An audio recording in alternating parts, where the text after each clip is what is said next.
Why, hello there. Howdy, Xavier. Good to see you in the chat first thing.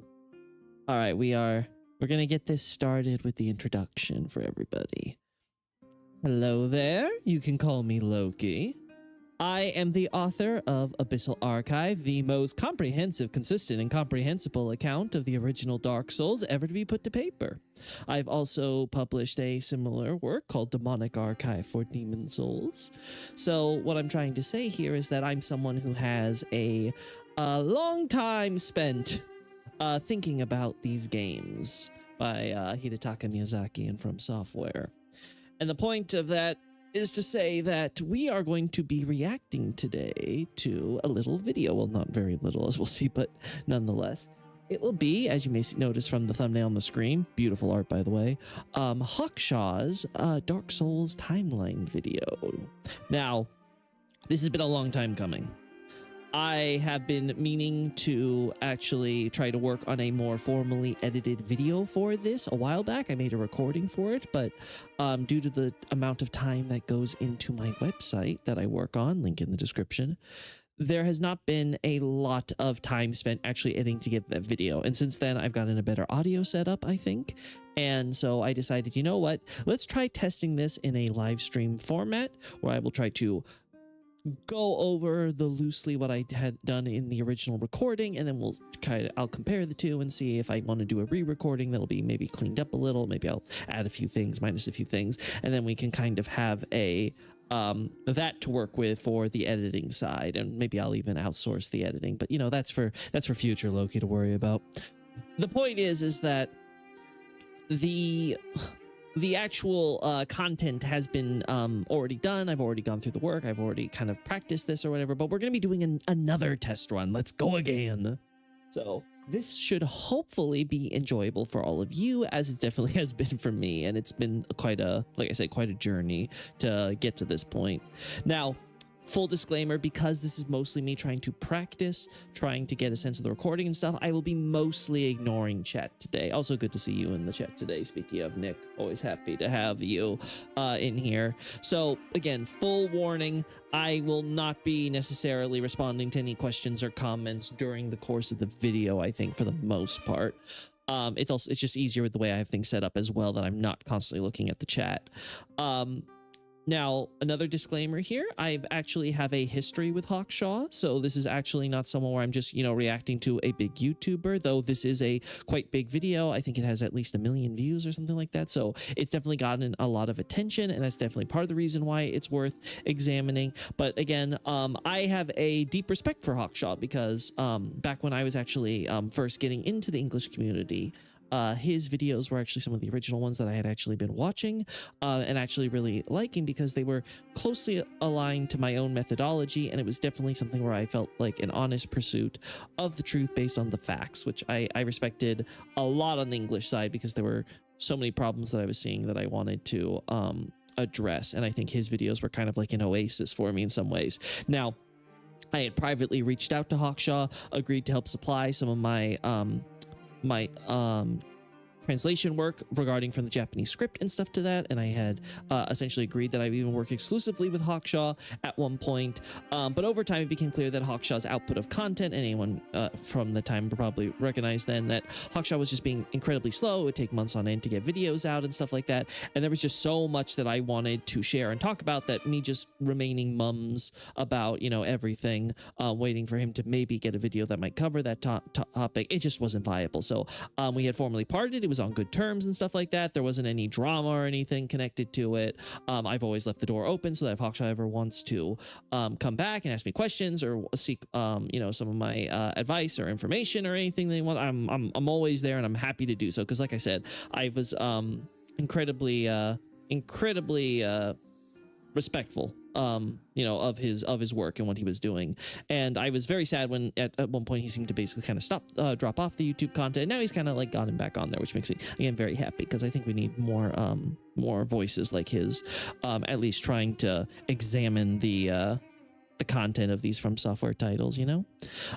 So again, kind of adding to this disclaimer, this is not meant to be some sort of, you know, big like gotcha or anything like that with Hawkshaw. You shouldn't be looking at this as a kind of like, you know, want to hate video or trying to say like, oh, this video is so awful or whatever. Let's go to the comments and tell them how bad it is. Like, please don't do that. That's not constructive. That's not helpful. This is simply put, you know, just me creating a video for a commentary, as this is a large popular video from a creator I deeply respect. And I want to kind of, you know, just give my 2 cents on the actual content of this because, you know, something like the timeline of Dark Souls is probably very helpful in helping trying to frame our overall understanding of the lore and things of that nature. Now, I will say to that while I earlier mentioned that Hawkshaw's methodology is very close to my own, there are differences. One thing that I think that his work doesn't give proper respect to is the Japanese side of things. Again, these are games that are made by Japanese creators in Japan. These are games which are quite openly written in Japanese, though they are dubbed only in English in most cases. These are still, you know, Japanese games written by a Japanese man in Japanese, which are then handed to a localization team, which then go through the effort of trying to then bring this over to Western audiences or to whatever audience. There's also obviously Italian, Chinese, Korean, you know, I'm sure Malaysian, you know, French, you know, different localizations, of course. And a lot of the times, at least in the Western countries, these localizations are derived from an English translation. So you kind of have a case where you have a translation of a translation. So basically, there's a lot of like, you know, links in this chain. It's not just us going from one to the other. And I have long been a critic of the English localization for especially the earlier titles. Demon Souls and Dark Souls 1, I think, are definitely less than ideal by far. And as a result of that, I think that there is a extra need to be able to look at the Japanese script and give it its due precedence. Now, one of the reasons for this, I think, is because when you look through the Japanese script and the English script, there's also this idea that Dark Souls lore is very convoluted, right? Like it's this, oh, it's just so complicated, so difficult to follow and do so. I think a lot of that is because of the localization, creating this kind of self-contradictory mess where when you read it from the Japanese perspective, it's a lot more straightforward and simple to follow, I think, overall. Now, granted, there is still a lot of analysis involved in things. These are not games that are just like handing you every answer explicitly. Like you can just like, oh, you know, it just says here X is Y. So that's why the analysis part is so important in this community, but you have to be working off a good basis. And I think what happens is a lot of creators, and this is a general problem, this isn't unique to Hawkshaw. Another reason why I don't think we should try to be singling him out or something is this unique evil in this regard. Is that the content creators often kind of work with the assumption that, you know, whatever they've been supplied on the English side, especially, you know, it's official, it's gone through the official publishers and Namco Bandai or whoever, that, oh, this has to be, you know, exactly what it says or what have you, right? And there's just sort of this inbuilt assumption that because it's in the language you recognize, and there aren't any immediate red flags, like, you know, poor grammar or something, they're just kind of assuming that all the content there must be exactly accurate. And unfortunately, that just isn't the case a lot of times. If this was a game that was marketed more so as like a typical, you know, JRPG, like, you know, something like, say, Trails or a Persona or something, there might be a little bit more you know, kind of self-awareness that, hey, you know, we're dealing with a property, so maybe there's just something that's not there in translation. But because these games largely have an image almost like they're like a Western action RPG almost type of thing, with the way that they're treated and just the overall, like, you know, vibe, right? Like, it's not always immediately obvious, you know, sort of the Japanese influence if you're not looking at the directors and the company or what have you. I think that causes this sort of inbuilt assumption where, like, you know, the warning signs come off and we just kind of work off what the English script says. Now, on that note, it should be stated that there isn't to say that the English script is so terrible that you can't follow it or whatever, or we have to throw it all out or anything like this. There are a lot of lines that, you know, you're free to like or what have you, regardless. Personally, I really like grossly incandescent and stuff like that personally, though I know some people do complain about the purple prose.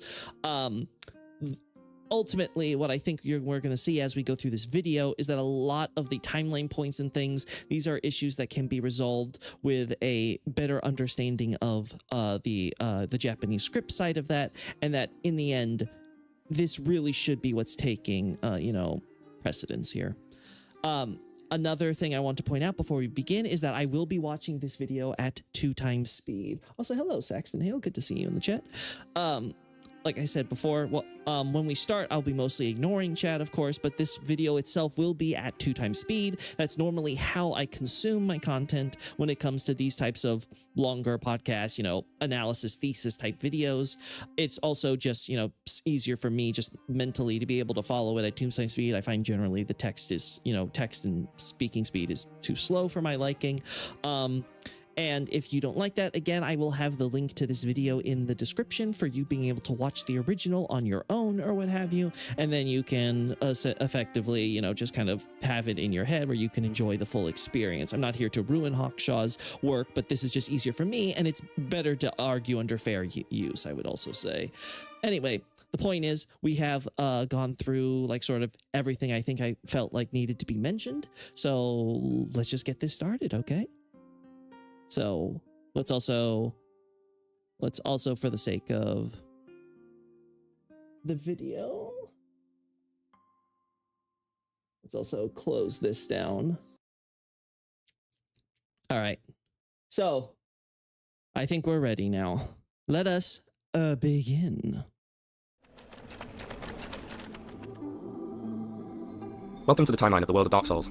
This is a thoroughly researched timeline and has examined every piece of evidence and dialogue in-game, as well as cut content, a broad number of interviews, inspirations for Dark Souls, mythology, work done previously by From Software, and some inevitable conjecture. However, the latter is kept to a minimum, and it will be clear where the leaps have been made. I will provide almost all the evidence. And again, I think this is so far so good. This is all sort of fair that we have to bring up, is that when you're trying to make an analysis of something, there's always the case to be made that, why not just look at the game itself and see what's in the actual game? Well, that's all fine and good, but if you want to kind of substantiate all your points, you can't really ignore stuff that is, surrounding it, whether it's, of course, stuff that was, of course, in the game files, but was actually cut from the game, but gives you insight about the development history and thereby some of the intention of the developers, or say an interview where the developer may say something more explicitly that is only left implicit inside the game itself. These are just things that just logically you should be including in the body of work for the analysis, whether or not it's in the game per se, right? So this is all something that I think should be taken into account. So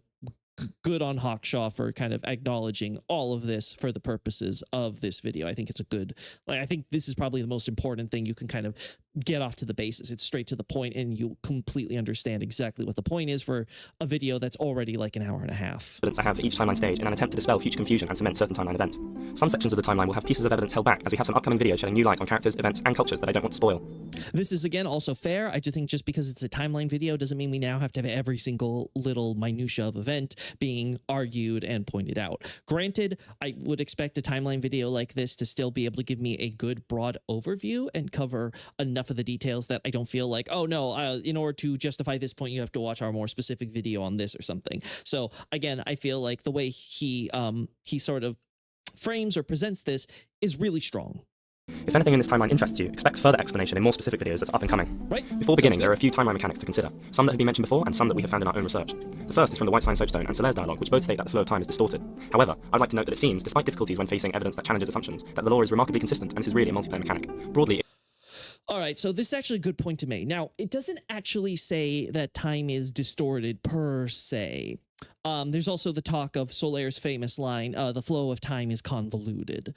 What is actually being said is that it is stagnant. So essentially, if you think of the flow of time as like a river, imagine that there is a log that is now clogging up that river, and that is causing it to, well, build up, and you have this pool building up behind the log as the river continues flowing into that direction. So as a result, you have all of these events kind of all jumbled together in this pool, and naturally, much like how water molecules kind of in this pool will mix together and overlap and go over and under and across and stuff like that, we have this idea where these worlds, or time spaces is the best way to define them, are also overlapping at times, which is what the point that Solaire is getting at. Now, you can make an argument that the localization was intending to get this across when they were saying convoluted, because there is this idea of convoluted having a secondary definition as layered, but that's not what anybody is going to take away from that. When they hear convoluted, they think, oh, this is so complicated, I shouldn't even bother thinking about it. It's just, it's all just out there, which is a very unfortunate result, because whenever we have these theories, there's so commonly this justification of, oh, well, time is convoluted, so this thing that doesn't make sense still makes sense. And that's not really what the point is getting across.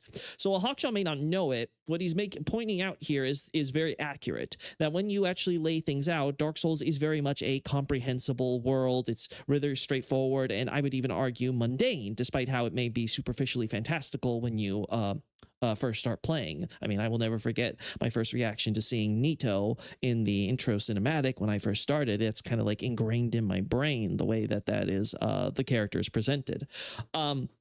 Nonetheless, it's very notable to say that this time issue is not really an issue of being necessarily a gameplay mechanic so much as there is a fundamental misunderstanding of what exactly its purpose and mechanics within the setting actually are. And once you understand this idea that the flow of time is in fact stagnant, and that there's this idea of overlapping time spaces and things within an otherwise linear flow of time, it becomes a much easier to kind of rationalize and hand wave some of the minor oddities that, yes, are brought on by multiplayer mechanics, like, say, summoning and things of that nature. Again, this is not going to be a deep dive into every little detail that Hawkshaw is bringing up here. Much like his video, I'm going to try to keep things very brief. But again, this is something that I think is very worth addressing, that, this whole idea of, a convoluted time is not really accurate, and it does a disservice to the game's narrative and actual lore that is being presented. It's very clear, just reading Miyazaki's interviews, there very much is story, there are facts, there is a cohesive narrative here, and as I would argue, if you take this from the Japanese perspective, it's a lot easier to follow what that coherent, straightforward narrative is when compared to what we'll see with some of the English. Now, moving on. It can be approached in a classical cause and effect framework. Yep. Another is that the game was rushed out in a partially incomplete state, and therefore there are certain in-game inconsistencies and original game to DLC inconsistencies. This is true for basically all the From Software titles. That, like, when have we never had where it's been revealed either through interviews or content that has been found in the game that there were these development issues? At this point, I think it's just fair to say that it's part and parcel to From Software's development cycle. They just go through and they're changing and they're moving around and they're conceptualizing and things. And much like with any type of work, the book that you read isn't the book it necessarily started as when the author first penned it. It had to go through drafting and redrafting, and there could be major characters and events and things that are changed or moved around or cut or added and things of those nature. And I think the same is true in From Software's case. So I would not try to use this as a justification a lot of the time of, oh, well, they had a bad development cycle, so that explains some of these problems. Well, other games also had bad development cycles, and sometimes they have fewer or more problems. I think what we can say about Dark Souls is that whatever its issues going through development, it ended up as a largely cohesive and coherent narrative, with very, pretty satisfactory, I would argue, character beats and arcs for the most part. There's only maybe one or two things I would say that are little kind of oddities that I don't feel necessarily get addressed the most, and this is ignoring sequels. So moving forward, I don't think that these are as much of a problem.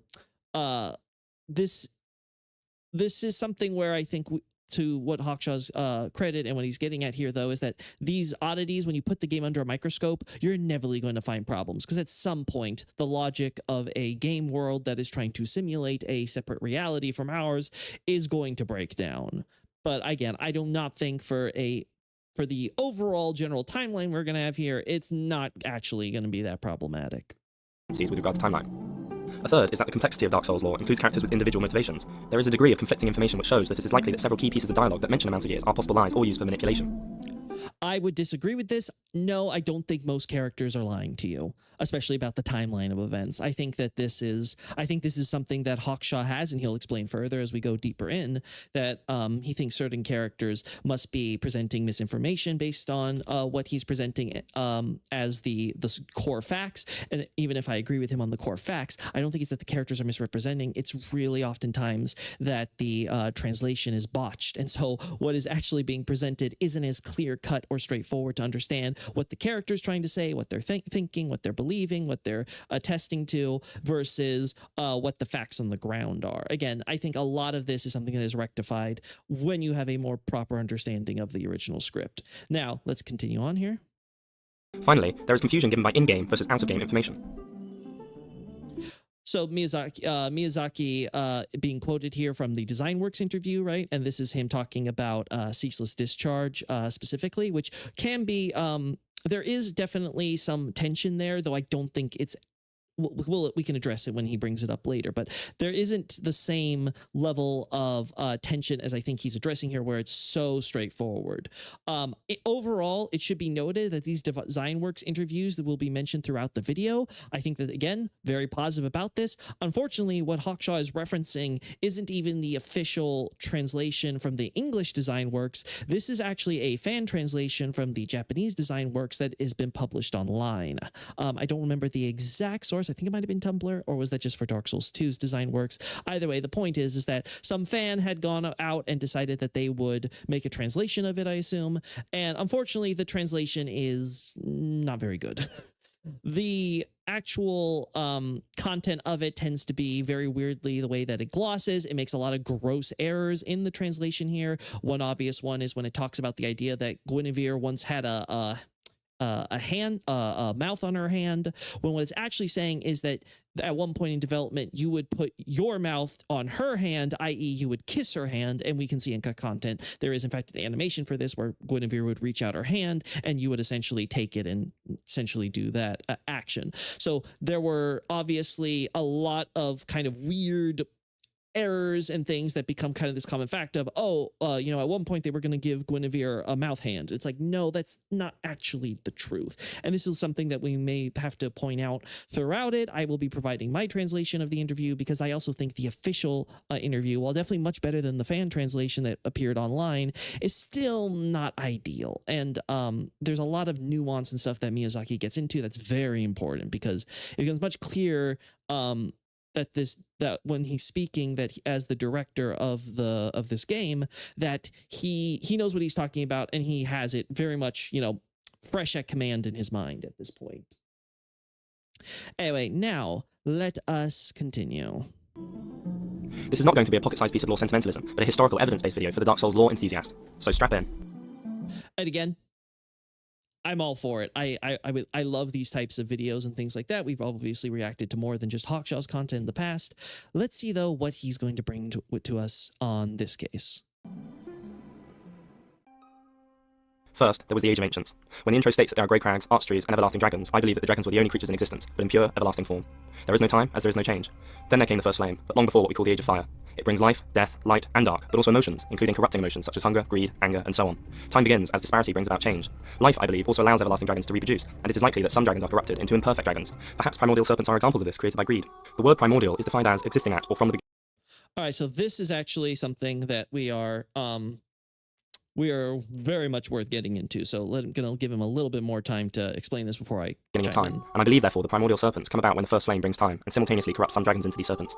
All right, so this is something that's this I think more or less covers his point. So this idea of the primordial serpents existing from the beginning of time based on this language is a bit of a misnomer. So they're not actually called primordial serpents in the Japanese. They're called world serpents. Now, there's an obvious reference there to the world serpent Jormungand from Norse mythology, which sort of ties into this whole idea of like Gwyn as like the Thor type figure versus Koth as the Jormungand, and sort of this tension there. So there's a very obvious, real life mythological inspiration being at play here. But for the purposes of the setting, the idea of the world serpent seems to be more conveyed as just the elucidator of the world's logic. So this idea of logic, or the natural order, as the localization will often translate it as, refers to this idea that there are these universal principles which are the most fundamental facts about the world, right? And Koth himself conveys it when he's defining himself as the world serpent. He sort of introduces, I am, Koth, Darkstalker Koth, the world serpent,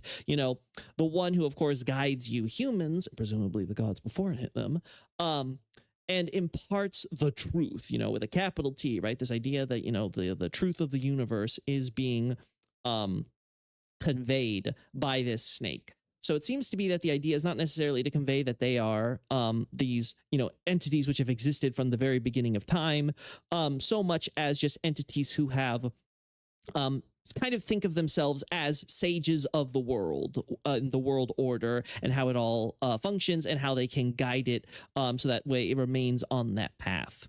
So that seems to be what they're actually getting at. They probably are exceptionally old, right? They've probably been around for a long time if they're able to know and understand these principles, but I don't think we can really look at the term primordial being used here as really kind of conveying what they're trying to get across. Primordial is also used to describe the crystal we find in-game that Seath uses, which I believe came about with the coming of life. The Alluring Skull states that souls are a concentration of life, and homing crystal soul... This is actually a good point to make, is that the Japanese actually use the term symbol of life, right? So this idea that basically life and the soul is synonymous. Now, this is going to be relevant for a point he's going to make later, but I just kind of want to keep this in mind that we're talking about the idea of what is life or whatever. It is inexorably tied to the soul.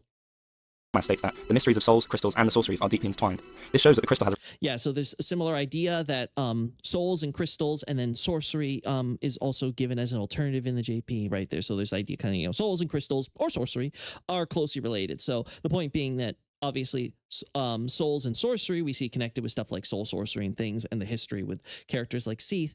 But souls and crystals, of course, is another interesting point being made, is the idea that souls and crystallization have some connection to them, which again, I think this is really a point that I almost wish he kind of would explore a bit deeper, especially in relation to the primordial crystal. Relationship with life, and therefore is likely a result of the disparity. In addition, crystals in reality are formed from molten rock deep within the earth in most cases, which also implies that heat and cold had arrived to form it already. It has been asked why the dragons possessed both everlasting scales and a crystal that gives everlasting life, as surely the latter is unnecessary, but I believe they found the crystal once life emerged, for the reasons I've just mentioned. We have a video plan to focus on such topics as humanity, souls, crystals, life, and so on, so if you are interested in our interpretations of these cornerstones of the game, stay tuned for a video devoted to them. Alright, so this idea that the dragons possessed the primordial crystal. Now, this is based on a dialogue from Logan, which claims that Seath pillaged the crystal from the dragons. Now, the problem with this use of pillaged is that the Japanese is a little more vague. It uses a more neutral terminology of he acquired by, or in the course of, or however you want to put it. He defeated them and acquired the crystal. And the reason that him acquiring it by defeating them is so more nuanced is that it leaves open this idea that yes, he could have acquired it by, he killed his brethren and then he stole the crystal right from their corpses. Or alternatively, that he killed the dragons and then received it afterwards from a third party or an outside party. So I think that there's definitely more of a case where there's so much debate about why the dragons would even have this crystal. What's the point of it? What is the goal or what to do so? How did they come across in things? And I would make an argument that I don't even think the dragons necessarily were the ones who owned it. I think it's more so the case that, among many other things that we will see Seath acquire after betraying his kin, this is just one of those many rewards he got. It wasn't necessarily in their possession at the time. Again, something that I think is not the biggest point to harp on for this timeline video, but something to kind of keep in mind. Manos is referenced as primeval man, which means of the earliest time in history, and therefore humans came about after the first flame, as we have... All right, so this is a bit of a odd argument, I would say, because the term used here is that Manus is a monster of not necessarily primeval man, but old or ancient man. Now, for those that don't know, this term furui, used here for old or ancient, it's very vague. In terms of like, it can be used to refer to, oh, I just went to the bathroom 5 minutes ago, or it can be used to refer to, oh, hey, there's this person that lived, hundreds of thousands of years ago, right? It is a very broad term. It is not very useful in terms of trying to identify how old something is in and of itself. You often have to rely on surrounding context. If you've watched enough anime or played a lot of games, you may have sometimes found something where they, there are references to, oh, this thing happened in like ancient times, or, this is an ancient scroll or whatever, right? And then later on you learn that these ancient times being referred to are maybe just a few hundred years old. And you're like, well, what gives? That's not really ancient as I would think of it. It's usually because, localizers, especially when they're not doing good QA on this, they will kind of like they won't connect the dots, and they'll just kind of in isolation see something using furui or some similar term and be like, oh, it's just supposed to be old or ancient or whatever, and just to give the added pizzazz, we'll say like, oh, it's an ancient item or something like that, right? When the JP may be a little bit more vague and therefore can be more nuanced when you're trying to bring this into a more specific language in this context with English. Mentioned that time had not begun before it. However, the deliberate change in wording from primordial to primeval may imply a later date in the sense that some form of referencing time has begun. I will get to what this distinction may imply in a moment. Seath is born imperfect due to the corrupting aspects of life. He was without scales, is partially sighted, though only with a lack of sight, not blind, as I will discuss another time. This is actually one of the biggest misunderstandings about Seath ever. Now, anyone will point out to you that Seath is not blind, at least as far as the boss mechanics are concerned. He can very much follow you around the entire map, no problem. The reference to the idea that Seath is blind comes from one of the, I think if I recall correctly, the Channeler set, one of the, I think the helmet for that. Now, what that helmet is trying to say isn't that Seath is blind, and that it's trying to make a point about how the channelers are essentially trying to substitute for that which Seath cannot see. So the nuance there being, it's not that Seath himself can't see, but that there are things which Seath cannot see. Now, again, in the same set, there is a point being made about how Seath cannot move. Well, Seath can move just fine. We see that again as well. That's also an absurdity. He can see you, he can follow you, he can track you, and he can move around. The idea being here is that the channelers are as the set establishes early on, abductors. They are people kidnappers, right? They go out, they find people, and they grab them and take them back to the archives where Seath is performing his experiments. Now, when Seath is so busy performing his experiments, he can't be grabbing those specimens for himself because he has to find those specimens, go and see them, identify them, and move outside of his experimental grounds in order to both find them and collect them and bring them back. So that is what the channelers are meant to do. This is what you have research assistants for. You have them do the busy grunt work. They're the ones that are going out. So it's not that Seath is blind. It's that Seath can't see anything outside of his vision like anybody else. To the extent that he's blind, it's that he is blind to the things that are outside of his field of view. What a shocker. So yeah, Seath is not blind here. He's not even in the case of being partially sighted or something like that. He is simply someone who is, for lack of a better term, busy. And so while he's busy, he's not able to move around and see things. His channelers are doing that for him. Has serpentine legs, symbolizing he is a partially imperfect dragon. The gaping dragon is born, as it is a descendant, not an original ancient dragon that existed before fire. It is still a mineral being, however. He begins to be corrupted by hunger, as Miyazaki told us in the Design Works interview, and is warped by desire into the being we meet much later in the game. Now, this is actually a very interesting point he's making about Gaping Dragon. Now, I would hesitate to put Gaping Dragon's birth this early. That said, I think that entities like Seath and the Gaping Dragon being born, I think that is a fair general point to make. I think the Gaping Dragon might be a bit later than Hawkshaw's conceiving of here for the purposes of the timeline. That said, we have this quote here, and it is in fact very important to note what he's trying to talk about here with this idea of being warped by emotion and desire. So let's look at the full quote we're talking about here that Miyazaki's bringing up here. So this is in the context of him answering questions about designs that he personally is attached to, and one of them is, of course, stuff like, say, the undead dragon, or things like the Capra demon and stuff of that type. But one of the points he makes here is he also likes the gaping dragon or voracious dragon, which, the idea, it's a voracious eater type of thing, but we'll stick with gaping dragon for here. There's a somewhat special image with the dragons of Dark Souls, the arch dragons as they were. Now, this is actually an important point I want to make, is that when we're talking about the dragons in Dark Souls, a term that's used is often in Dark Souls 3, it's arch dragons. In Elden Ring, they use the term ancient dragon, but it's basically referring to this idea of a specific term for a specific kind of dragon which lived a long time ago, old, ancient. Again, this goes back to this kanji for furu. The idea that, you are a dragon from a long time ago, and you are separate from, say, modern dragons, right? So there's a big difference between, say, dragons, generally speaking about dragons in general, dragons, the modern kind that we see today, and these ancient dragons, which are their own terminology, right? Now, for the purposes of this, we'll stick with the Dark Souls 3 terminology. I think this is most useful, especially when we contrast it to, say, the arch trees that are mentioned in the opening, which also are a translation of the terminology used, sometimes the term great tree, but usually it's in reference to the idea of an ancient tree. So if the ancient trees are the arch trees, we'll call the ancient dragons the arch dragons. We all on the same page? Good. So the idea is, okay, so there's a somewhat special image with the dragons of Dark Souls, the archdragons, as they are half-mineral or transcendental beings that have existed in the world since before life was born. So far, so good. Still, it's not their age anymore and becomes this image of what exists being the survivors, and this is in reference to the Gaping Dragon. But when he said, and this is a reference to the concept artist, Nakamura, I believe, what happened to them, I answered that haven't they been attacked by something like the poison of life? The poison of life is emotion, action, stuff like that. So again, it's trying to get across the point that before life infested these dragons, poisoned them, stuff like, every dragons, the rock beings of this world were characterized by inaction, by a lack of emotion, right? And now they've obtained these things. Then I told him stuff like appetite, for example, and he goes, got it. And a little while later, that design suddenly crops up. So again, Miyazaki sort of gained the point that the Gaping Dragon became this design that sort of represents the type of affliction that the dragons received as a result of the first flame and disparity and life coming in here. And again, this idea that souls and life are synonymous. One thing that Hawkshaw won't harp on here, but is kind of important to note, is that souls themselves are the power of disparity itself. They are disparity made manifest, which is a point made more explicit in Dark Souls 3 with the Firekeeper.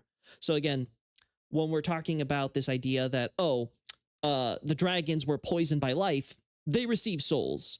Their consciousness, their beings are now tied to this force of quote unquote life called a soul. And with it comes all these other disparities, which include emotion and action, right? Because, how do you get differences in things? Well, you have to move, you have to act, you have to operate within your world versus this more static time of, world without a lack of time before, fire began. And again, this also alludes to what Hawkshaw's saying, is how there's now time now with this advent of fire, and we start seeing changes in events happening. I wish he went a little further in this timeline to harp on that, because I think there's a few bits he's missing in this sequence of events. But again, it's a very important point being made here.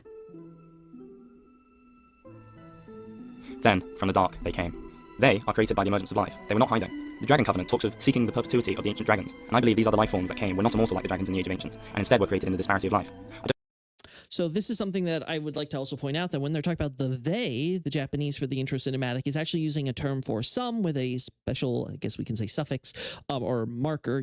I think would probably be a more accurate term, that's referring to basically animals. So the idea is that what we are talking about here are not people per se at this point. They are still considered no better than animals. And as we can see, at least in the opening, this includes the evolved bipedal races that we have here, right? So it's probably not referring to any particular entity, as he's saying here. I don't believe they were humans, but giants, among other forms. Right. So he wants to argue that, I think they is referring specifically to giants. Again, the cinematic seems to be showing humans or pygmies, as you may want to call them.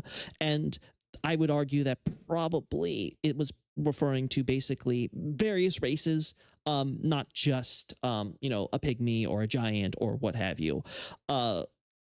The idea I think that needs to be focused on is just the fact that they aren't people yet. They aren't civilized yet, right? There's this idea that the idea of civilization emerges as a result of the lords and the lord souls and all this stuff. Like, this is when we now have kings and kingdoms and everything associated with that, and developed culture and all this stuff. And therefore, before that, when there maybe the people at those times were more tribal in nature, but they were not, considered people. They were no better than animals. Now, this is obviously would make, say, an anthropologist gasp. It's a bit of a dated trope, right? And all that jazz. But for the purposes of Miyazaki's setting, this is always the tension, is this idea of, barbarians and barbarism and savages, and this connection to like animal, like bestiality type thing, where there's just so much like kind of like I guess beastliness would be the more accurate term to use, but there's sort of this idea that, you know, they are more like, they're less like people, they're almost more like beasts when we're talking about, you know, these, you know, undeveloped tribesmen or something like that. And that's kind of something important to keep in mind here, with all of this being packed into a 5-minute opening cinematic, right? So we're having a lot of like history and ideas and concepts being condensed in here, so it's very important to be slow when we're following along, and good on Hawkshaw for taking his time with this video to cover it. Of life, of course. The they may actually refer to the variety of humanoid life that emerged, but humans are not those referenced. In the time of the DLC, giants are dismissed as brutish, and yet Elizabeth says, "Thy scent is very human indeed, but not intolerable." In addition, Kieran forgives you for being human, as well as all the negative appraisals of human nature when you engage her in a fight. There must therefore be one or more separate castes, if two, those being humans and giants, are simultaneously derided.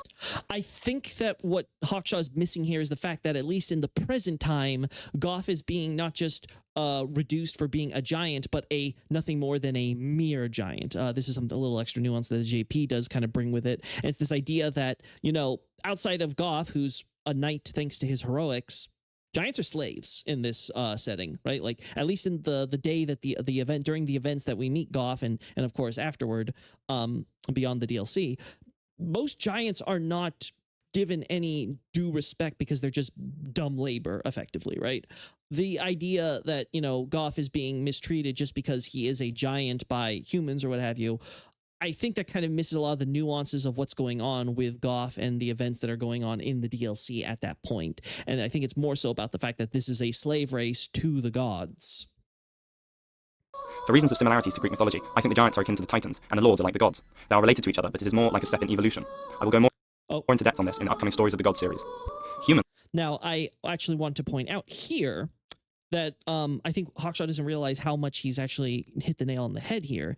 In Nito's boss room, we, of course, find not just Nito, we see several other coffins. There's a big coffin next to it, which, of course, is often controversy, and you can see a bunch of, they look like the human bone models, but they're much larger than human bones, clearly. And then if you actually look closely, you can see that there's another coffin behind both of them, and then there's another one way in the back behind some of the rock pillars and stalactites and all that stuff. So there's this idea that it's not just Nito there's a bunch of other dead that are buried there alongside of him. Now, are these giants? No, actually, or not necessarily, we should say, because one of the items actually clarifies that the depths of the Tomb of the Giants, where we encounter Nito, is where the gods rest. This is the gods' resting place. They are being buried there in that chamber, right? So this is something very important to note. Now, there's often talk about like sort of the races and stuff that constitutes the gods. For the sake of my simplicity, when I wrote Abyssal Archive, I like to use the term medial to address the gods as a race, because godhood is, of course, a status. It's something you can lose, like we see with Gwyn's firstborn. It's not something that's like, oh, they are inherently born as gods. They're a race, and they sort of adopt this idea of godhood for their human worshippers and others who can kind of imbue them with this status and all the things that we associate with gods. On top of that, whether or not that is accurate to who or what they are. So I think it's easier to kind of talk about the idea that, you know, this is where the gods rest, and, you know, most of these gods are probably of this race of quote unquote medials. Now, how do you want to define that relation to humans and giants and stuff? You know, that's a separate discussion, but we'll see what he has to say on this.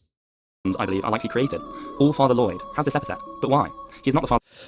All right, this is another thing that's really, really important that we get straight to.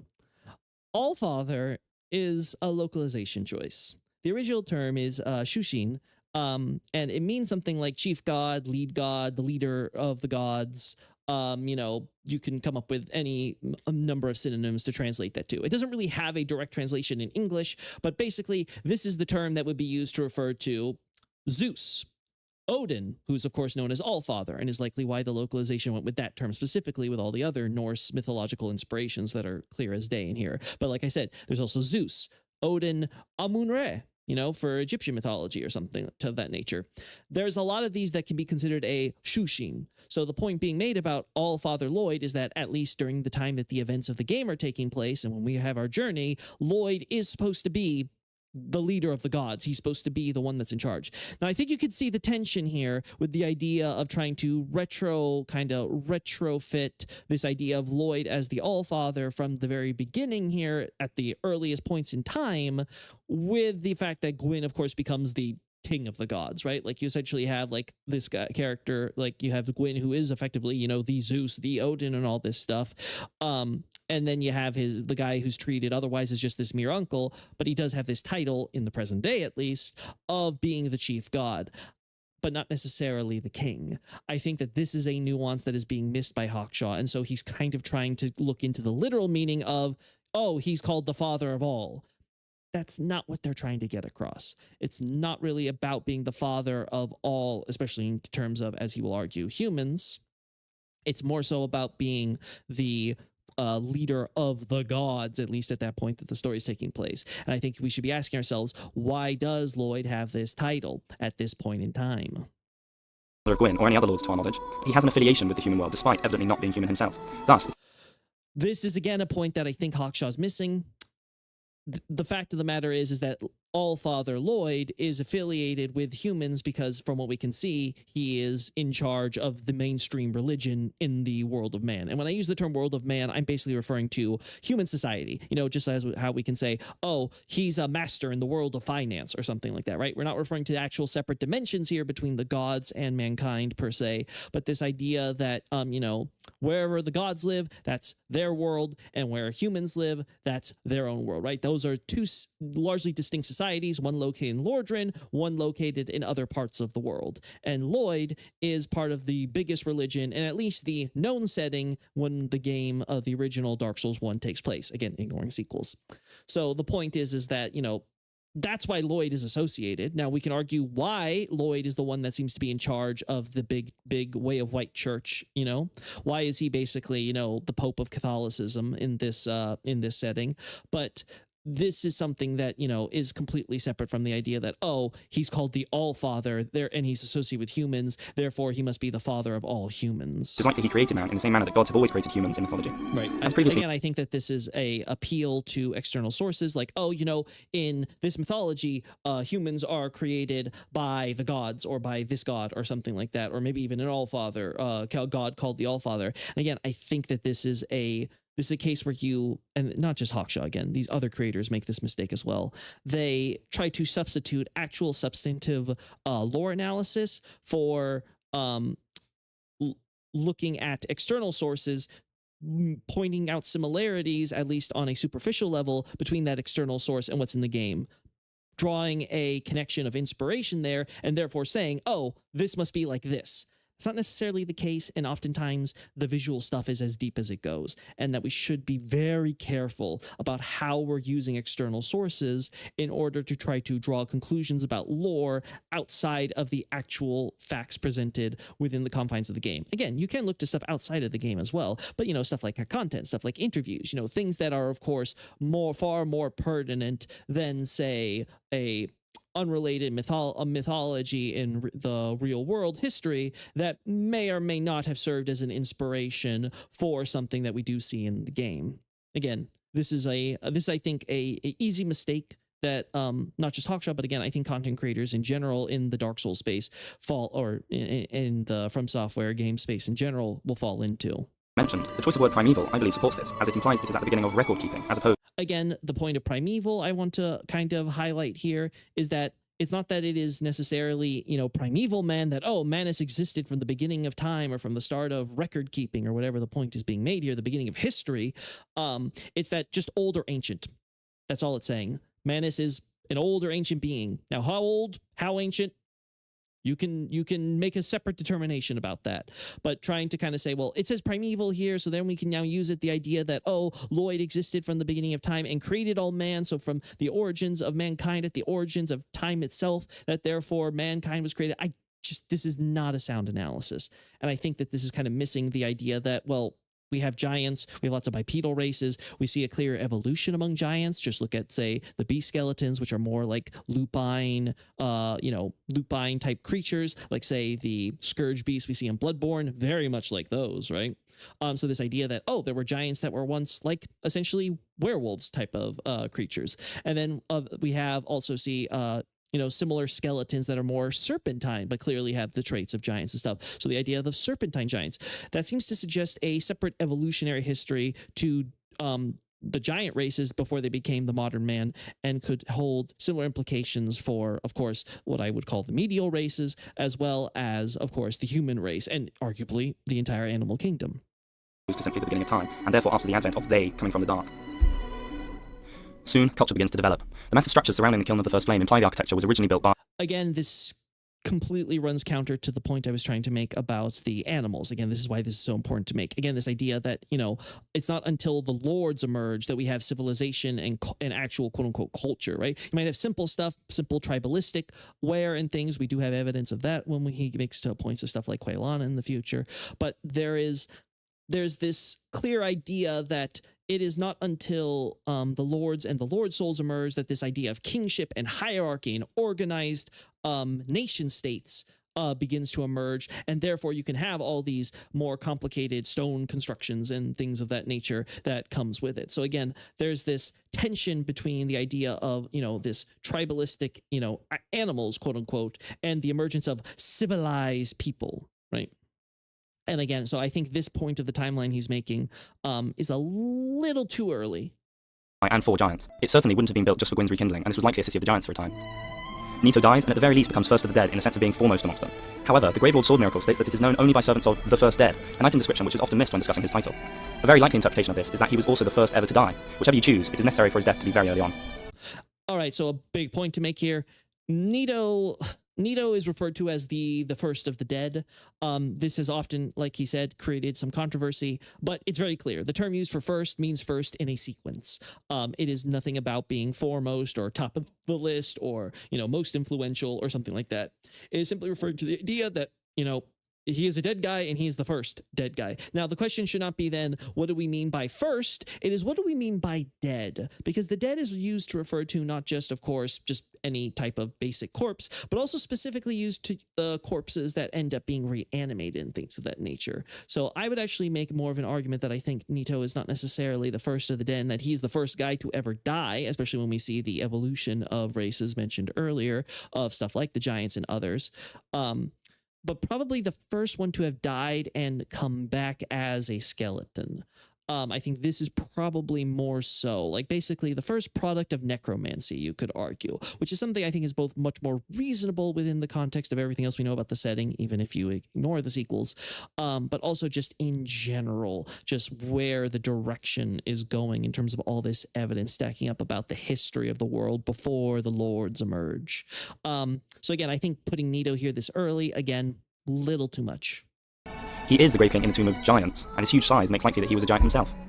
Again, I don't think this is necessarily the case. The way we see Nito's, at least his main skull for his core body and things like that, he's definitely larger than average, but we see this for a whole lot of the quote-unquote medials. Gwyn is, for example, bigger than, say, us as a human. We also have cases where humans are bigger than some of these gods as well, right? Like, say, the Berenike Knights. They also are portrayed as much larger than humans. The reality is that size oftentimes in these games is artistic license. If the developer wants to try to convey a certain feel or a certain vibe about something, they will portray them as larger, and then other times they will try to portray them as more closer to human size, depending on their needs and purposes. I think that trying to associate Nito with a giant per se is, I think, a little early, especially when we take into context, again, that point about how Nito is essentially resting in the same place where the gods are supposed to rest, right? So the idea that, you know, this is where the gods' bones, the medial bones, are being drawn here, I would definitely make a strong, more of a case that Nito was probably originally a medial, and if he has any giant bones in him, it's probably something he's added on, like all the other bones we see attached there. But again, that's neither here nor there. Let's now kind of move on with what he's trying to get at here. The Witch of Izalith is likely a giant too, given how she towers over her children in the intro, who we later see are human size. Unless one guesses that they are all children in this moment, from perhaps all being born simultaneously, this must mean that the witch is a giant. However, again, I think saying she must be a giant because she's bigger than her children, again, the artistic license thing, to make the point that Hawkshaw was making earlier, you could definitely make the case that the image of the mother being so much larger than her daughter is to give the idea that she's this strong, respected maternal figure versus the daughters who are portrayed as more human size and therefore kind of almost like little small children compared to her.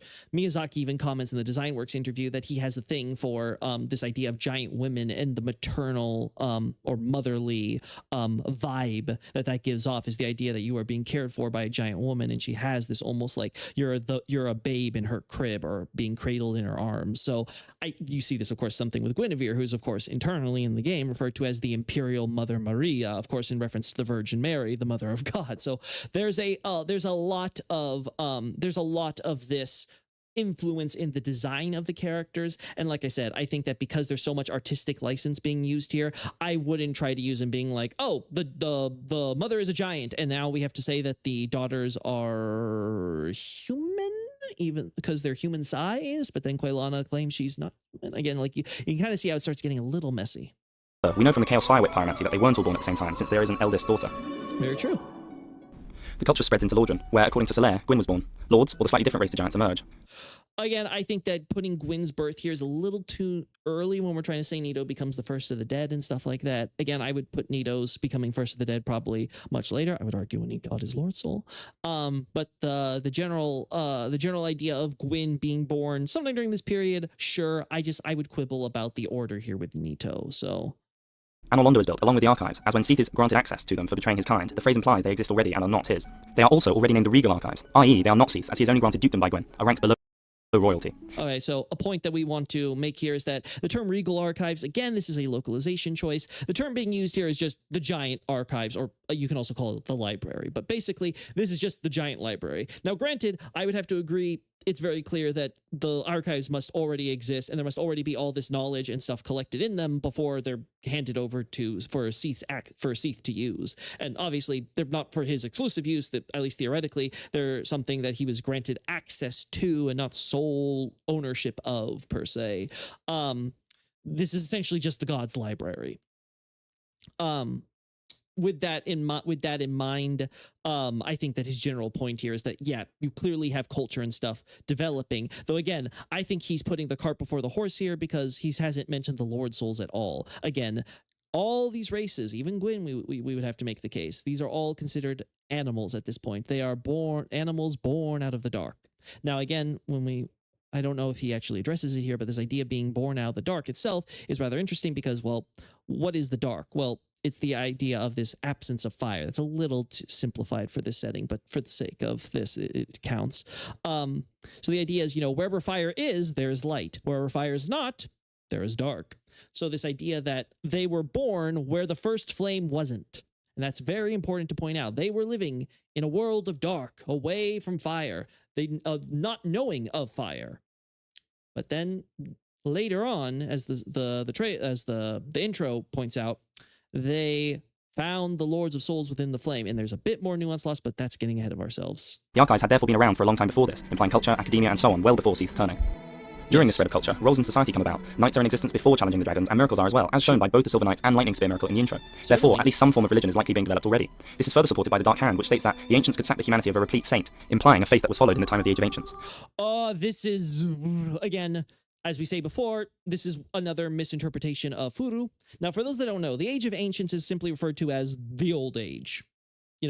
So you have the Age of Fire, and then there's the Old Age, which is basically just saying the age of what was before the Age of Fire. Now, you can argue when exactly we consider the Age of Fire really starting. Is there like this intermediate period? Does it kind of count like as soon as the first flame comes? Like, there's a bit wiggle room here. I would say that probably there's more of like a transition, and it's not like strictly like, okay, Age of Ancients ends here, Age of Fire begins here, like right at like immediately the second afterward or what have you. But there is generally this idea that, this is the time before, this is now the current age we're living through. Now, in the context of the ancients here, again, it's referring to the great ones of old, i.e., the Dark Wraiths. This is what's being referred to. These are the Dark Wraiths who are from hundreds of years ago at minimum in terms of the setting and that nature, because we know, again, as he will talk about, Gwyn, the actions involving Gwyn and New Londo and stuff like that is at least 1,000 years old. So all of that being stated, Dark Wraiths are these ancients that are being talked about. They are the ones who use the Dark Hand and Life Drain and all that jazz. And the idea that there is replete saints during their time, pretty reasonable, especially when we see some other coinciding events, I think that trying to connect this to the Age of Ancients and the idea that, there were ancients all the way back then that were using the Dark Hand and Life Drain, I think that's a bit of a stretch. We cannot, however, be sure if it was the Way of White or some other religion. I would just, for reference, I'm not sure if this will ever come up, but I don't think the Way of White existed this early on. I would say the Way of White probably only came about around the time that the undead curse also emerged. And that's for separate reasons. Again, it's not a major focus for this video. The firstborn son is born. I believe he fought against the dragons, as his sunlight blade stresses that it is very effective against dragons. In addition, the lightning spears, which are thrown in great number in the intro, are granted to followers of the firstborn son's covenant, and are again emphasized to be effective against dragons. It is not the sunlight spear, as only Gwyn wields that power until he gives it to his children when he goes to kindle the flame. Gwyn also looks old enough to be a grandfather, and is hardly a representation of a father-to-be. For sure. Furthermore, his broken statue shows a dragon slayer spear akin to Ornstein's, which in the description of Ornstein's spear shows how it is designed to pierce scales of the dragons. In the design This is actually a very important point that we're interview, they also state that they based the design. So this is actually a very important point because there's actually another item. I think it's Ornstein's ring, which actually doesn't get this across. It instead claims that, oh, Ornstein cut a boulder in half. Now, if you looked at the JP for this, what does it say? It pierced stone scales. Obviously, Localizer got a little lazy at that point. He just saw stone, glanced at it, just said, cut a boulder in half. I'm done. Pierce, stone, sure, whatever. Didn't even include the scale part. But again, as being brought up here, around the idea of stabbing the dragon and then using all your body weight to force the spear deeper. The firstborn son also used to wear an ancient ring, which does not necessarily. Now this is a little separate point, so I kind of want to move on from there. But the whole idea that the weapon is designed for the purposes of dragon slaying. Now there's been a lot of arguments, especially in terms of later games, about the full implications of him having this spear here. And there are definitely some design differences between the spear as portrayed in this statue versus a Ornstein's Dragon Slayer spear. But again, we're not going to try to focus on the sequels here. Hawkshaw doesn't, I think, for good reason. Overall, I feel that this is definitely something where there were a few mistakes made. Thank God, though, they weren't so major that we don't understand the idea that the Dragon Slayer used a spear that was designed in order to slay dragons. And I think it's cool how Miyazaki and the devs kind of go over this idea that, oh yeah, we were really kind of designing this idea of we want to make it so that way, you stab it with the spear, but then you take the handle and you really thrust it in deep in there to kind of make sure it really, runs them through. The idea of stabbing the dragon and then using all your body weight to force the spear deeper. The firstborn son also used to wear an ancient ring, which does not necessarily refer to the age of ancients, but it is an interesting choice of words, as it doesn't. Again, same thing we said before. You can see how Hawkshaw keeps getting tripped up with this. It uses the term ancient, primeval here. Again, these are all using the same generic term for ancient or old. Again, so it basically just says it's a dirty old ring. How old? God knows. Could be 100 years, could be 10 years, could be maybe, I don't know, a few years. It's just, all we know is that it's from at least some time ago. Who knows how much time ago? You have to kind of use the larger context and what we're seeing to kind of come to a determination on this. And again, there's no reason to tie it specifically to the Age of Ancients because of this wording. So again, this is something that really we should not even be taking into consideration here. Imply it. Finally, he is the god of war, and we are only certain of 2 wars in history, of which he is suited far more to the former than the war against the Chaos Demons. Now again, I don't think Hawkshaw's trying to make this point per se. I do want to say though, why not both? I think it's just based on everything he said, I agree. It just is you have to assume that if you had to pick one, the Dragon War would definitely be the one. But I would definitely make the case that he probably participated both, especially when his sunlight medals are among some of the enemies that we encountered down there in Izalith. Anyway, let's now keep going. At least it seems that the firstborn son was born at the latest during the war and before Seath turned, so as to be involved enough to justify his dragon-slaying weapons and miracles. Gwyn is certain to grant ranks to at least Goth and Ornstein, as Ornstein is explicitly a dragon slayer and his weapon is designed for the task, and Goth is referenced as the leader of the dragon slayers. All right, this is a funny little mistake in the editing that still hasn't been corrected after all these years. But let's focus on this point. Ranks to at least Goth and Ornstein, as Ornstein is explicitly a dragon slayer and his weapon is designed for the task, and Goth is referenced as the leader of the dragon slayers. All right, so this is a very important point that we're trying to make here. So when we're talking about dragon slayers, we're using the term dragon hunter. So it's not just saying you're killing dragons, it's trying to make the point that you're hunting dragons, right? So again, this kind of idea that, these are even the very out notion of a war with the dragons, it's never really referred to as that. It's always treated as the dragon hunts. It's about hunting the dragon. So very important distinction of how the medials are conceptualizing of their conflict with the dragons, right? There's also, of course, this idea of, okay, so Ornstein is a dragon hunter. Now, the dragon slayers, which Goth led, they're referred to as a dragon hunting or dragon hunter unit. So the idea is that Goth is not the leader of all the dragon slayers, of every dragon hunter that there is in the conflict, but that he is specifically in charge of a unit, which other items clarify to refer specifically to an archer unit, a bowman, a bunch of the great bow users that we see, and that this is who Goth was in charge of. I also think it may be too early to give them titles at this point, at least anything elevated. Ornstein, I can believe, was always a knight in service to Gwyn before the dragon hunts.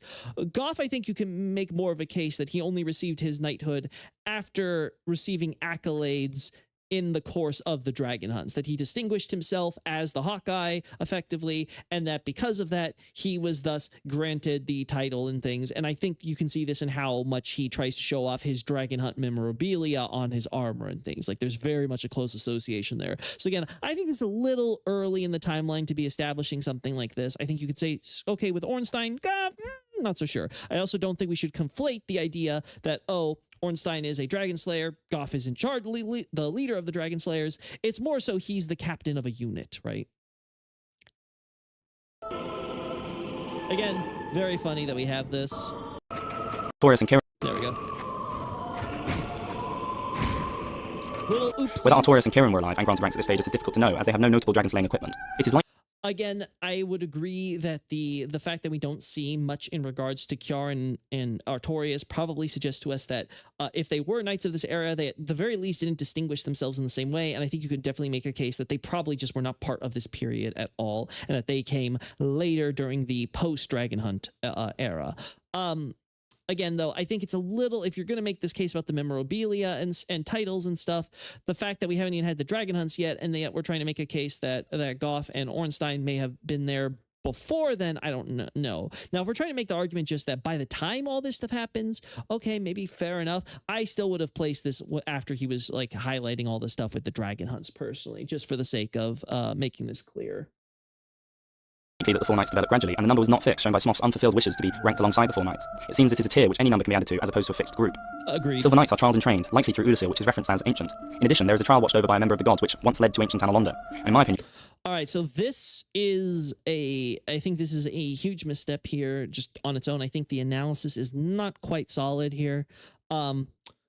Ornstein is, first, let's go a little bit earlier here. Ranks at this stage is difficult to know, as they have no notable dragon slaying equipment. It is likely that the Four Knights developed gradually, and the number was not fixed, shown by Smoth's unfulfilled wishes to be ranked alongside the Four Knights. It seems it is a tier which any number can be added to, as opposed to a fixed group. Yeah, so again, I agree with this incredibly. The only thing I want to add is that Ornstein is considered the leader, and this is most likely because of simply seniority, i.e. he was the first one to be distinguished by Gwyn, and so, well, he's kind of the unofficial leader. Like Hawkshaw says, there's not really, it's very clear that this is not like a fixed group where it's like, oh, there's like 4 knights and you can only have 4 knights. Like Gwyn just arbitrarily decided one day I'm only going to have 4 knights. The idea is that he's going to have, knights that he's going to particularly distinguish in this way. And it seems to be that they kind of just became the 4 knights by reputation as their numbers, kind of grew to that over time and over history, and probably especially, in human legends and stories about them. But, the point being is that I feel like the idea that Ornstein is the leader here is simply because of the fact that he was the first. Now, later games expand on this to kind of insinuate why he was probably the first and stuff like that, maybe a little bit close to the royalty. And there's some hints to this, of course, in the base game as well that you can argue, but I just kind of wanted to make that point. Now, the other thing here. Silver Knights are trialed and trained, likely through Udasil, which is referenced as ancient. In addition, there is a trial watched over by a member of the gods, which once led to ancient Londo. Again, I think that this is a huge mistake here. It's a huge misstep, I think, in the analysis. And the reason being is that the Battle of Stoicism, as we can see, is for undead. It's overseen by Silver Knights, or at least statues of Silver Knights respecting it. And we do see Silver Knights employed for sort of telling us the numbers and trials, but I don't think it was to train Silver Knights. I think that Hawkshaw's kind of missing the forest from the tree, forest from the trees type of thing, where he's focusing so hard on this Battle of Stoicism and this detail about Silver Knights, and kind of not looking at the larger narrative that is being told here in the events of the DLC, which more clearly connects this to the undead, the undead mission and everything related to that, including this idea of it being, a trials in order to reach Londo. That's what the Bell of Awakening sequence serves as in the base game, right? Like there's obvious parallels that I think he's kind of missing here. And on that subject as well, I think it's also worth considering that he's completely ignoring Sen's Fortress in this. I think that this is a huge mistake. One point to make about Sen's Fortress, or Sen's old castle, again, old ancient castle. Again, we're not going to quibble on that. But the idea that when a Japanese person hears Sen, they're probably going to be thinking about the kanji for war and battle. In other words, whoever Sen is, you can argue he's the commanding officer in charge of the fort or whatever. Just one of the gods or one of the knights of the gods who does this. this is more likely where Silver Knights are to be trained, considering all the Silver Knight armored statues and, well, a few other details in the Iron Golem arena, especially, which kind of indicate that this is more something connected to the dragon hunts than anything having to do with Ulasil. And again, just saying that, well, Ulasil is ancient or old. Again, terrible mistake. Whenever this happens, you are guaranteeing that you're going to have a misunderstanding of the timeline. You cannot use old or ancient or any of this as a way to kind of judge whether this is Age of Ancients versus Age of Fire. Just it's wrong-headed to think of it this way. So I think, again, localization tripping him up there in terms of his understanding of the JP text. And I think then there's just a faulty analysis being made about the Battle of Stoicism in general. In my opinion, this is the god of war. For the Battle of Stoicism, each image in the gazebo shows Silver Knight statues, which implies that this was the ultimate goal, to become one of them. I don't believe Sense Fortress... Again, as we point out, this is being used as a sort of stand-in, right? Like, they're not, this is an image that we can see being used simply to kind of tell you, hey, you are now going to fight 1 versus 1, 2 versus 1, or whatever, however the Battle of Stoicism, different levels for this multiplayer event is handled. I don't think this necessarily is trying to imply that you are to become a Silver Knight. You can make an argument that the Silver Knights are meant to serve as a model or ideal because, again, the Silver Knights are portrayed as angels, and generally this idea of an angel is a intermediary that represents and serves God. Again, the term for an angel in Japanese literally means a heavenly messenger or servant. So this idea that you are a servant of heaven may be an idea that you are meant to serve and act at the behest of the gods of heaven and Londo, right, which serves as, like, the Mount Olympus, the heaven in this setting.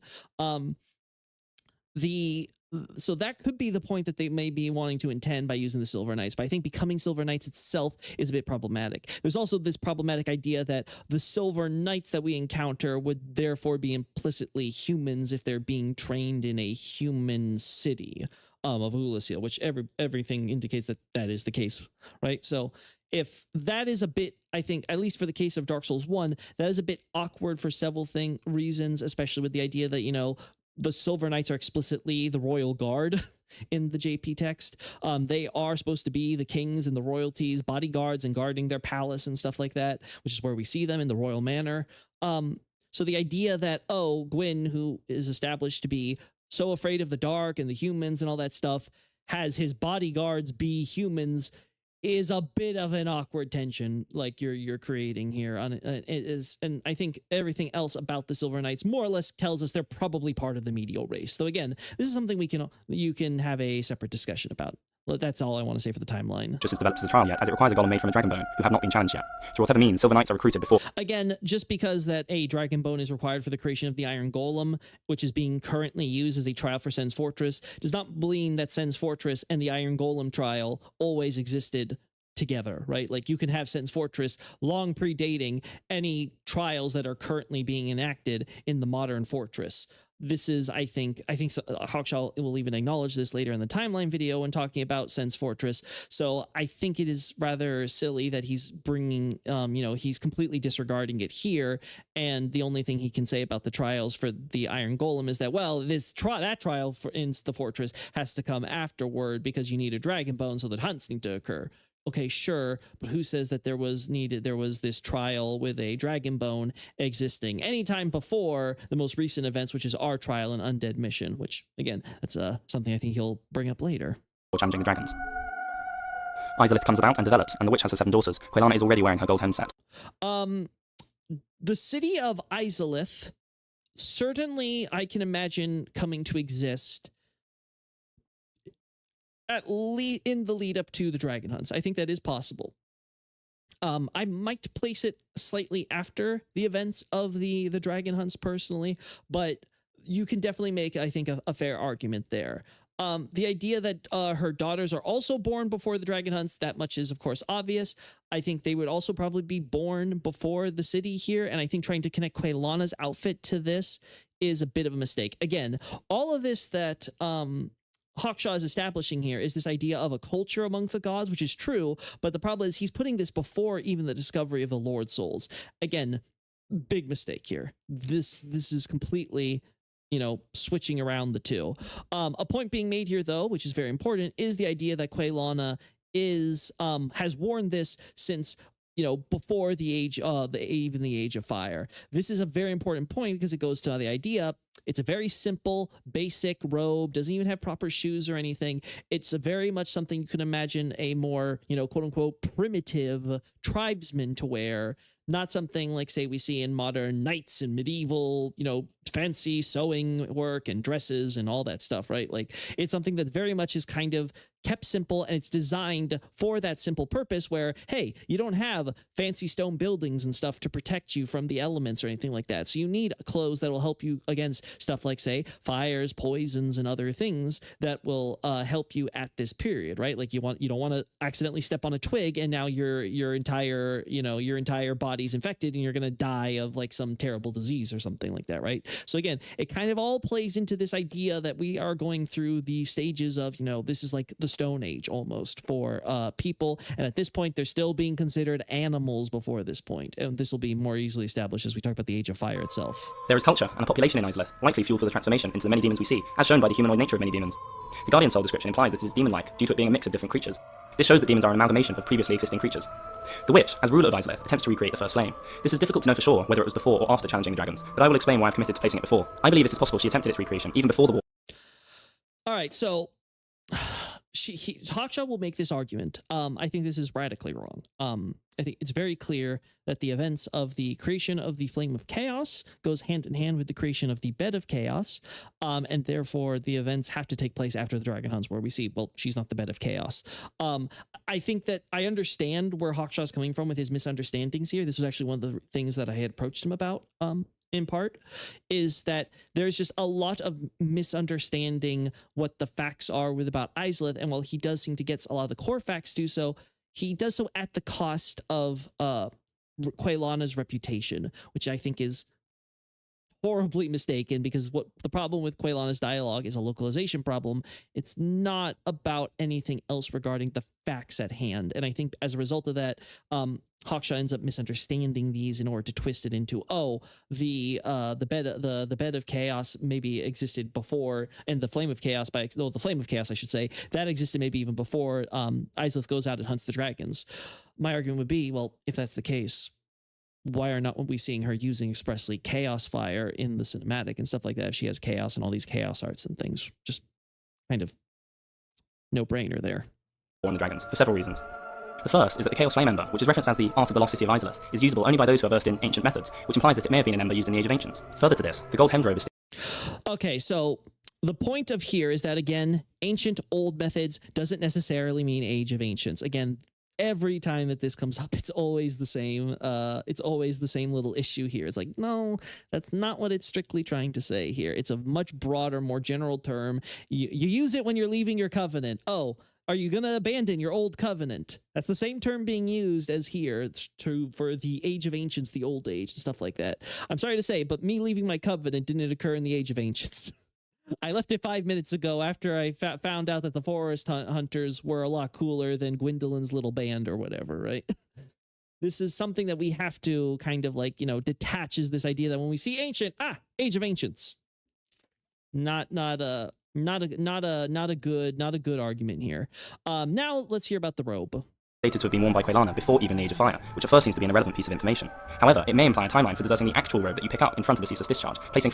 Again, I think that this is a bit faulty in that there's the assumption that, these are the robes of Quelana. Okay, these are also the robes of not just Quelana, but also her sister. You can make an argument whether maybe at one point the idea was you were going to receive these robes from killing Quelana or something like that, and they just didn't bother changing the description or something, and so there's a confusion there.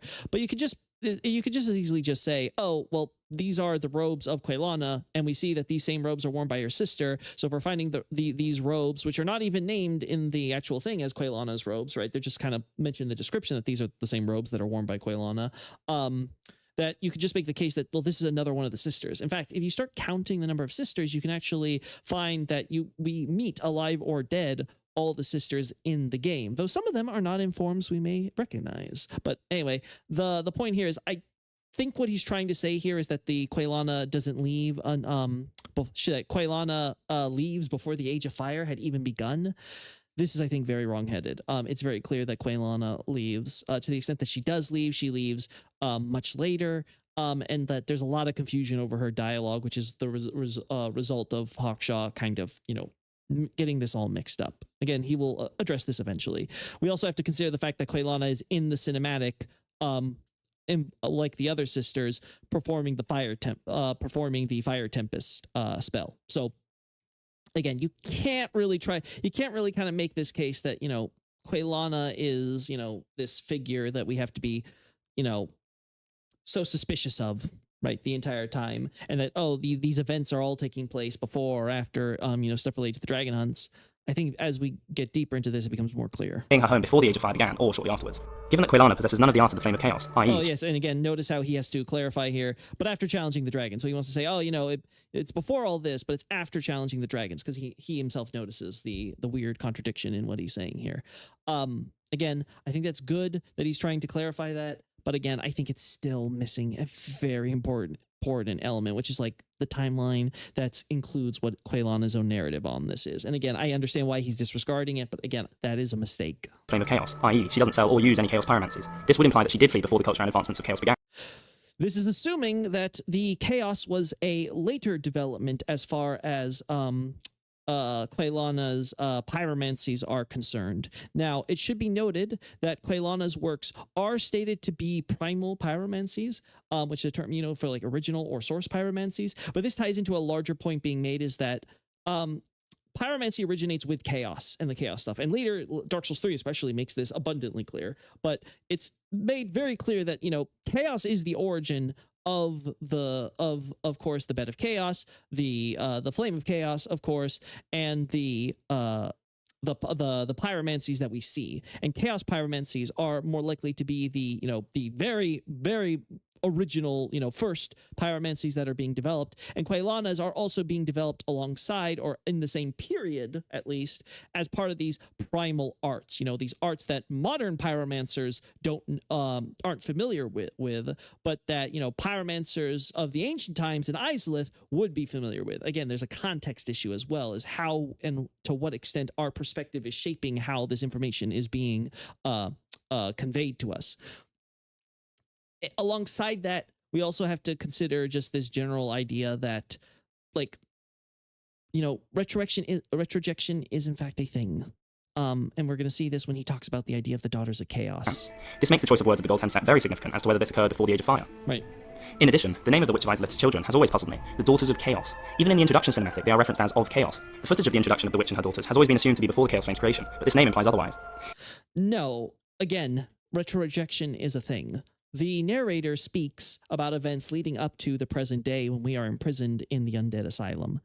When this is, the case, you can't really say, but when she's talking about the backstory and she's referring to the characters involved in that backstory by a name that may not have existed at the time, in this case, the Witch of Izalith and the Daughters of Chaos, well, therefore, we have to now say that the chaos must have already existed even back then. No, just no. That's very fallacious reasoning. I think that this is, again, one of these cases where Hawkshaw is just not seeing the forest from the trees here. There's such a focus on trying to make this case that he's kind of ignoring the obvious points that would discount some of these pieces of evidence that he's raising. It's not that odd to see here Witch of Izalith and Daughters of Chaos in the context of the cinematic. It has nothing to do with the idea that chaos may or may not have existed at the time that the dragon hunts were doing, or that what we're seeing would have to take place in the cinematic to after the events of the hunts if chaos really did exist only afterward. Again, I would definitely agree that the cinematic is clearly portraying the lords in the lead up to the dragon hunts. I also think he might be making the case here about the actual ritual and stuff that is involved here, and this is another area where I'm going to be like, I don't think it is what you're thinking it is. In addition, all the daughters are significantly smaller than the Witch of Izalith, as I mentioned, which is odd if they are her children in a traditional sense. Perhaps they are of her. That is, again, this is now we're getting into really, really kind of out there territory. We're like, okay, her daughters aren't her daughters. It means in a broader sense. Now, you can make a case of this. I'm not saying that this is impossible, but it's very odd in this context to try to claim that when Quelana outright calls her my mother or Mother Izalith, right? There's this idea that Izalith is in fact the witch's name. She becomes known as the Witch of Izalith after the city of Izalith is established. And obviously now there's like, there's easy confusion to be made between Izalith the city and Izalith the witch. And and after she becomes the bed of chaos especially, it just kind of becomes this collective term being used of, oh, she's the Witch of Izalith, or, Witch of Izalith.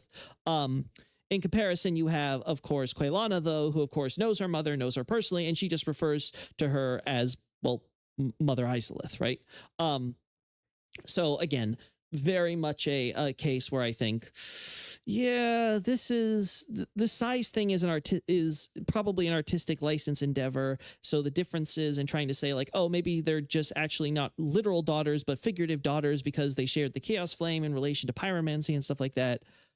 I don't think that really lines up with what we have. But again, he's disregarding Quelana, so it makes sense that he's not even considering this. And the Chaos Flame, a product of sharing the Chaos Flame. Also, if I recall correctly, the localization doesn't actually capture that nuance about referring to, her mother as just Izalith. I think if I recall correctly, they use the exact term, like my mother, the Witch of Izalith still. So again, a bit is being lost here as well, which, kind of contributes to the confusion. Which controls and is a part of her, in the same way that one can share a pyromancy flame as a part of oneself. Therefore, they share an eternal bond, as the Chaos Flame was split amongst them. In the cut content, there is a Demon Flame Lord Soul, a fifth Lord Soul, which further hints to this possibility that Chaos Power could be split as other Lord Souls. Careful. Demon Souls was their last game.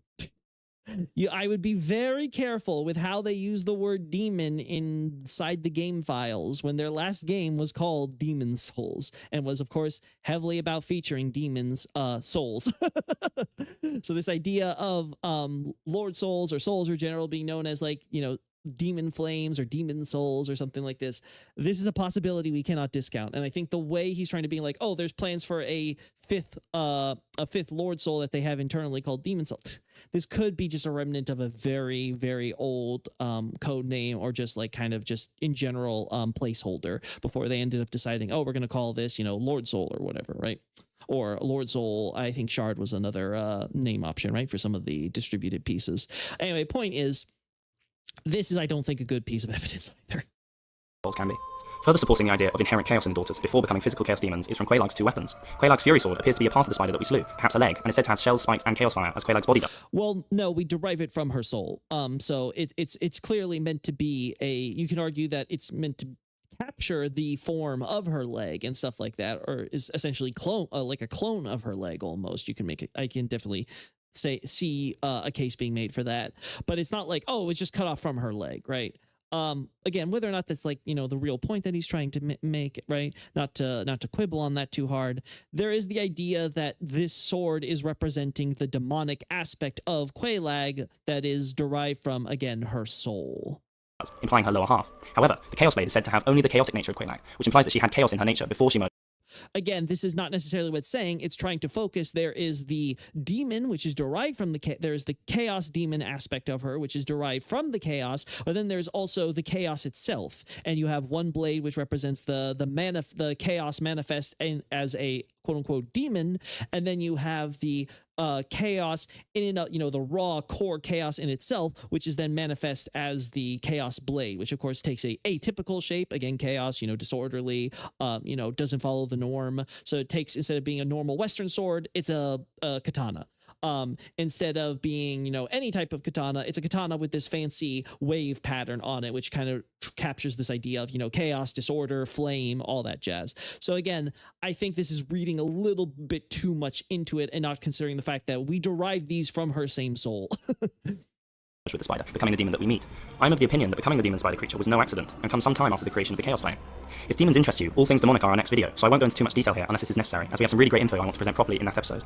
And again, this is, I think, a point that he's really making, is that yes, I would agree, a lot of, especially in the demon video, a lot of points that Hawkshaw makes there are in fact accurate. It's very clear that this isn't this tragic accident that turned Quelaag and her sister into these monstrosities that we meet. It's very clear that Quelaag and her sister are quite willing and supportive of this demonic culture and everything surrounding it and everything involved. It's quite clear that there was a demon culture and stuff existing in Dark Souls, and that's even ignoring stuff like Dark Souls 3, which builds upon it.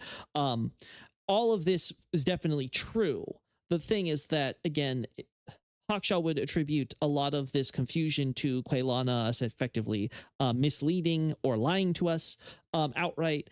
And again, I don't think this is the case. And I think because he's disregarding Quelana throughout this entire analysis here, he's making a lot of mistakes in trying to retrofit this entire idea of the chaos flame and chaos culture and society predating even finding the Lord's souls, apparently, at least the way that he's presenting it.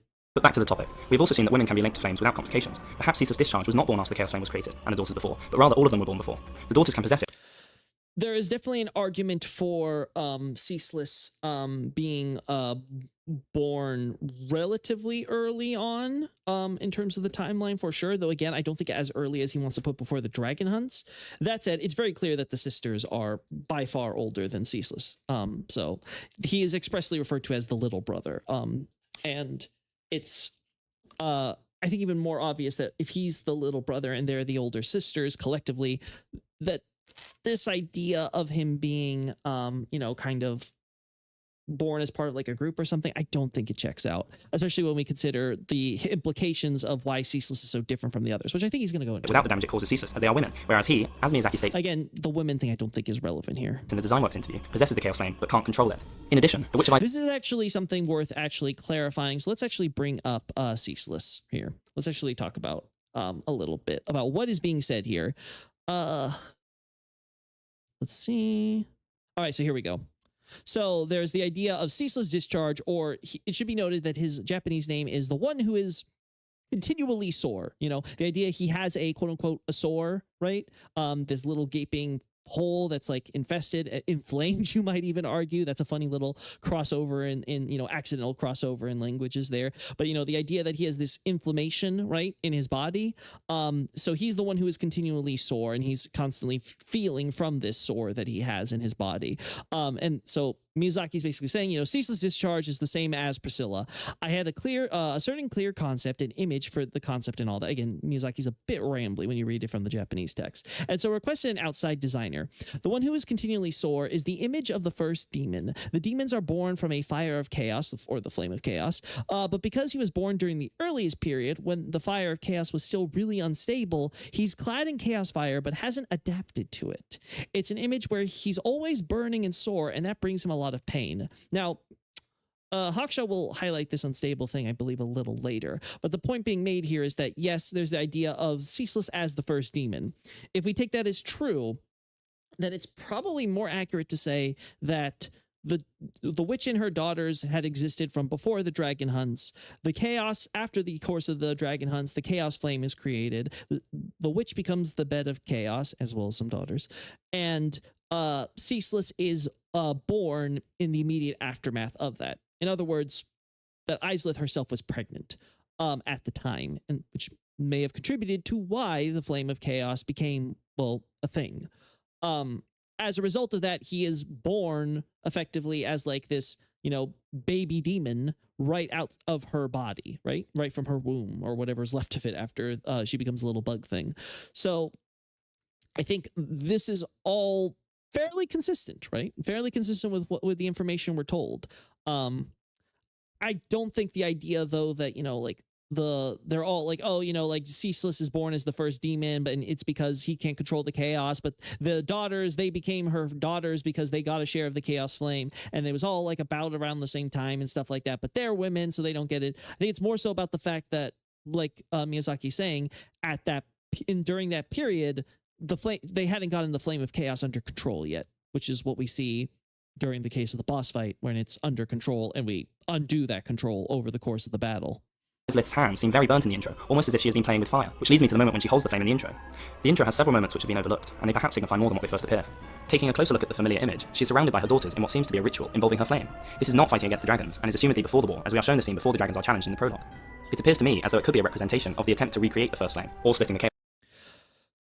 This is definitely, I think, plausible, but he also doesn't consider the possibility that it is simply showing one of many similar rituals that have been performed over time since before the dragon hunts, but which only bore fruit, for lack of a better word, after the dragon hunts, i.e. that Islith was already experimenting with trying to create her own first flame and the flame of chaos, which ultimately resulted from that, only occurred after she had performed another ritual while she was pregnant, with another life burgeoning inside of her, for whatever relevance that might have. Even if we want to argue maybe it's just coincidence, the point being made is that she may have performed many similar rituals with her daughters, has burned her hands in that fashion, and, well, as we can see, the result ends up turning her into a monster. Chaos flame between them, standing deep within Izalith on the roots of the earth that would become the heart of chaos. We see in this clip the two daughters on either side of the Witch of Izalith holding staves, which we don't see anywhere else except in the Bed of Chaos boss battle. This does imply that we are seeing the ritual that in fact created the Bed of Chaos. Again, this is assuming that this is the exact same ritual or the specific ritual which created the Flame of Chaos, and not arguably, as he himself points out, with the burnt hands and everything, part of many rituals that the witch has done over the course of a extended period. We can't say how long exactly, but at least a decently long time. So I think that this is, again, too much trying to read into the details and not looking into the idea that, yeah, the witch has done a similar ritual. It could have theoretically maybe created the Flame of Chaos all the way back then, or it was just one of many failed attempts that eventually would lead to the Flame of Chaos when she tried again. Again, in this case, around the same time that she was pregnant with Ceaseless, and would end up effectively giving birth to him as a unstable demon compared to later demons, which would be born after the flame was stable. Again, this is something he'll... What I think is far more certain than whether the creation of the Chaos Flame occurred before or after the Age of Fire is that the Witch of Izalith controls the Chaos Flame for some time. There is a very significant amount of time before the flame engulfed her, if indeed it ever did, in the sense that we are seeing... Again, this is a misreading. It, in fact, did engulf her. It's made clear that this engulfment or swallowing of her by the Flame of Chaos and stuff is what led to the creation of the Bed of Chaos itself. So again, the idea that, oh, well, you know, before there was even this hypothetical engulfment, there was a period of chaos and chaos culture and society and all that stuff. I think that is a terrible misreading of the evidence. What we have here instead is more likely than not that Izalith and her daughters, they gathered a Lord Soul. They're using the Lord Soul as part of their experiments. They're performing these experiments up until the events of the Dragon Hunts. They take part in the Dragon Hunts, whatever their motives may be. And after the events of the Dragon Hunts, they would start establishing, for sure, by this point, they would definitely have established a city and culture. And you'd have to ask who would be populating this city and culture at that point. And then it is only later when Ceaseless becomes the youngest child, and presumably last child as far as we know, of Izalith, pregnant in her womb, that this experiment finally succeeds. During this point, she becomes the Bed of Chaos, and then, of course, a little insinuation that Hawkshaw might have touched upon is the idea that it's not just her, it's also two of Izalith's daughters, which become the staff aspect of the Bed of Chaos that we see, the arboreal body part of it, right? As we know, the actual witch becomes the insect at the center, where all of these arboreal pieces are branching out from, similar to what we see with the old one in Demon Souls, and that effectively the entire experimental process leads to effectively her and some daughters becoming demons, Ceaseless being born as the quote-unquote, well, I guess you can argue they're not really necessarily demons at that point or not, but effectively Ceaseless is born as the quote-unquote first demon, and then, as we can see, after they finally get control of the Chaos Flame, as we see from the two staves that are representing the daughters, that then finally we start seeing other demons which are different from this, and I think he's going to touch on this himself. I will give some brief support for engulfment coming far after controlling the first flame. First, the Lord Soul she has is described as having created a being of chaos and fire, whose power formed a bed of life that would become the source of all demons. Would become implies a temporal delay, at least between its creation and the demon's creation. Again, this is quibbling over some language, which again isn't necessarily present in the JP for this. What it's really trying to say is that it birthed a warped. Warped is often used to describe demons, I should say, throughout the games. Chaos Fire or Flame of Chaos, beast. So the idea being is that this beast, whether apparently not necessarily classified as a demon, though again, same difference at this point with how demons are shown, it becomes basically this kind of, warped entity that is of the Flame of Chaos, and then that became a seedbed for all demons, right? So again, this idea that would become, again, this is, I think, the localization just getting a bit creative. There's a bit of flexibility, I guess, you can have in how you want to express it. I wouldn't harp too much on this detail here that he's trying to focus on. The point being made is that it became this thing, and it became this beast, quote unquote, right, of Chaos Fire, and that became a seedbed for all the demons, which is where the name Bed of Chaos comes from. It is the seedbed of of chaos. Basically, this is just a slightly more elongated explanation of the name of the boss you just killed. Furthermore, I believe demons came about while she still controlled the flame. The demon Fire Sage, referenced as the first demon, is a master of flame sorceries, despite pyromancy being described as coming about at the moment the witch was engulfed. Again, this is something where a lot of nuance is being lost here from the translation.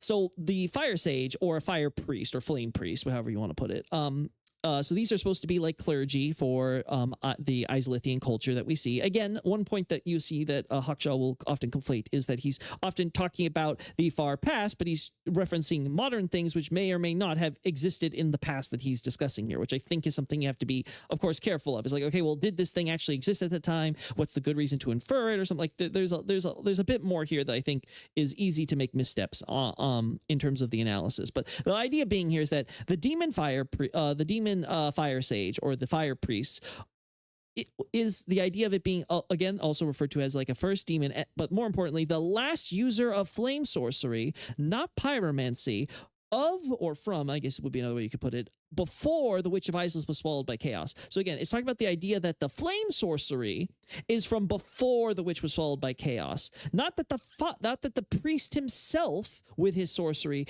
existed before the witch was swallowed by chaos. So very important difference here. The point basically being made is that there was no pyromancy before the witch was swallowed by chaos. Once the witch was swallowed by chaos, sometime after that point, not clarifying when or exactly how, it's not like, oh, she became the bed of chaos and suddenly pyromancy was born. There could have been a time, a period, but there is being definitely made the point is that the flame sorcery that the priests are using, that sorcery existed before the engulfment, which is very much true. As we see, if the engulfment occurred after the events of the dragon hunts, we see during the dragon hunts the witches using flame sorcery, not necessarily pyromancy, right? So with sorcery, staves and everything. So this idea that, oh, flame sorcery existed from before the dragon hunts, sure. The chaos flame and chaos pyromancy and stuff related to that, probably not. So I think this is another example where the English text may be, you're harping so much detail on the English text when that's not exactly how it's worded in the original. Anyway. This places a demon before engulfment and pyromancy. Again, it's not about the demon, it's about the sorcery. She also has a son, Ceaseless Discharge, and it is stated that his sisters made him a ring so that the lava which inflamed his swords from birth wouldn't hurt. His sisters, plural, implies the complete group, i.e. all of the sisters, are still around. Again, this is because of this whole idea that Quelana maybe left before or early on. Again, it's a bit muddled because he's also trying to claim, oh, it was after the events of the dragon hunts because Quelana take parts, but also apparently super early on. Like, again, this is a little confused. So it's like you're leaving your own room on this. So again, it's really hard to make this case you're trying to make here is what I'm saying. So again, this idea that, okay, the flame priests and all that, they didn't necessarily exist before the events of the dragon hunts happened, but the sorcery definitely did. And you can just make the case that the bed of chaos is created, a culture, now that the chaos flame is under control, we can have a chaos culture being done, demons are being born. Again, we can talk about the idea of the first demon in a sec, but the idea that you have Ceaseless being born, you have these first demons like the first demon like the Fire Sage also being born, and the idea that these fire sages or priests are learning the arts of the priesthood, which would be in this case sorcery, because these are the traditional arts that the Witch of Islith and her people were using. This constitutes the clerical class of Islith, and then later demons aren't necessarily going to be the priests because they're later adopters or something like that, or they don't become demons for one reason or another until later anyway, so they're not afforded the same privileges of learning directly from the flame sorceress witches, right? And then, of course, later down the line, sometime during this, pyromancy is created, and we see, of course, chaos pyromancies, and also, of course, Quelana's non-chaos variants that are being made that are still from this original period, right? This original, primal era of pyromancy. This places another demon before Quelana's departure, which she claims is upon her mother's engulfment. Again, this is not exactly true. So what Quelana doesn't exactly say that when her mothers and sisters became the bed of chaos, she leaves. It's a bit hard. It's a bit, it's easy to make that mistake, but what is actually being said in the context is that Quelana needs to explain to you that, Quelana wants you to kill the bed of chaos. That is what she is requesting in that dialogue chain. She is trying to say, hey, I have a request of you. In the course of that, she has to explain why exactly what she's asking you to kill and why exactly she wants you to do it.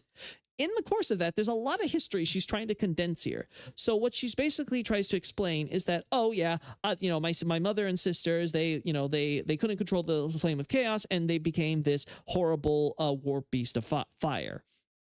Then she has to explain to her, I've run away, I've escaped, so I can't do it, which is what she's trying to say. She's not necessarily trying to say, oh, my running away, my escaping or whatever had to do with the creation of it. What I'm just saying is that as I am currently, I am in the state where I have run away from home. And so I am not able to do it. I do not have the resolve to be able to come back home and do this thing. Now, again, you can make the argument, well, maybe she did run away at that time or doing so, right? But that's not exactly what she's saying. There's a lot of wiggle room there. It's very, very important to understand that. And so there's, based on her own statement, it has been 1,000 years of atonement, which seems to be more of what she's referring to in terms of what she's leaving and why she feels that it is time that her mothers and sisters be free. It's not any time longer than that, and as the game establishes, or as Hawkshaw would argue, it's definitely been more than 1,000 years that chaos culture has been around. So again, I think this idea that Quelana ran away very early on, I think it's not true. It's very bad reasoning behind it being true, and a lot of the problems that you can take with Quelana's dialogue for why you'd want to believe that is true has to deal more with localization problems and the exact wording being used, which is, again, fairness to localizers, very easy to miss and get right when you're trying to convert this across languages. It's critical, though, that we do understand that this is not exactly what she's saying. She's not saying, oh, my sisters became this monster and then I ran away. That's not what she's trying to say, that one was the direct cause of the other. Miyazaki also states, in a contradiction to the description of the demon fire sage, that ceaseless discharge is the first demon, born so long ago that the flame wasn't yet stable. Wasn't yet stable implies it was eventually.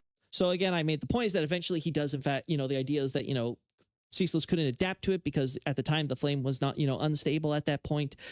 This is something that is, again, really important to note, is that in Japanese, you don't really have indefinite articles the same way that you do in English. There are cases where you kind of have something simulating the same thing, but you don't have a or an and the and things like that. This is something that in English language, we have to add back into the text in order for it to make sense to us, because when we don't include those things, it sounds like caveman speech and stuff like that. And the reason I'm trying to highlight that is that what is exactly being stated here about the idea of, he is the first demon, or, or there is a, what's the word? How do I put it? Basically that there is one demon and it has to be the first or the very first.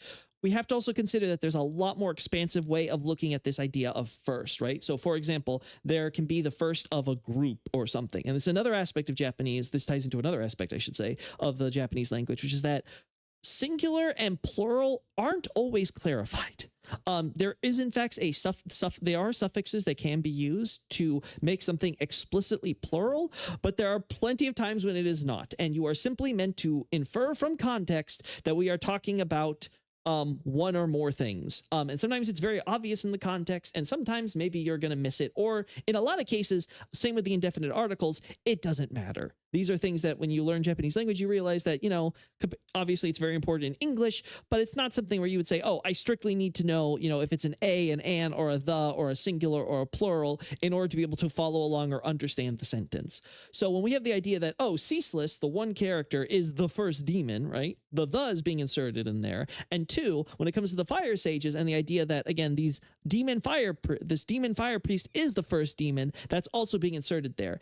And I think even Hawkshaw will acknowledge there's not just one fire priest. It is a clerical class. It is not just one individual priest who is the first demon. It becomes more clear that we're not talking about the demon fire priest as an individual who became the first demon. We're talking about the demon fire priest as a class of demons who, of a clerical class of demons specifically, who became the first demons, plural, in general. So the idea being is that Ceaseless was probably the very first demon.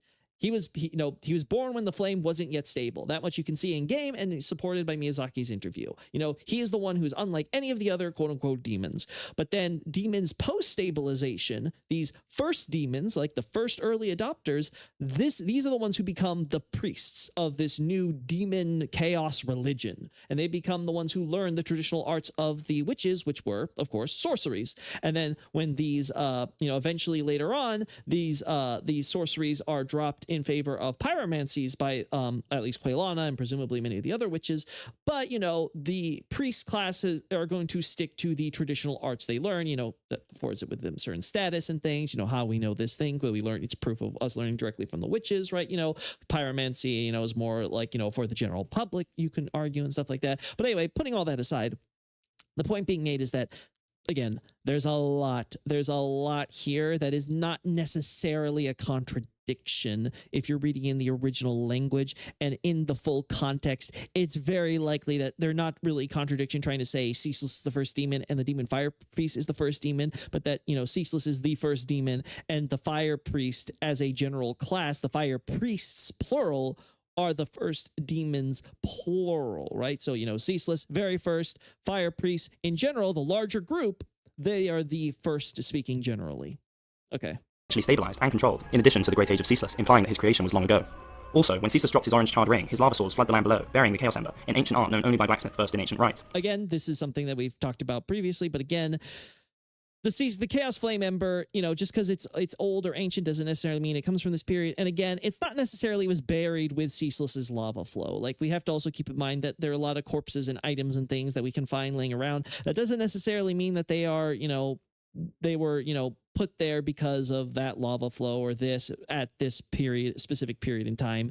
There's a lot of flexibility on, when a body shows up and ends up dying in the exact spot we find it in. For all we know, that person was someone who fell off the cliff's edge and ended up falling in the lava. Or this was someone who maybe they were walking around when Ceaseless wasn't moving there, and then Ceaseless ended up moving there, and maybe he's been there for the past 1,000 years or whatever, but that would mean the body might be more recent than that. Or it could be that the body is someone who literally just came maybe 5 minutes before us, ended up trying crossing the lava on his own, and we saw how that resulted. Again, even we can try to do this and end up dying. So again, I think we're trying to pigeonhole this in order to create a timeline here, which I don't think is necessarily the case, especially with all the other flimsier evidence we're using to build on top of this. These things taken together put the creation of the Chaos Flame very far back on the timeline. The sisters' transformation into demons is after challenging the dragons, however, which will be discussed later. And again, now, so the argument here is like, oh, well, the demon transformation and stuff, that all came later, but the demons and all this, that came from before the hunts. I would have to say I largely disagree. I think that part of this idea that, pyromancy had to have emerged as soon as the bed of chaos came into being, I think this is a mistake. The whole thing with the first demons and all that stuff, I think this is a mistake. The entire notion that the demons have to exist before the emergence of the pyromancy, it's and everything else, I think that is all a mistake. I think all of it just together is creating something where, he's getting a lot of it. He's understanding the demon culture and everything, but he's completely messing up the timeline. And this is taking a huge chunk of us not even being at the dragon hunts yet. Amos is around before the Chaos Ember is developed, as is versed in the ancient methods required to use it. However, from his dialogue, we can tell he has never seen it. His helm also indicates that he is part of an ancient line, and he repeatedly references himself as old. It is certain from both the Large Flame and Chaos Flame Ember that he is exceptionally old, complaining about the state of modern embers. We can therefore safely put him before the wall when the Chaos Ember is likely flooded over. Now, it should be something I want to clarify here, which is that the helm he has belongs to old royalty. It's not necessarily saying he is royalty and stuff like that. Again, there's even a point being made about how Vamos is mum, and obviously we get this after he's dead, so he's definitely going to be mum, about his past and things like that. So there's a little bit of wiggle room here, though again, I don't think this is the biggest issue. I think because the general point he's making that, Vamos is clearly very old based on how he treats embers and things. This much I would say is true. Now, what does that imply about Vamos and things? That'd be a separate discussion. Havel is likely to be around in advance of becoming a battle compatriot with Gwyn. Considering he wields a dragon tooth, which is likely pillaged from a dragon he kills, I believe he was a compatriot for this war. Anor Londo, the archives, knights, religion, Izalith. In short, culture was fully developed before the challenging of the dragons. Again, I think that the Izalith aspect is where he's mistaking this. Again, I also think the fact that he hasn't brought up the Lord Souls or anything in this part is a huge mistake. Maybe he is trying to just say that, oh, you know, the Lord Souls were found and that they were becoming kings and all this stuff beforehand, because obviously you need the Lord Soul to create the Chaos Flame Ember for what it is. But I think that the fact that he doesn't address this, because it's very important, there's this idea that these animals, right? Again, some animals, right? And as Quaylana herself says, you know, her mother, Islith, became one of the first lords. The term lord is the kanji is o, which means like king, and the idea, you know, like a ruler, right? So the idea is that, you know, the four lords are referring to the first kings in the history of the entire setting. Like, until then, they were animals, but then they were attracted to or captivated by the flame. Again, going back to the point I made earlier, they were born out of the dark, but they were captivated by fire and, you know, attracted to the flame. It drew them there because they never seen fire before. They lived in a world where fire wasn't. So there's now seeing this world for the first time where it's like, oh, this is flame, and this draws them to the flame. And when they come toward the first flame, they're now seeing, oh, there are these Lord Souls. It says within the first flame, but really the Japanese says nearby or around it. So think of it more like residue, right? Like there may be residue around a fire. It's not necessarily in the fire, right? Like little embers and ashes and things that are maybe blown around and across it, right? Or maybe leaving marks or scars around on the ground. So especially when we have this idea that souls themselves are itself disparity, and this idea that the flame exists and has disparity kind of, you know, spread throughout the world and all that stuff, and create the world as we know it in Dark Souls. I think it's fair to say that, you know, they come near it, and then some, you know, like Nito, like Gwyn, like Islith, they find this, they become kings with this power, and with this, you know, kingship, they can start establishing, you know, kingdoms and things of that nature. Though again, you can make an argument on when exactly each of them establishes their own kingdom, but they definitely have the power to be a sovereign, right? Like they are someone who, they're on the same level, and as a result of that, civilization and culture develop. They are no longer animals; they become people. They are civilized or civilizing, as we see. And this is, I think, a point that everything that Hawkshaw says here is in fact true. I just wish, again, there was a bit more attention given to this idea that, you know, it's the Lord Souls which trigger all this. This is what creates the quote-unquote dawn of the Age of Fire, as referenced in Quaylana's robes. This idea that, you know, there's at least, whether or not you consider this the Age of Fire proper, there is a beginning to the Age of Fire that is happening at this point, that the Lord Souls are found, as referenced in the script,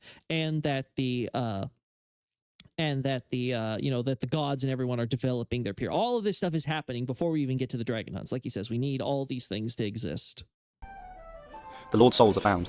This is a very... Again, this is where I think that this is where I think the problem lies, is that, you know, he hasn't addressed the Lord Souls at all, and now he's saying, well, the Lord Souls are found. Okay, what about all this stuff about chaos? What about all this stuff about culture and kingship and development stuff? This is way too late. This is way too late to have this. A similar time to challenging the dragons, as both are referenced as marking the dawn of the Age of Fire. Again, this is a mistake. Trying to say, well, it's the dawn of the Age of Fire, so they have to have relative simultaneity, right? And I think is the point he's trying to make. A beginning period, like if I talked about the beginning of, I talked about the beginning of mankind, I'm not necessarily referring to just the first few years. I could be referring to literally the first few hundreds or thousands of years. It could be a very large period. The idea that a beginning is a singular instant, I think, is a gross misreading of any text. This is not true in sort of, at least I imagine it, maybe I'm wrong, but I imagine it wouldn't be true in most languages, that the idea that you, when you're talking about a beginning, you can only be talking about, like, you know, a singular, very narrow period or instant. It becomes very clear that this idea of the dawn, like if I talk about the dawn of civilization, I'm probably talking about like several hundreds, if not thousands of years, right? That go into like the development of civilized society. Why wouldn't the same be true here? We should consider this dawn of the Age of Fire as the same type of idea. These are people who are developing through into creating, at the very least, they're developing into a Stone Age if they haven't already, and they're definitely now developing a civilized culture where we now recognize these as, you know, people that are part of these uppity civilized societies, right? They are so different from, you know, those animalistic, you know, lowly barbaric tribesmen of old. Though, as we can see, characters like the Witch of Islith and Quaylana still kind of retain a bit of that culture, and this passes on to pyromancy. I believe the power of the Lord Souls tempted them to challenge the dragons, and do not believe that Seath tempted the Lords to challenge the dragons, and Seath allied with Lord Gwyn. This implies that there were already sides to ally too.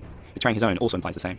As an example, can you roleplay siding with the mushrooms against the cats in Darkroot Garden? No, it doesn't make sense. They're not against each other. Therefore, Seath turned once the dragons and lords were already fighting. This I think the analogy is apt. The only thing I would want to clarify is that this entire idea that, you know, there is some great conspiracy where Seath is involved with the Gwyn and is influencing events in one way or another regarding Gwyn and the Lords. This comes from Framp's choice of word confidant, which does have this connotation of, oh, someone who you're sharing secrets with. This is not true in the Japanese. It's simply the term, basically generic word for ally, someone who's on your same side. So Seath does become an ally of the dragons, but only at the end of the dragon hunts it's made clear. This is made explicitly clear in the intro cinematic where it's, you know, after everything else that we see, then Seath betrays his own, and thanks to that, the dragons are finally defeated and all that stuff. But there's not this idea that, oh, you know, Seath is somehow instigating all of this. I definitely would agree with Hawkshaw here. This is a ridiculous notion. With the strength of lords, the dragons are challenged. Nito unleashes a miasma of death and disease, which is effective on the dragons, as the emergence of life has made them vulnerable to such things. This I don't disagree with this logic. I would only want to clarify that when they're saying of death and disease, this isn't actually what the JP says. What it says is simply a miasma of death. Now, if I had to guess, the use of miasma is why the localization wanted to include disease in here, because obviously miasma is heavily associated with old, before germ theory, we had this idea that, oh, you know, it's just it's bad air, right? Bad vapors in the air. And this whole idea of miasma and all that stuff was part of it. And you do see this association of Nito with poison and toxic status, especially. Poison, for those that don't know, toxic status is literally more means like a strong or a deadly poison. So this idea that you have, essentially basically poison and, you know, more deadly poison status effects. And this toxic status, of course, replaces plague from demon souls. And, you know, plague, you know, there was kind of like this idea of a death cloud, which was very similar to Nito's miasma. So there's a lot of like kind of, you know, demon souls, dark souls, cross-pollination of referencing and inspiration here that plays a part. And I think a lot of that kind of, the localizers probably saw the word miasma and said, okay, we're going to include disease here, even though from what we see, it's not really disease that Nito ever is using. It's literally just the power of death itself coming from his Lord Soul. So some affected by this miasma become the undead dragons you see in-game, brought down by this, I think, is a huge mistake, but let him continue. death and disease. However, not being split from their everlasting scales of immortality, they cling on as undead, it seems. Seath. All right, so this idea that this creates the undead dragons.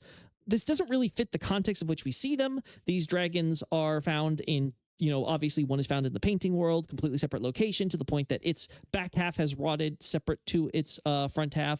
And then there's another dragon, which we see seems to have fought a bunch of dragon slayers who slew this dragon, but also slaying themselves. And then this dragon is just kind of still, its corpse was still clinging to the edge of the Valley of Drakes until its back half seems to have rotted off and fallen into the valley. And then all that's left is the upper half, which is still alive. So in both of these contexts, and the dragon in Ariyama seems to have simply crash landed and broken a lot of the bridge and stuff there and the lead up there. So there seems to be this idea that these dragons are more recently alive, and only because they were killed subsequently did they end up becoming, you know, quote unquote undead. Though again, the term used in the JP isn't undead in the same way as we think of it. It is using the term a dragon zombie. So it's using very specifically, you know, that the English quote unquote technically word, right? But the idea of like, you know, this it's not necessarily undead in the same way if we think of undead and undeath in terms of the undead curse of humans, but in terms of this idea that, you know, dragons have their own separate immortality, and that as a result of that, they end up, you know, even when they are quote unquote killed, it's hard to have them be truly dead because they're not, in that case, you know, truly alive, as Miyazaki referenced in that interview we quoted earlier. They are, you know, this half mineral transcendental being. Well, what does it mean if you're half mineral? Well, that's half rock. Well, what else are you besides half rock? Well, you're also half living. You're half soul, right? Again, this idea that, you know, the poison of life has infested these creatures, so they're not just fully rock beings, right? It's completely separate. So we're going to now keep going on this. We're Trace his own, and it is likely that in the same move he pillages the primordial crystal. He's made. All right, so again, I talked about the pillaging thing on a separate account here.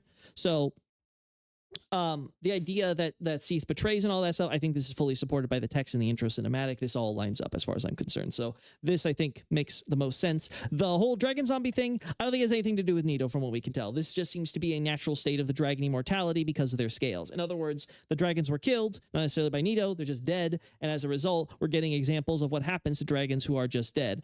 we should probably be thankful that we don't ever have a case where we have a dragon boss we kill and then we come back later and that boss is now revived as like a zombie itself. That would have been cool, but thankfully we don't have to He is duped experience and embraced that. by royalty, and is also given access to the regal archives and allowed to pursue his research. He perhaps is given the bequeathed Lord Soul Shard now as a reward, though most descriptions of Gwyn spitting his soul to his clan are upon leaving to link the flame, so this is ambiguous. This is not the case. In the Lord Soul that we are provided in the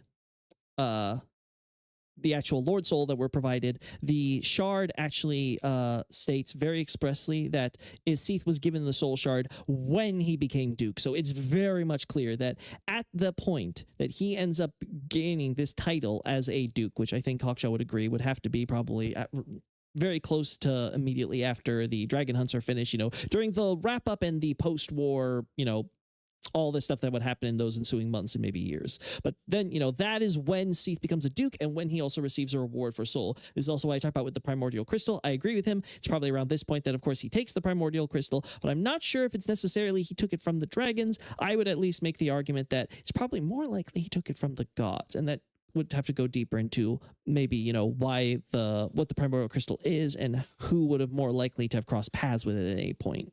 He could be granted the soul piece for turning against the dragons, but be given it years later. It is hard to tell exactly when. Without all the dragons being killed, enough is slain for the dragon's time to be past, and the time of lords to begin. So begins the Age of Fire. So it should be noted that everything that we have here is sort of the cinematic been describing the beginning of the Age of Fire. So this is kind of the idea, thus began the Age of Fire, right? All the stuff involving the dragon hunts and all that up until, the end of the hunt. So everything from, the discovery of the Lord Souls to the buildup of civilization to the dragon hunts themselves, all of this is considered part of this beginning of the Age of Fire and seems to more or less be very much constituted as part of the Age of Fire. So while we can make some arguments about, okay, is it still the Age of Ancients if the Lord Souls haven't been found, but the first flame is definitely in existence at this point and there's evolution and stuff happening? Maybe you can make that case, though, as I said before, the term Age of Ancients is a bit more of just a general term, meaning, the old age, the time before the Age of Fire. So I think you could make a case it all technically counts. But again, it's now very much clear that everything he's talking about, trying to tie it into the Age of Ancients, it's ancient, so therefore it has to tie into the Age of Ancients. All of this is part of the Age of Ancients. The Lord Souls, they can only be discovered closer to the events of the actual dragon hunts now, because, this is the beginning of the Age of Fire, and obviously the Age of Fire is separate from the Age of Ancients and all that stuff. Therefore it has to be going, like, all of this is, I think, very all muddled. It's kind of missing a lot of the major points, which is simple timeline is that there's this time when there is only essentially everything is like this gray rock, then eventually the age of quote unquote eventually, then in the course of that sort of ageless eternity of gray, suddenly fire emerges. It brings about disparity. This causes changes in the dragons, results in the evolution and creation of all these different types of races and life forms and all these things that we're familiar with, to creates the world as we are mostly familiar with it in the modern day. And in the course of that, some of these creatures that emerge that are a bit more intelligence, they maybe have a bit more tribalistic wear, like say what we see with the Daughters of Chaos and all that stuff. These quote unquote animals, some of them find these souls of kings, and they use that in order to become kings, establish these civilizations and that nature, and then they come together, and these four lords with their armies and things, or whatever they have, whoever they have assisting them, assuming they do have people assisting them, challenge the dragons, and then with the help of Seath toward the end, the dragons are finally defeated, and now we can say that all of this was what constituted the beginning of the Age of Fire, right? So the old age, that was when things were all gray, then fire emerged, then the souls of lords were found, and once the souls of lords were found, well, for sure now we are in the Age of Fire period, so there's no longer Age of Ancients. Again, once all of this kind of goes against this narrative that Hawkshaw has been building towards. And again, it's not I don't think it's the biggest mistake. I think some of the Isla stuff is definitely a lot more consequential, but you can see how like these sort of general misunderstandings and this hyper focusing on certain verbiage, which it doesn't necessarily have the same connotations or maybe even exist in the Japanese text, has caused so many different problems with what could be a very straightforward, simple narrative of, evolution, primitive development into full-blown developed civilization, into challenging the old world and conquering the old world, and to be creating a new age of peace and prosperity afterward. Alvina is born early in this age.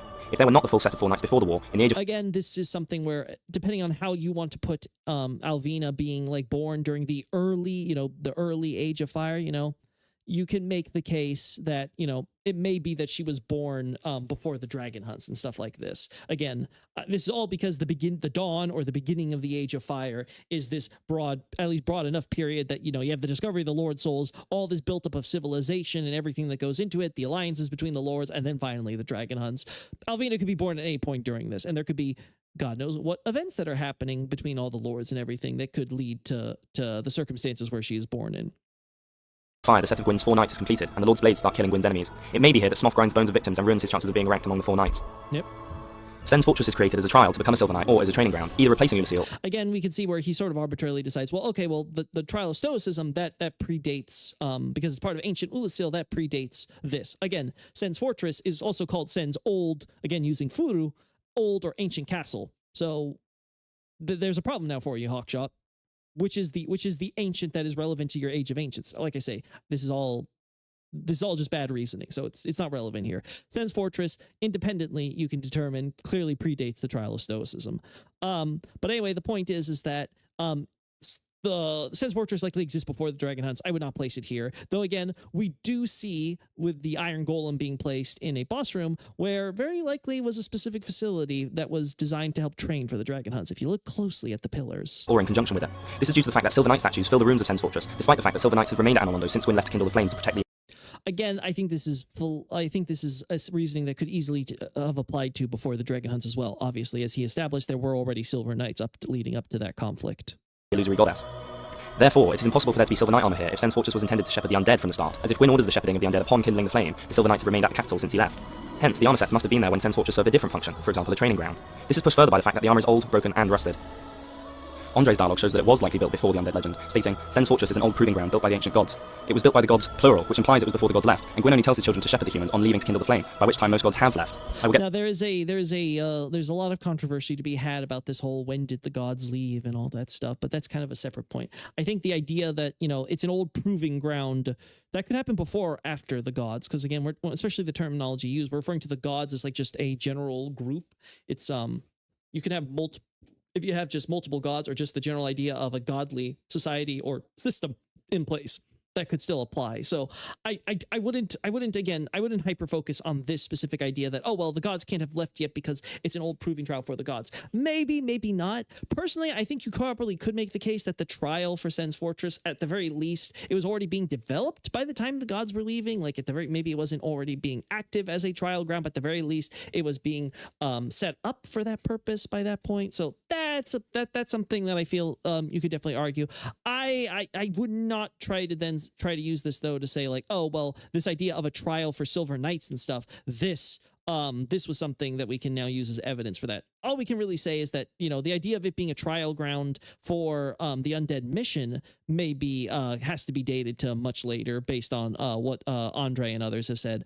But the use of it as a trial ground for Silver Knights, like I said, probably more accurate to say was from way before the Dragon Hunts. It's proving the gods leave before Gwyn kindles the flame in a moment. Why would the gods build a fortress as a trial for the undead so that they have their home invaded to succeed a leader who still is in power and at the capital? In addition, I agree, but that's not what the purpose of it is. It clearly existed as an old castle and seems to almost operate as like a checkpoint. There's that bricked up, of course, entrance to Londo that we, of course, see, which is now bricked up and requires the Batwing demons to help us over this, which obviously requires the Batwing demons to be aligned with Londo at this point. So there's a lot of variables here which would kind of tell us that the fortress probably has a long history that very much does predate being used as an undead trial. Though again, that doesn't mean that the fortress itself is so recent as post-Dragon Hunts. Dragonbone Fish shows that the core of the Iron Golem was made by the bone of an everlasting dragon, by the gods.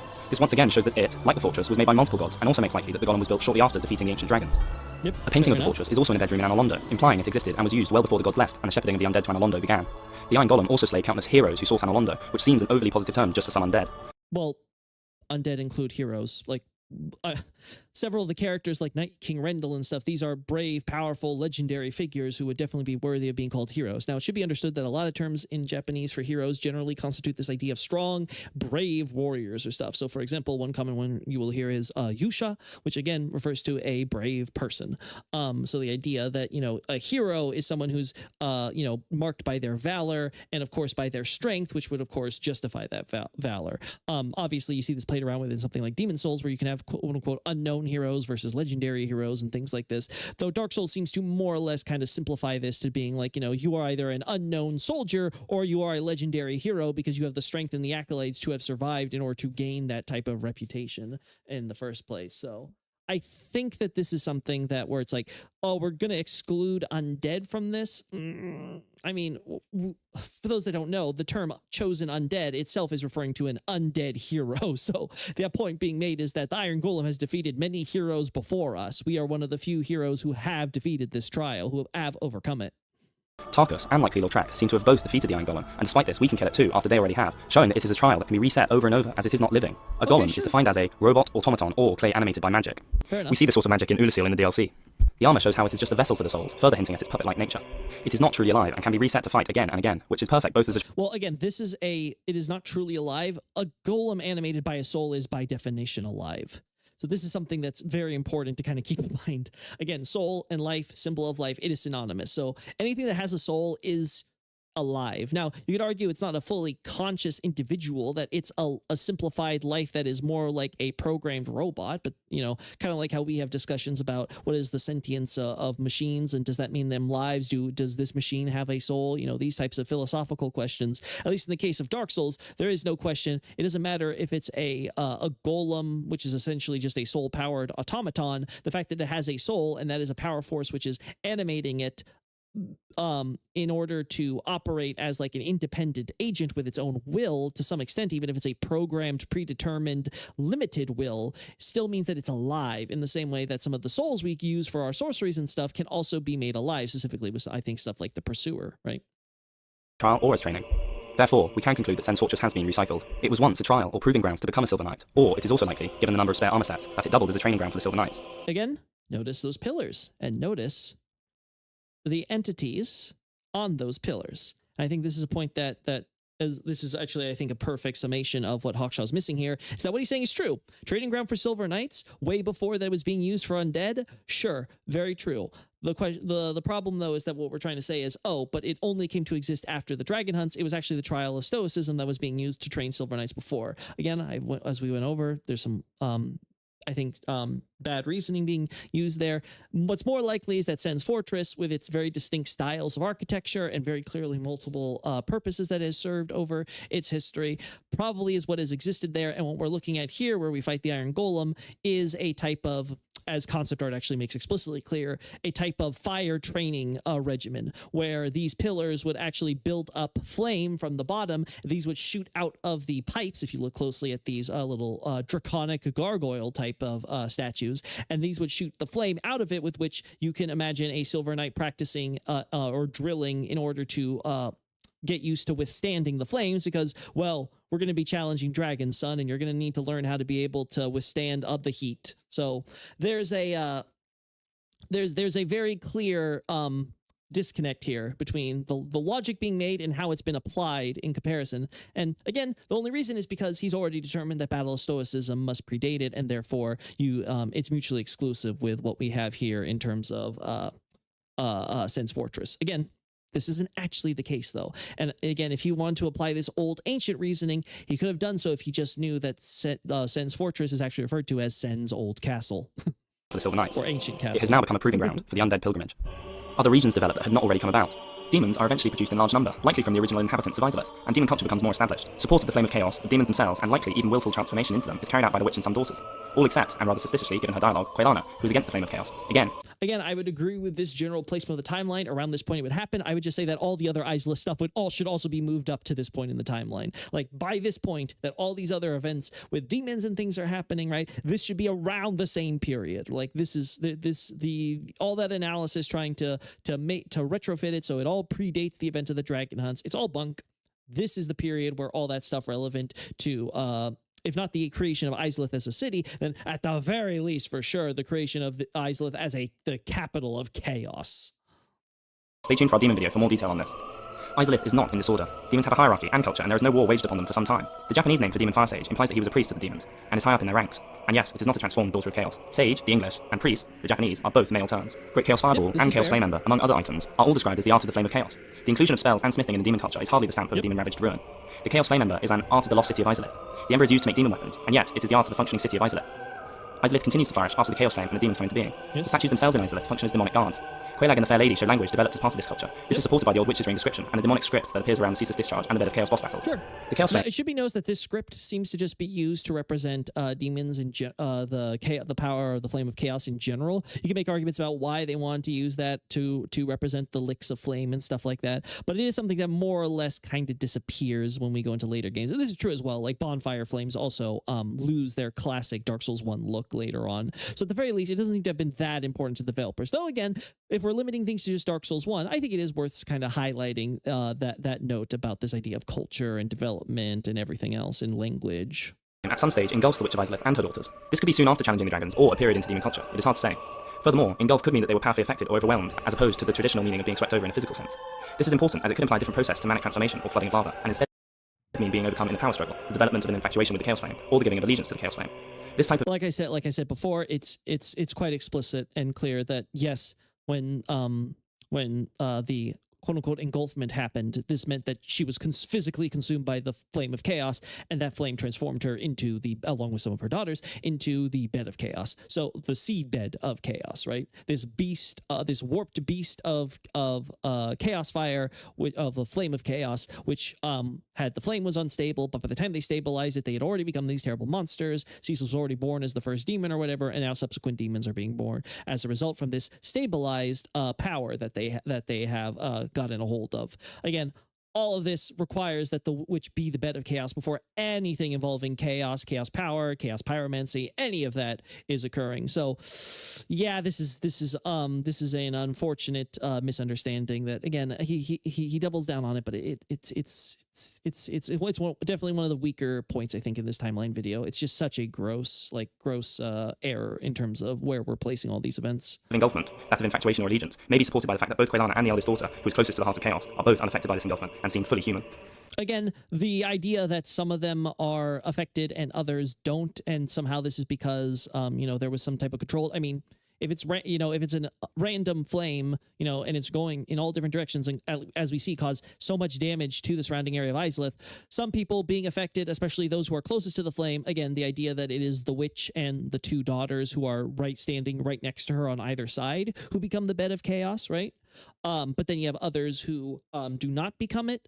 This much is like it fits in general with this idea of an uncontrollable flame. Plus, you have to keep in mind that depending on how fast or how explosive this power is, some of them might have just been able to kind of get away or get out of any blast to be affected and stuff like this. Now, again, I agree with Hawkshaw with the idea that there is a choice on some daughters becoming demons or not, and that Quelaag and the Fair Lady's demon transformation should not be tied into their mother's transformation to demons. But again, the reason why he has this misunderstanding is because of a misunderstanding of Quelana, which I think we'll see. Furthermore, Quelaag and the Fair Lady are still loyal to the Chaos Flame, running the servants of Chaos Covenant. It is also an interesting description, as only the witch, unless two daughters are included in the boss fight, is part of the Bed of Chaos. The rest are free to roam. Yep. And again, he does allude to this, but this is an important point. It's not just the witch, it's the two daughters as well, and this will be relevant in a sec. Perhaps after the engulfment, the consumption of humanity for the Chaos Flame, or the rate of production of demons, was too great for Gwyn not to take notice, and so was the catalyst for the war. But this moment, or process, needs to occur independently from the creation of the Chaos Flame, as the engulfment creates pyromancy. The Witch of Izalith becomes the godmother of pyromancy, a term that likely means she was the creator, but did not teach the art to the outside world. Quelana did teach it to the outside world, and is named the mother of pyromancy. Okay, so this is a huge misunderstanding here. So why do they say godmother for the Witch of Izalith, but mother for Quelana? Now, first we have to understand both are quote unquote mothers of pyromancy. Both use a term that means like a founder, a pioneer, a parent. You see this in some terms like ancestor, grandfather, or something like that. Like sometimes you'll have this kanji being used. But the point is that we are talking about the both Quelana and her mother Islith are referred to as the founders of pyromancy, and as Dark Souls and as imply is as implicit there is that if both of them are founders, then probably the other sisters are too, because they're all involved working together in this creation of fire and chaos arts, as we see with, like, say, the Ring to Ceaseless and stuff. And Dark Souls 3 makes this explicit. It describes them all as mothers. Now, why does the localization refer to them all in Dark Souls 3 as all mothers, but then they use this term godmother in Dark Souls 1? This is because the localization wanted to get a little creative, and they had seen that there is a term that essentially means like the beginning or like very starting or something like that. So I would translate this as like the core founder. So, like, you're the core founder. There may be other people who are part of your team or your group or whatever, and they maybe are along and they have, like, maybe more ancillary but still important roles in the pioneering of whatever project you guys are working on. But you are the core founder. Like, you are at the center of this. You are the person who was, most responsible for all of this branching out. And that's the idea, is that it's not because, she invented pyromancy but didn't share it, but Quelana did, or what have you. No, the point is just that all of them are pioneers in this art of pyromancy together, but the mother is the one that's at the center, because, as we know, it is only until after the mother is engulfed by the flame of chaos and becomes the seedbed of chaos that we see pyromancy end up developing out of that. And as a result, like Hawkshaw even pointed out, this idea of sharing the flame with the other daughters having a share of that pyromancy flame, and then being able to use pyromancy themselves, and then being able to practice and invent all these spells. As we see, they create pyromancy versions of the sorceries that they used against the dragons and things of that nature. All of that together kind of gives us the sense of, the idea that it has nothing to do with who was learning pyromancy or not is the difference. The point is just that the witch is at the very center of this, and the daughters are the ones who also immediately have immediate complicity in this entire development of pyromancy as an art. Introduction of it, Salomon, is far later. Quelana is also referenced as not only the mother, but the founder of pyromancy. These varying terms... Again, this is a case the localization didn't do their proper QA testing, and they didn't keep the terms consistent. What else can I say? This happens a few times. Sometimes, they don't think, maybe we should try to keep all our terminology in order. No, we'll translate it one item this way, the other item that way, and people start getting the idea that these are trying to have different nuances, and they try to look into the weeds, try to find these different additional information that's not present in the other. And it's like, no, it's all the same word. This could mean that the Witch of Islith created pyromancy for Islith, and Quelana had escaped before this stage and discovers it herself independently. There would therefore be two independent creators for two independent realms. This is supported by the fact that Quelana has no chaos pyromancies, unlike those used by the closest to the Witch of Islith. In addition, if Quelana has inherent chaos, she could perhaps draw from this flame within her and then share it. This concept is supported by the fact that Quelana has latent power that has yet to be revealed or emerge. This could link either into whether she is playing a long, devious game, or just simply to the flame that is inherent within her. Again, there's no long, devious game with Quelana. Quelana is a good little bean. But the general notion here that, she may have the latent power, but she may not be expressing it. Yes, that's very important. It's why we shouldn't be trying to pigeonhole her into a timeline of trying to say, before any of this really with the bed of chaos and all that stuff. No, all of the witches received a share of the power. It's related to, of course, the fact that they use pyromancy. Then you could say that Quelana was definitely a bit more reprehensive about only using chaos power, or she was more wary of chaos, which can tie into why she's more willing to see her mother and her daughters, her mother and her sisters be killed in order to sort of, as she would put it, kind of alleviate their suffering as she views it. But this really is more speaking to her character. It's not really speaking to her actions here in the early phase. It becomes very clear, nonetheless, that she is one of these founders of pyromancy, like her mother, and presumably like the other daughters, as later made explicit in Dark Souls 3. The cut dialogue of Quelaag shows that she knows that they are banished and accepts this pact. This implies that Quelaag and the Fair Lady likely fled the ruins, or made their domain higher up after the war with Gwyn's knights. This links their flame not to the engulfment or production of demons, but long afterwards, having been part of demonic culture. They are still actively supporting the culture and the Chaos Flame. In addition, note that the only mention of Quelaag and the Fair Lady fleeing is from Ingi, who cannot even speak to them. The way of white... Again, this is another fair point, is that, Ingi, he's a character who, again, I would not necessarily distrust Ingi, but he makes a point about how, they fled or escaped or ran away to these ruins and things like this. And I would not disagree with his characterization of running away. It's clearly a bit more nuanced, and there's a bit more going on there in terms of the exact history between there. And again, that's not really for this timeline video is about, but I definitely agree with the overall point Hawkshaw's making here for sure. It definitely has to be fully fledged in the Age of Fire, even if it did not begin in the previous age. They produced their first undead, Leroy. Okay, so let's go back and listen to this again. The Way of White definitely has to be fully fledged in the Age of Fire, even if it did not begin in the previous age. They produced their Okay, so this is not wrong, but he's placing this way too early. He's placing this before a lot of other events that he would place in this timeline. And as I said before, the Way of White seems to only really come about during the undead mission point, when a central religious institution led by a god is needed, versus what we see with the gods in general, which is like every god has like their individual cult and stuff, and there's this general worship being done. There needs to be more firm organization of the humans, and as we have pointed out, this idea that Gwyn wants the humans shepherded, right? Like that is being alluded to earlier. So this idea that also the Way of White has to be sometime during the Age of Fire. They also have their first undead in Leroy. Let's listen a little bit longer to what he was trying to make a point about this. First undead, Leroy, outside of Lordran, so likely Thurland, as he has to travel to the land of the gods. This happens well before the kindling of the flame and before the nameless blacksmith deity leaves, as Grant and Sanctus are explicitly referenced as legendary weapons. Again, this is a misreading. Just because that Leroy uses legendary weapons doesn't mean that he has been the sole or only owner of these legendary weapons, and that therefore the events involving Leroy must therefore take place around the same period that these legendary weapons would have first gained their legend very early on, or something like this. This I think very backwards logic. There's a point, any analysis of the Way of White will notice that there is a clear idea that older weapons that are being designed and invented by the gods are being sent over and provided to supplement the human forces that are serving under Lloyd. And therefore, we can't really use any of these weapons and their ages as anything indicative. So even if there is the idea that, yes, Grant and Sanctus were invented during the Age of Fire, I would even argue that Grant at least was probably invented well before the Age of Fire and before the Dragon Hunts, but that's a separate discussion.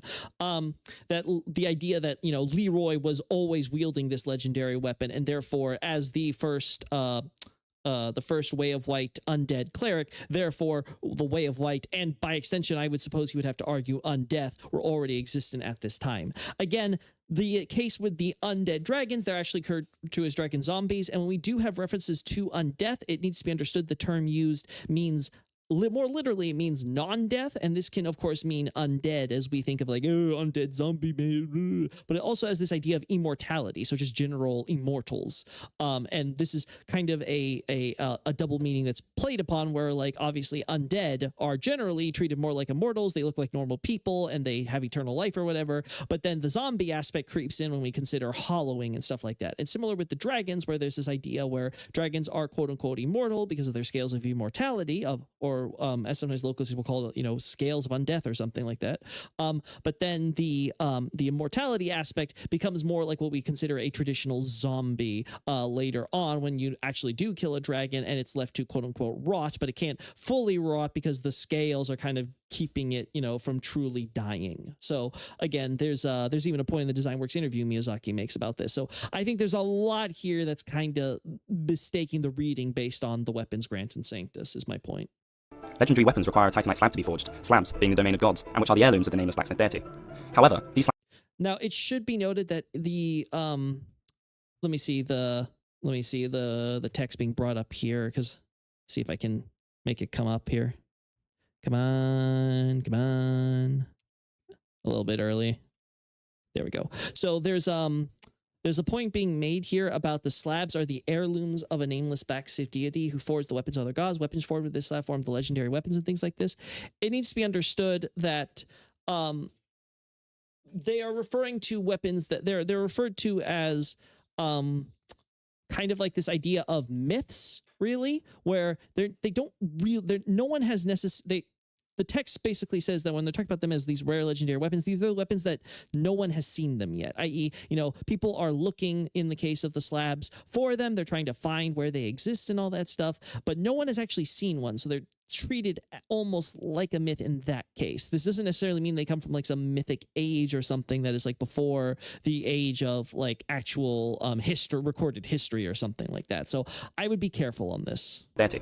However, these slabs have been long lost since the blacksmith deity's departure and have turned into myth, with the there's the actual mention of the myth here. I was a little early on this. exception of those who may have been bequeathed them, which is another story. Okay, so again, this idea of myth, not necessarily there. There's just the point being made that no one has really seen them yet. So like it's only referring to the idea of myth in the case of, does this thing actually exist? Not that, this thing comes from some ancient age, like before, formal history or something. I believe that the nameless blacksmith deity forged these weapons for Leroy's mission, which places the mission far back on the timeline. I would heavily disagree. Let's see how he tries to support this for a second. Before the kindling and the god's departure. The nameless blacksmith deity passes before the other gods, but I will get to that in a moment. Further support for this early timing of the first undead mission is found in Leroy's use of the Wrath of the Gods, which tattered and evolved over a great period of time into the modern force. This doesn't mean that people from more recent times can't use Wrath of the Gods just because this is a series that it didn't even necessarily like tatter and devolve. It's just the fact that over time it becomes simplified into modern arts and stuff, which require less faith in order to perform, because not everyone has the same strength, power, faith as some of those we see who perform Wrath of the Gods in Anor Londo, like say the giant sentinels that we see can perform Wrath of the Gods and some other powers. But we do see some of these more advanced versions of simplified miracles do get used, and this is a point that's being made in there, that the simplicity, the simplification of miracles is being done for the purposes of helping those of weaker faith be able to benefit from the powers of the gods and therefore strengthen their faith so that they can move on to more advanced stuff as they study and learn these longer, more complicated, more faith-demanding tales. The only other individual who possesses it is Rhea, descended from the House of Tharaland, and therefore from the foremost family Oh boy. in the church, who has had it passed down the generations. From this stage, at the latest, I think undead. So, Rhea is not from the House of Thorland. This is a horrible mistake by the localization. It's honestly one of the worst quest lines that have been mistranslated. I have an entire article on my site about it. Again, link in the description. What it's saying, what I think it was Petrus, if I recall correctly, is the one who says this. Lady Rhea basically it refers to as like a daughter of a distinguished family of Thorland. Again, this whole idea of A's and thes and these are things that you have to kind of be careful about how you're inserting it. What it's trying to just say is that it becomes clear that you see with stuff like Petrus and his Knight Shield and stuff like Vince and Nico, that there's idea of different statuses and families and things like this. And Rhea is from a particularly notable family in there. Doesn't necessarily mean that she is from the House of Thorland, and there's only one House of Thorland or anything like that. But that Thorland is, of course, a country, as the games allude to, and that there are various, there's a lot of rigid social hierarchy there, and that obviously Rhea outranks Petrus and Vince and Nico in this regard. Also, a big point is that you also hear references to characters as like royalty and things like this. This is also inaccurate. This is something that was also true in the original Demon Souls. Thankfully, they mostly fixed this in the remake, where for some reason they would translate noble or noble family. There's different ways you can translate based on context, but a common thing is like noble in the singular. But basically the idea that, these nobilities became royalties. I don't know why the localization was so persistent with this very obvious error. I mean, one is written that means like noble family, literally, and the other is written to mean like royal or king family. So it's like, something got lost somewhere, but thankfully they did fix in the case of Demon Souls. I wish we had a remake of Dark Souls where we could say the same. Has been placed upon humans, or at least some form of humanoids, as we cannot be sure if Leroy was human. Nevertheless, well, he's undead, and this is inherently a thing. Again, this is I think a point that Hawkshaw might disagree with because of a separate video he would do on death, as I recall. But again, the undead curse that we are talking about is specifically a human curse. There are exceptions that can be made, but these are specifically in the case of man eating and flesh eating. If you eat cursed flesh, you become cursed yourself, which we see with certain dogs and stuff throughout the games. But the idea that Leroy may not be a human, but he does become the first undead of the Way of White, that just doesn't jive. You can make arguments about a lot of things in regards to, themes and things like that or whatever, but in terms of the actual mechanics, undead, quite explicitly in the intro cinematic that we see, is quite something that appears not on the living, but on man. Man is where the dark sign that marks an undead appears. Undead are in existence. However, it has been placed upon the dragons for some time, it would seem. Again, dragon zombie, not necessarily an undead in the same as the undead curse or anything. They don't try to use the same terms in that way. The closest you really get is this talk about scales of undeath / immortality. And again, as I said before, you can understand why the nuance is done. There are parallels being made in that, like the undead, the cursed undead, the dragons also possess a kind of immortality of their own, but it's very clearly something separate from the undead curse, and trying to say, well, the dragons have had an undead immortality for a while. And so really saying that, other races and people also had that, it's like, no, let's not try to try to like conflate these two. The context and everything surrounding Leroy and others regarding the Way of Light is that these are talking about those who are undead, referring to those with the undead curse. Very important distinction. Also believe that Guinevere is likely born at this stage in the Age of Fire. She is revered as a symbol of bounty and fertility, and so it is likely she came about soon after the defeat of the dragon. I think this is fallacious. There's no reason why you can't say that that bounty and fertility, or as the Japanese use it, good harvest and grace. It's the same term used for abundance or plenty in Elden Ring for those who would like that comparison. So like the age of plenty or the age of abundance. This is the type of, the age of good harvest is what Guinevere is associated with in terms of the fertility. She's not the fertility in that way. Get your heads out of the gutter. And in terms of this idea of bounty, we're talking about like grace or blessings, those types of things. This idea that, Guinevere basically, she's good for, she's a harvest goddess and she's good for blessing others, which is what we see with her covenant, specifically helping with blessing warriors, especially. So I think we should be incredibly careful how we are trying to, classify this idea that, she's a harvest goddess. We are now going to say that she only comes after, the dragons are defeated. Like, were the dragons raising all the crops or something? Like, why are we saying that these great civilizations are being born and there weren't any harvests happening? I also think in general, if you look at stuff like the cathedral and stuff and who is depicted here, which again, you're going to see probably Hawkshaw, I think, brings it up as well, but for a different point, is that there's very clearly this idea that there's Gwyn depicted as his warrior self. There is, of course, the empty pedestal, which is presumably where the firstborn was before he became disgraced. And then we have, of course, Guinevere there on the other side and not any of the other children there. And I would argue this is probably because this is to commemorate the dragon hunts and the three royals who most contributed to those hunts, which would include Guinevere, who's well established as supporting warriors. We see in Sen's Fortress with stuff like Divine Blessings. She is very much a big supporter of knights and other warriors of Anor Londo, and even outside of that, if you're a human who happens to get an audience and become part of the covenant, or well, I shouldn't say become part of the covenant, but receive the favor of her covenant. Right.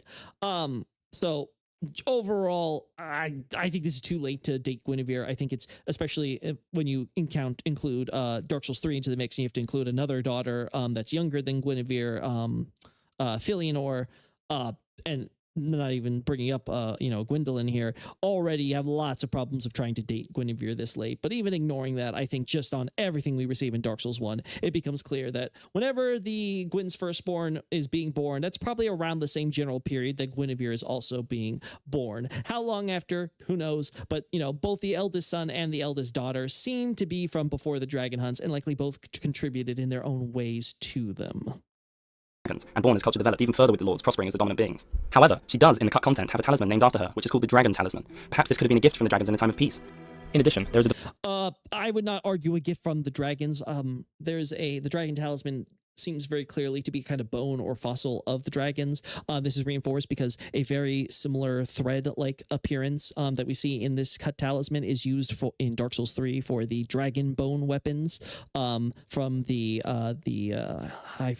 wretches. I think the wretches of Irithyll Dungeon, as they're called in DS3, right? So these are again sort of this idea that dragons are gifting a talisman to the gods before they're being challenged. Again, I don't think dragons were probably even very much aware of the civilizations being built above their heads at this point.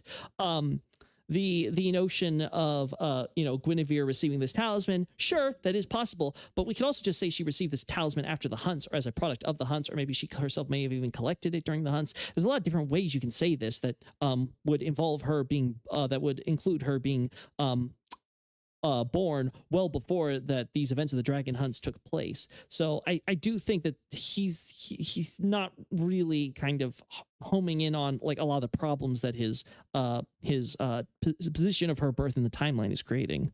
Divine blessing in a chest in the room with Guinevere's statue, and seems to have been guarded by the painting guardians for ages. If that were to be taken literally.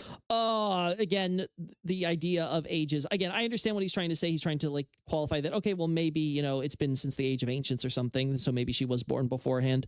But again, this is not the good one. As we've said before, this is not really the language that is necessarily being used. In this case, it's not even a case of ages. It's more like they're just using a term that means like since long ago, or since like, some period or whatever. It's not literally, ages, so age of fire, age of ancients. Oh, that's multiple ages. No, we're not. That's not a good good connection to be made here. This would put the painting in Guinevere's birth before the War on the Dragons, and perhaps even Priscilla's birth as well. Nevertheless, it can of course be argued that the content was cut for a law reason, and so can't be fully grounded evidence for this theory. nonetheless, the point that you're trying to make about the painting guardian still does exist. So I think that you're at the very least have some grounding, even though I think it's it's fallacious. So this is definitely I think another major mess up. It's very important that Guinevere is born beforehand for various events that take place regarding the aftermath of the dragon hunt. So it's something where I think that this is a shame. In fact, I also believe she may be the child at the statue at the Sunlight Altar, and many other locations, for several reasons. The mother stands on Londo architecture and has a crown, just the same architecture as Gwyn and Guinevere stand on in their statues in the Londo Cathedral. She is likely therefore at one stage the queen. Neither the firstborn or... It should be acknowledged that also in the Design Works interview there is reference of the statue of a goddess, and this is the concept art. And the concept art portrays this specific statue, though it's in a different context in regards to where the statue is being placed in the event in question, but it's still like that's the concept art that the developers are commenting on, and that's supposed to be the statue, a goddess statue. So it seems to be the idea that this is probably Gwyn's queen, the mother of at least his firstborn, and his Guinevere, saying nothing of Filianor right now. And that much I think is very much secure, which then leads to the question of who is the baby. Gwyndolin wield a straight sword. We encounter Gwyndolin, who uses a catalyst and bow, and the statue of the firstborn son wields a dragon slayer spear. In addition, no statue of this mother and child is defaced, unlike that of the firstborn son. The statue is also included in the new cathedral, and is therefore unlikely to be showing the firstborn son since he is very old. The child Again, I think this is wrong. Just because you show a statue of theoretically or hypothetically a baby Guinevere doesn't mean that versus say a baby firstborn doesn't mean that therefore the church and the statue itself are built during the period when they were first born or whatever. Again, how many times do we see statues being made of baby Jesus, right? Does that mean that when these statues are being made for that new church down your block, that therefore baby Jesus was born at that around down the block a few weeks ago or something like that? No, of course not. That's silly. We always have to be careful with statues and what they are depicting and using that as a timeline. For example, I use the depiction of Gwyn, the firstborn, and Guinevere as a collection of statues together to make my argument, not trying to argue that individually, well, this shows Gwyn as a statue in his war attire, so therefore that by itself means it must have been made during or immediately after the dragon hunts, right? No, it's the fact that this statue is being juxtaposed with two other statues to the exclusion of other figures that could theoretically be done, which begs implications about its purpose, and therefore could lead you to a conclusion about when it may have been built and dated. But I think that this statue by itself, on its own, or even any of the iconography used to it, no, I don't think this is indicative of the time. And just because this is known as the new church versus the older church where Andre is currently basing himself, again, this new church, for all we can indicate, didn't exist during the events of the DLC, and we haven't even discussed or addressed the events of the DLC yet. So again, are we trying to say now Guinevere wasn't born until after the events of the DLC here, Hawkshaw? Like, I don't think this is a good case. Is very old. The child cannot be Gwyn either, since he also doesn't use a straight sword. This same statue is also, even up to the present, actively worshipped at. We meet Rhea there when she arrives to pray at the church, and before this we find a firekeeper soul on the altar, which is perhaps evidence of a recent ritual or sacrifice. A statue of the firstborn son, who for a long time has had his deific status rescinded, is unlikely to draw such worship, whereas one cherished by all is more fitting to draw worship. Guinevere is also... Right, cherished by all, if I recall correctly, is more accurately cherished by man or mankind, humans, basically. So either way, I think it's fair to say that, yeah, if Guinevere is the more universally loved person by humans, then humans should be more likely to be worshiping her. I also think we have to look at the figures in general. There's so much floral imagery. There are birds. There are reliefs of a man, a lion, like a gazelle or a deer of some sort. There are with wheat in the background. Like all of this stuff very much clearly aligns with Guinevere as this nature deity, as a harvest goddess, right? Like all of this is very clear where it's like, oh yeah, thank goodness for the birth of Guinevere, because thanks to her, us who live in this subsistence farming society of medieval times, quote unquote, can have more easily not starve to death due to famine because of her blessings and things that she provides as our goddess. Like these are obviously the clear connections to be drawn between this statue and the goddess in question. There's also the fact that the church serves as this lead up to Sen's Fortress, which serves as a trial for us to get to Londo, which is meant to be where we have an audience with Guinevere for the case of our undead mission. So the idea that this church would depict the birth of a figure whom we will then meet as part of this great dramatic audience that will lead to us learning hearing the prophecy and learning about what our purpose of on death and all that stuff is, like all that dramatic hoo-ha. I think all of that kind of together really does build the case that, yeah, this is clearly supposed to be a statue of baby Guinevere. I think the sword part is also really notable, though I will say, to qualify, I would make this case myself, but I would still say that I think you can make a counter argument that, you know, the nature of the sword isn't really important, whether it's a spear or a sword or a great sword or a bow or whatever for the specific god. That just the fact that it's a blade representing war, and of course Guinevere is associated with, of course, the harvest aspect, but also with war through her support, her blessings to warriors and stuff like that. Obviously, she's involved in the blessing of the Silver Knight shields. She does the blessings through her covenant and stuff for other warriors for healing and things like that. She provides her divine blessings and stuff to characters like the Silver Knights and things like that. So all of that, I think, collectively together really kind of builds this case of, oh yeah, this is this goddess who, you know, she loves us in peacetime, she loves us in war. She's wonderful. The Princess of Sunlight, which fits the statue being near the Sunlight Altar bonfire. Everyone analysing the statue seems to have become fixated upon this child being the firstborn son. Perhaps the desperation to prove Solaire to be the firstborn son, and the vague similarity of the Sunlight straight sword and the sword in the statue gave some credence to the theory. However, the developers stated firmly that the firstborn son is not in the game, and perhaps this left the legacy of the child still being the firstborn son, even if it wasn't Solaire anymore. A final proof of the I can't speak to any of this. I wasn't around in the English community for any of this discussion or whatever.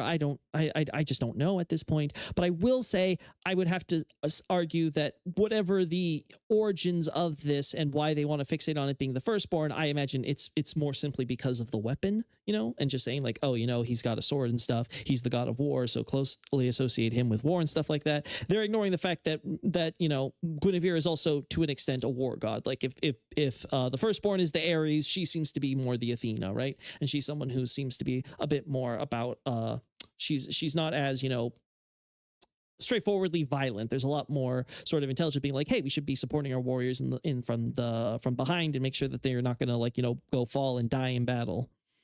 child not being the firstborn son is that a follower of Gwyndolin is found buried in front of the same recurring statue in the catacombs. Gwyndolin mentions his sister and father, but at no point does he mention either his mother or brother.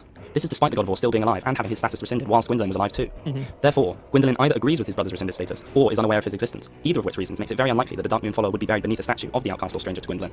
If we can conclude that the statue is indeed of Guinevere, this would place her birth around the time the new church is built in replace of the old one. Guinevere Again, the new church and the old church and stuff like that, her birth would have to be so late if we're making that argument, because again, this is a church along with the undead burg and everything else doesn't even exist during the events of the DLC, and obviously the events of the DLC have to take place before the events of the base game. So so unless we're trying to now argue, and Hawkshaw's not even making this case, that the events of the DLC are taking place this early, like there's no way to date Guinevere this much. She should be she very clearly was born before the events of the dragon hunts. She contributed, she took her part, and then she like everyone else gets to enjoy the peacetime afterwards, and like her duties haven't really changed from before to afterwards. She's still there to help you with the crops and help you when you're fighting.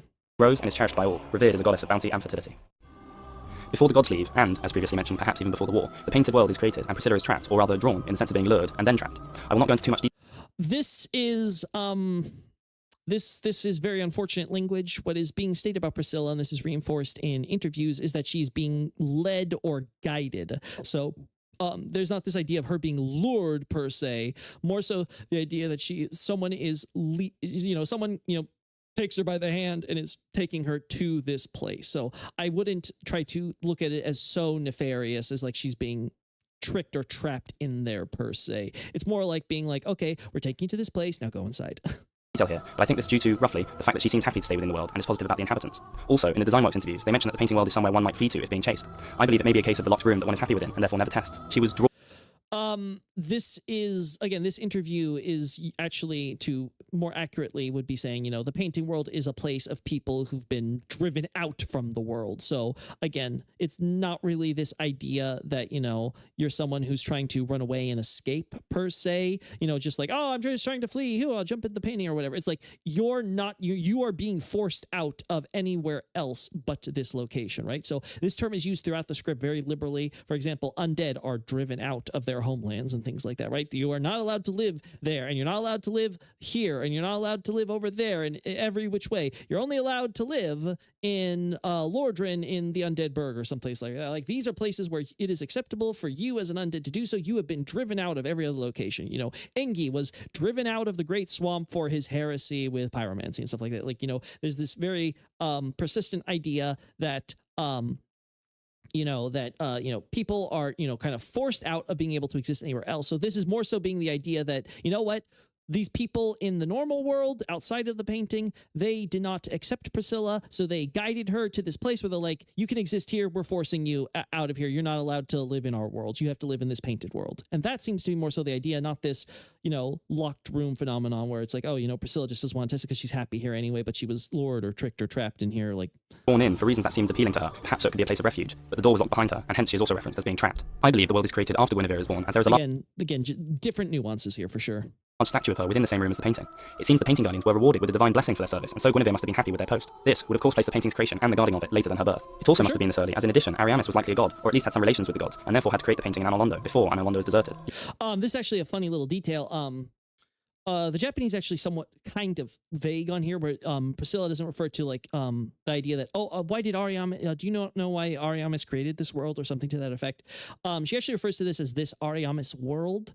So there's definitely this idea that, you know, that the Ariamis is referring to something, probably someone who makes it, but you know, it's ever got that slightly little ambiguity if you really want to quibble over it. But if you actually look into the game files, there is in fact a cut NPC who was essentially named Painter Ariamis. So it's actually really kind of cool how you have the idea we could have actually met the person who made this painting at one point in development, and for whatever reason they decided that this was not a viable concept. But you know, kind of cool idea to think about, you know. Yes, it was created by an individual. Priscilla states Ariamis created this world. And this is the point that I'm trying to make here. This leads me to the Guardians. They are referenced as having guarded the painting for ages, which is an interesting phrase. It could be interpreted as more than one age. Again, as I said before, it's not really talking about ages or anything like this. It's just sort of talking about it's a long time ago. It's been a long time. That's all. Time has passed. How much time? Who knows? And this is something you'll see a lot. A lot of these From Software titles, they use very vague timeline stuff because well, one, I'm sure it makes it a lot easier so you don't have to constantly rewrite things if you ever make a change in an idea or a concept or whatever. You can keep it vague in timeline, and then like whatever the final game turns out, you'll never have to worry about something potentially contradicting another thing or whatever. But I think just in general, it gives a larger sense that, you know, stuff happens in certain time periods, and you're not trying to now try to create these rigid eras for people to constantly be figuring out. We have the idea that there's the Age of Fire, there's the Old Age before the Age of Fire, and there's like certain time periods like 1,000 years ago or over 200 years ago or whatever. So you have like some general period stuff by that, but everything else in between you can kind of put vaguely in a rough order, but not necessarily like this strict hierarchical of, oh, you know, this happens after ages pass and this has to happen now, you know, before that passed and this has to happen now, like, you know, 1,000 years, 2,000 years, 3, you know, nothing that specific. I.e. since the Age of Ancients, but it could just mean a very long period of time. Yeah. What's more, the Painting Guardianhood further states that they have passed their duty down for generations, although the reason for doing so passed from memory long ago. This implies an exceptionally long time, not only for the duty being generations old, but for them to forget why, it must be a very long time. Furthermore, Priscilla's dagger is said to be wielded in a style reminiscent of the Painting Guardians. I think this means it is reminiscent for us, the player, as we encounter the Painting Guardians before acquiring the dagger. Yeah, however, I believe that the truth is the reverse of this, and the Painting Guardians worship or fear Priscilla, and therefore wield their blades in a style that she or her tail moves. From this we can conclude that the guardian of the painting can in fact be linked to Priscilla herself, and she has therefore been within the painting since at least this long ago. Sorcery is brought to the world by Seath, who is the grandfather of sorcery. This term may be similar to the Witch of Islith being the godmother of pyromancy. Sort of. Again, much like how Islith is just referred to as the founder and prefaced as basically like the beginning or the core founder of pyromancy, Seath is simply referred to as the founder of sorcery. So he's actually uses to, if we want to make comparisons, he's actually closer to Quelana, where there's no other like, you know, additional like, you know, preface terminology there. So again, all of them, all three of these characters are considered founders of their respective arts. So Seath is considered the founder or pioneer of sorcery. Quelana and her mother and the other daughters, as later made explicit in subsequent games, are the founders of pyromancy, right? So I get all we need now is the founder of miracles, chat. I have talked to someone who brought it to Vinheim. Vinheim and the Dragon School developed independently of Udacil, shown by the fact that Udacil magic has not been developed in Vinheim. This is supported. All right, so the point being made here is that Vinheim has to come out after Udacil's collapse. And let's see if he has anything else to say on this. By thus mentioning that the magic differs. However, I don't believe this implies that Vinheim and its sorcery develops after Udacil. Instead, Udacil is a sanctuary separated from other regions. This is supported by the existence of the sanctuary and its guardian. Oh boy. All right, so this is actually its own separate point, but yes, Vinheim does come after Udacil's collapse. For those that don't know, the Big Hat Logan, whose story basically ends when he turns undead about 100 years ago, as Rickert describes for us, right?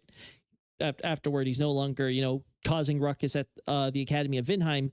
He wears the OG school uniform. This is a big point, is that he uses the term can refer to a proto is, you know, it literally means like a prototype, but it's like, you know, the kanji basically means like the original model. So the point is like he wears the original school uniform before the modern uniform that we see Rickert and Griggs, etc. Wearing, where it's like, oh, so basically Logan's lifetime, and he's an old man admittedly, but I don't think Hawkshaw would disagree here that humans are generally treated as characters who kind of live and die within 100 years. It's amazing to meet someone from even 100 years ago, which you can now thanks to the whole stagnation of time that allows worlds to overlap. So you can meet someone like Night King Rendell or something that should have come from a different lifetime. And this is discounting even the idea of undeath and all that stuff. So the point being made is that Logan as a figure is relatively recent and like within the last 200 years. And Dusk makes it clear that, the events of her Ulasil and its collapse take place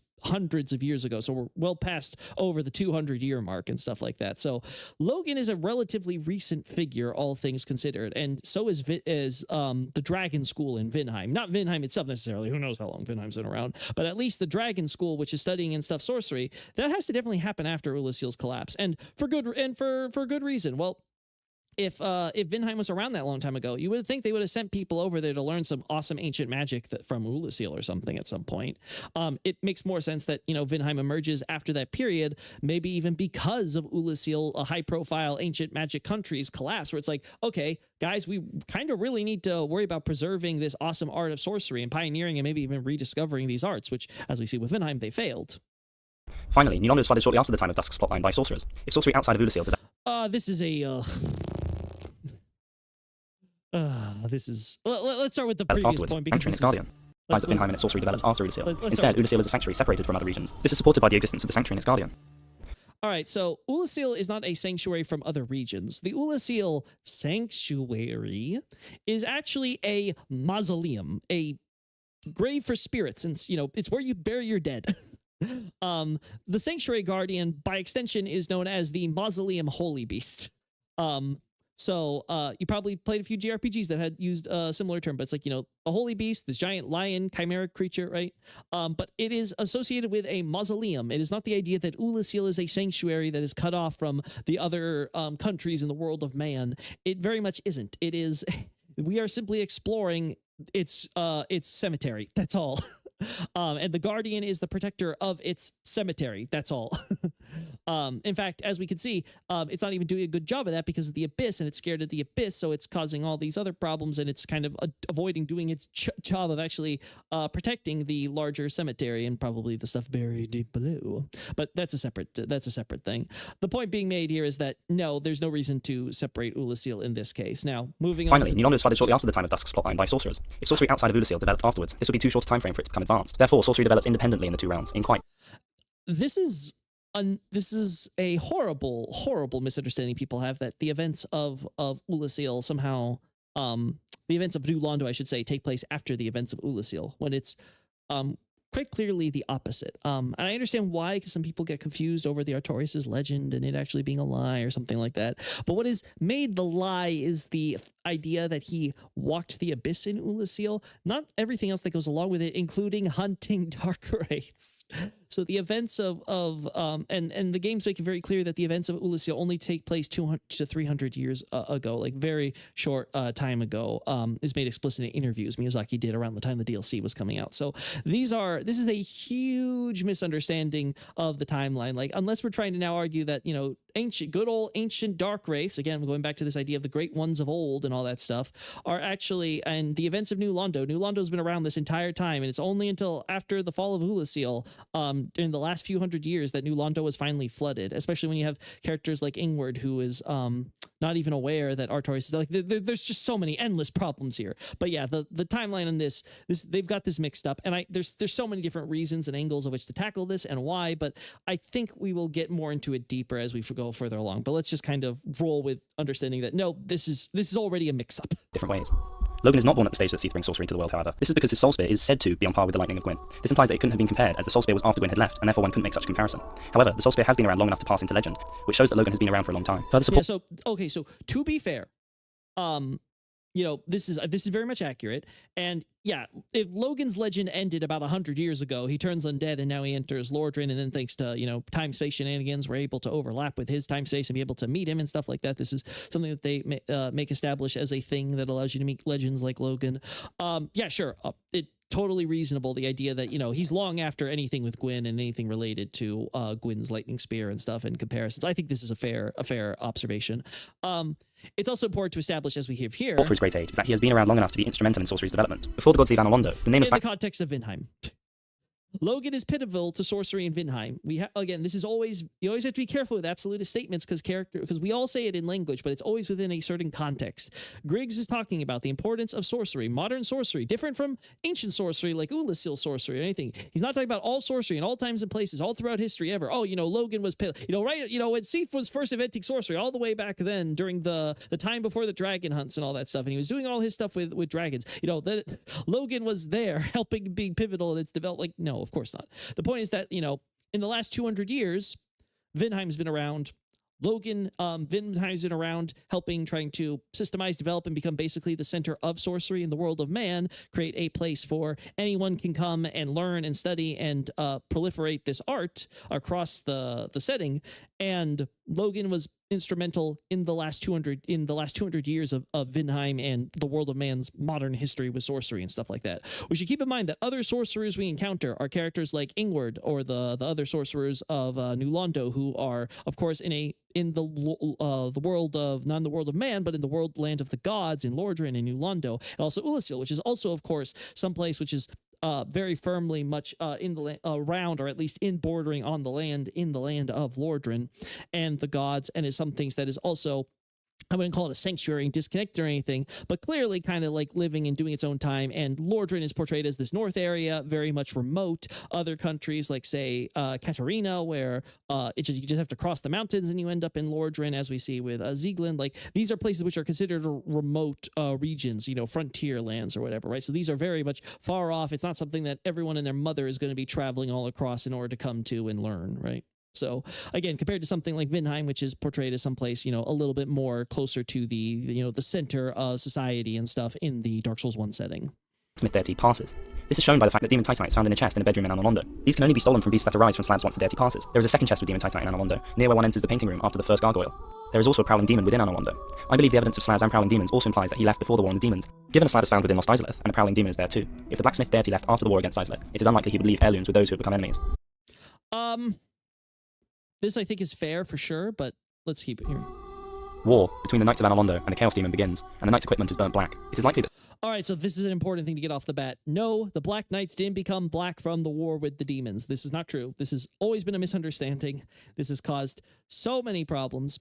So, if I recall correctly, I believe it's the Black Knight shield specifically, which is mentioned this. Now, there's a little problem in Japanese, which is that they have a love for using subordinate clauses, i.e., you'll have the subject of a sentence, but preceding that subject, you'll have attached to it this kind of subordinate clause. Now, the thing about this is that when you're translating this, we don't like subordinate clauses. We don't like saying, he who was once a great king of this, this kingdom from long ago, or something like that. Like, we don't like saying that. We'll just say, he was a great kingdom from long ago, but, or and then, or whatever, right? We like to try to keep it all in one continuous sentence, straightforward. We don't like having all these things with these different attachments or whatever, right? Like, this is just kind of weird. This is something that you'll see a little bit more common in Japanese, especially with Miyazaki games.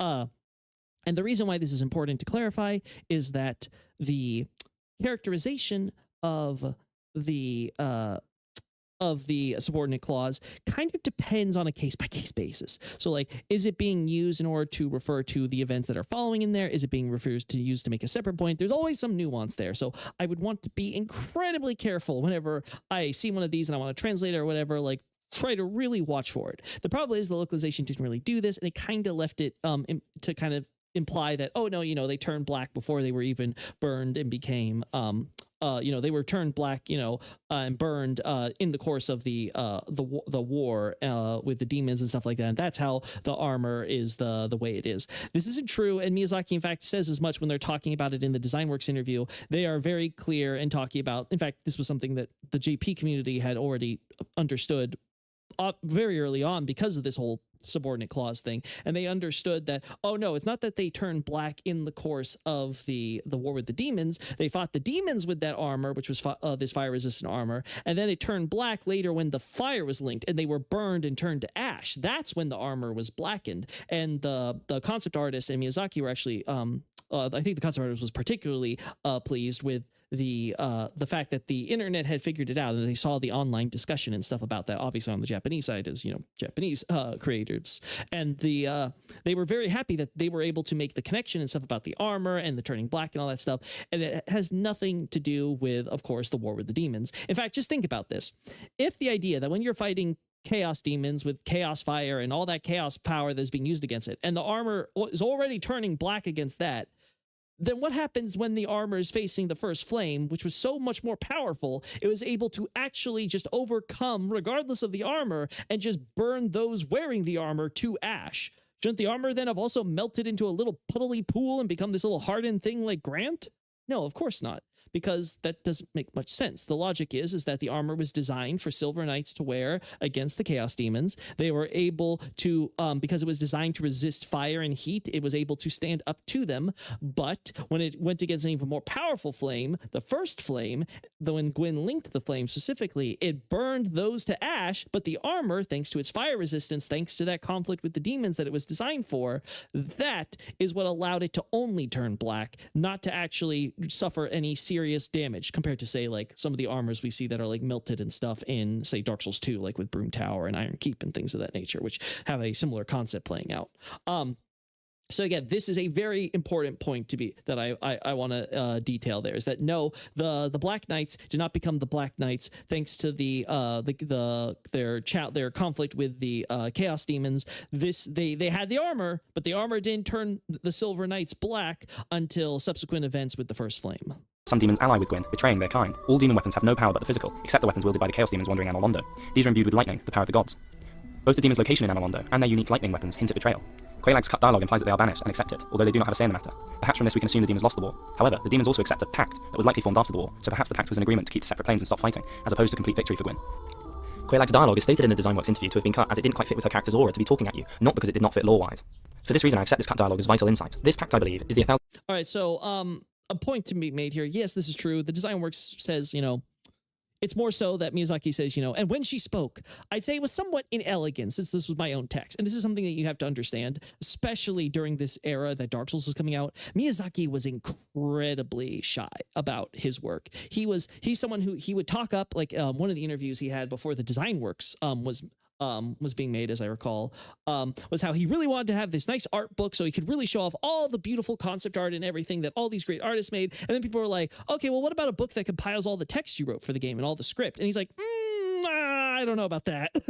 So he's someone who's incredibly, just incredibly self, kind of, not reprimanding, the word's not coming to mind right now, but he's someone who's he doesn't really like to tout his own work and what he's written for the script. He clearly finds himself as someone who's, not the best in terms of not the best person to be trying to tell these stories or whatever. You could see kind of the contrast he has and how much he loves talking up Martin. It's like, oh, we had Martin text, I was working with Martin, now I'm trying to now express Martin's work and all that. Like, you can see that with the advertisement in Elden Ring later on, right? Like, this is a man who is not like so ready to gung-ho to tout like he's got this masterful script writing ability or anything like that, right? So in this context, what he's trying to say is like, you know what, he doesn't think that, the stuff that he wrote for Quay, the ambiance, the vibe, the way all of this is kind of presenting itself, he doesn't think it works, which makes sense. You essentially have Quaylag coming in and giving you an exposition dump before she kills you, which is like,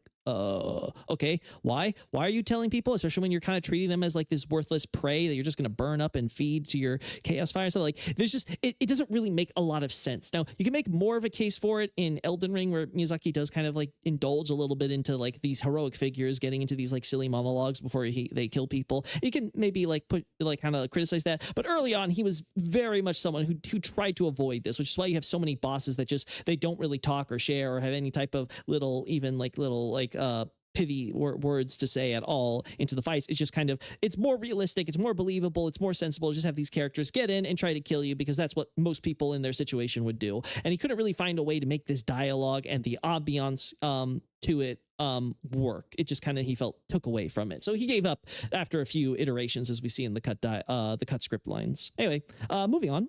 1,000 years of atonement that Quaylana references, as it has not been 1,000 years since the creation of the Chaos Flame. This is supported by Frampt, stating that the Lord Vessel has been lost for 1,000 years, which puts the kindling of the flame shortly after the beginning of Atonement. Yes, I agree with this. 1,000 years is clearly the timeline that they want us to believe, that the first flame was kindled, and that this is like, okay, everything before that is before the first flame was kindled, everything after that was after the flame was kindled. Atonement is therefore the pact and banishment that is made at the end of the war. It also ensures that Gwyn kindles the flame shortly after returning from war. This is likely, as the Black Knights accompany Gwyn to the kiln, who were burnt black by the war and the demons, not giving much time for reintegration with Silver Knights. However, both Quaylana and Frampt are extremely suspect characters, and therefore both... Frampt? Yes, sure, you can definitely make an argument there. Quaylana? No. As we've pointed out repeatedly again and again, the dialogue and the translation of it is not the best. There's a specific point, actually, with the idea that, you know, I don't think he makes a mention in this video, but in his demon video, about the idea that Quaylana is claiming how all these... how the Chaos Flame turned all her sisters into her mother and sisters into creatures, when the Japanese actually very clearly referring to the bed of chaos specifically. It's talking about the, you know, the seedbed, the seedbed of this warped seedbed of life, which is, you know, again, kind of this idea of being grotesque, warped, you know, all these different terms used for the seedbed and its demonic progeny and everything. And again, just sort of overall giving the clarification that, okay, yeah, the mother and at least two of her sisters, she's not saying all of her sisters, just saying multiple, did in fact become part of the seedbed. It's not trying to include Quaylana, Quaylag, or the Fair Lady into this or anything, or all of her sisters by extension, including the ones we see that are alive or dead that seem to be still human, completely separate. So yeah, I see no reason to doubt her, but Frampt, sure, you can make some cases that Frampt is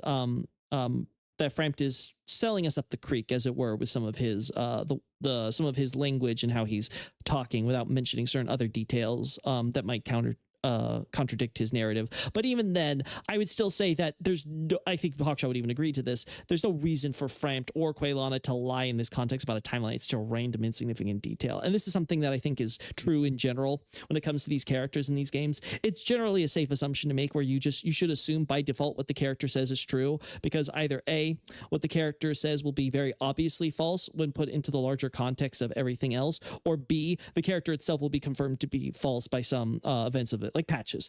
We don't have to say that everything Patches says is a lie because he tells us a lie and then kicks us down here, because the game itself is presenting how, well, yeah, obviously he lied about that. That doesn't mean now that everything Patches says is dubious.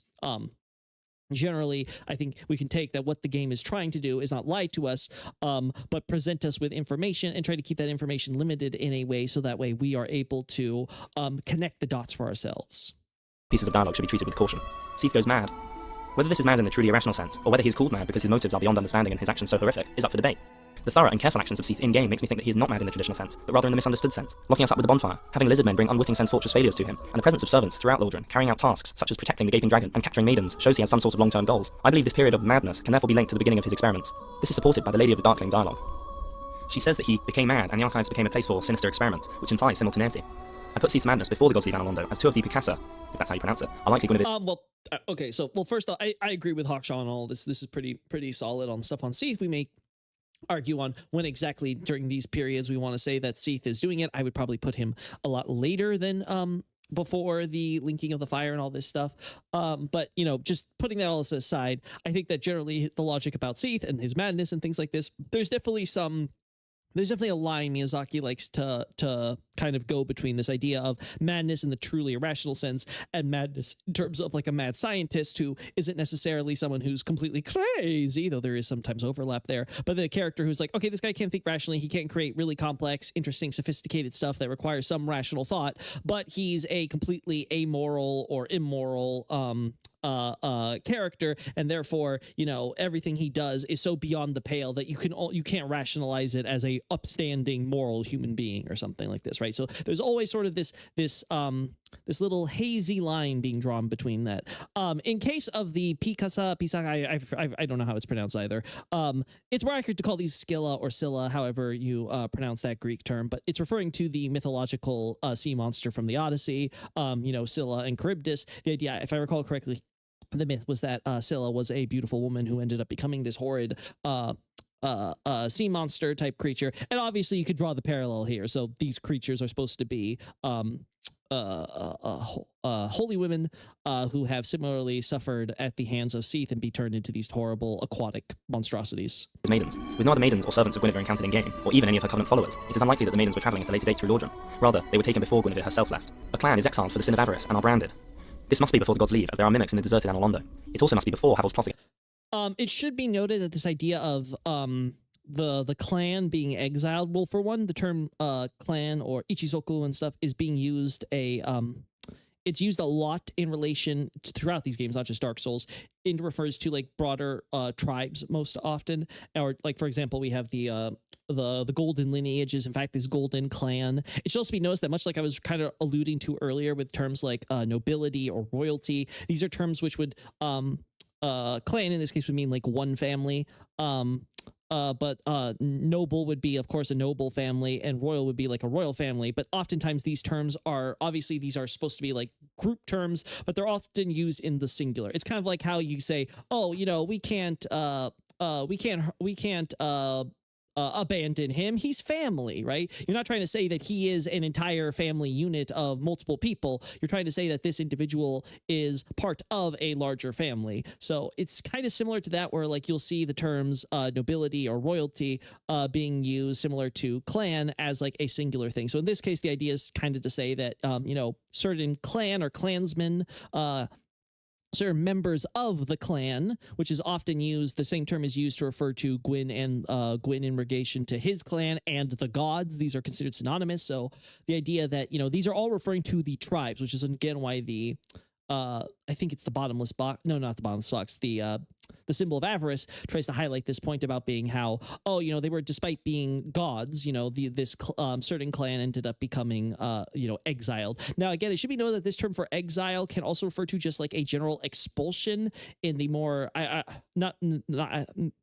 not sure if metaphorical is the exact word, but not necessarily in the literal sense that they were physically forced outward of it. It can be also their idea that you are expelled from a position of, in this case, it would refer to their godhood, which makes sense because we don't really see this clan exiled anywhere. They're all in Anor Londo, Incense Fortress farthest out, and in one case as far out as Ulasil, and otherwise they are clearly just not something that the world of man normally will see. It's usually anything very closely related to the gods, so clearly not the idea that they were exiled from the land of the gods or something. These clan were instead seemingly exiled from the god society. So basically, what I'm trying to say is that we're referring here to some of the medials who basically lost their godhood, similar to what we see happen to Gwyn's firstborn.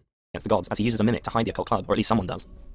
Gwyndolin may be born here, to a different mother than Gwyn's other children, most likely, as I believe the filing. Oh, this is gonna be an entire thing. So let's get ready. Shrine statue may be Gwyndolin and his mother. This woman is without crown, in a different garb, and not upon Anor Londo architecture. She's therefore a different woman to the mother in the statue at the Sunlight Altar. Given the shrine commemorates the linking of the flame, one would assume the statue connects to Gwyn, and the only theory I can reconcile with the item descriptions. The gods leave.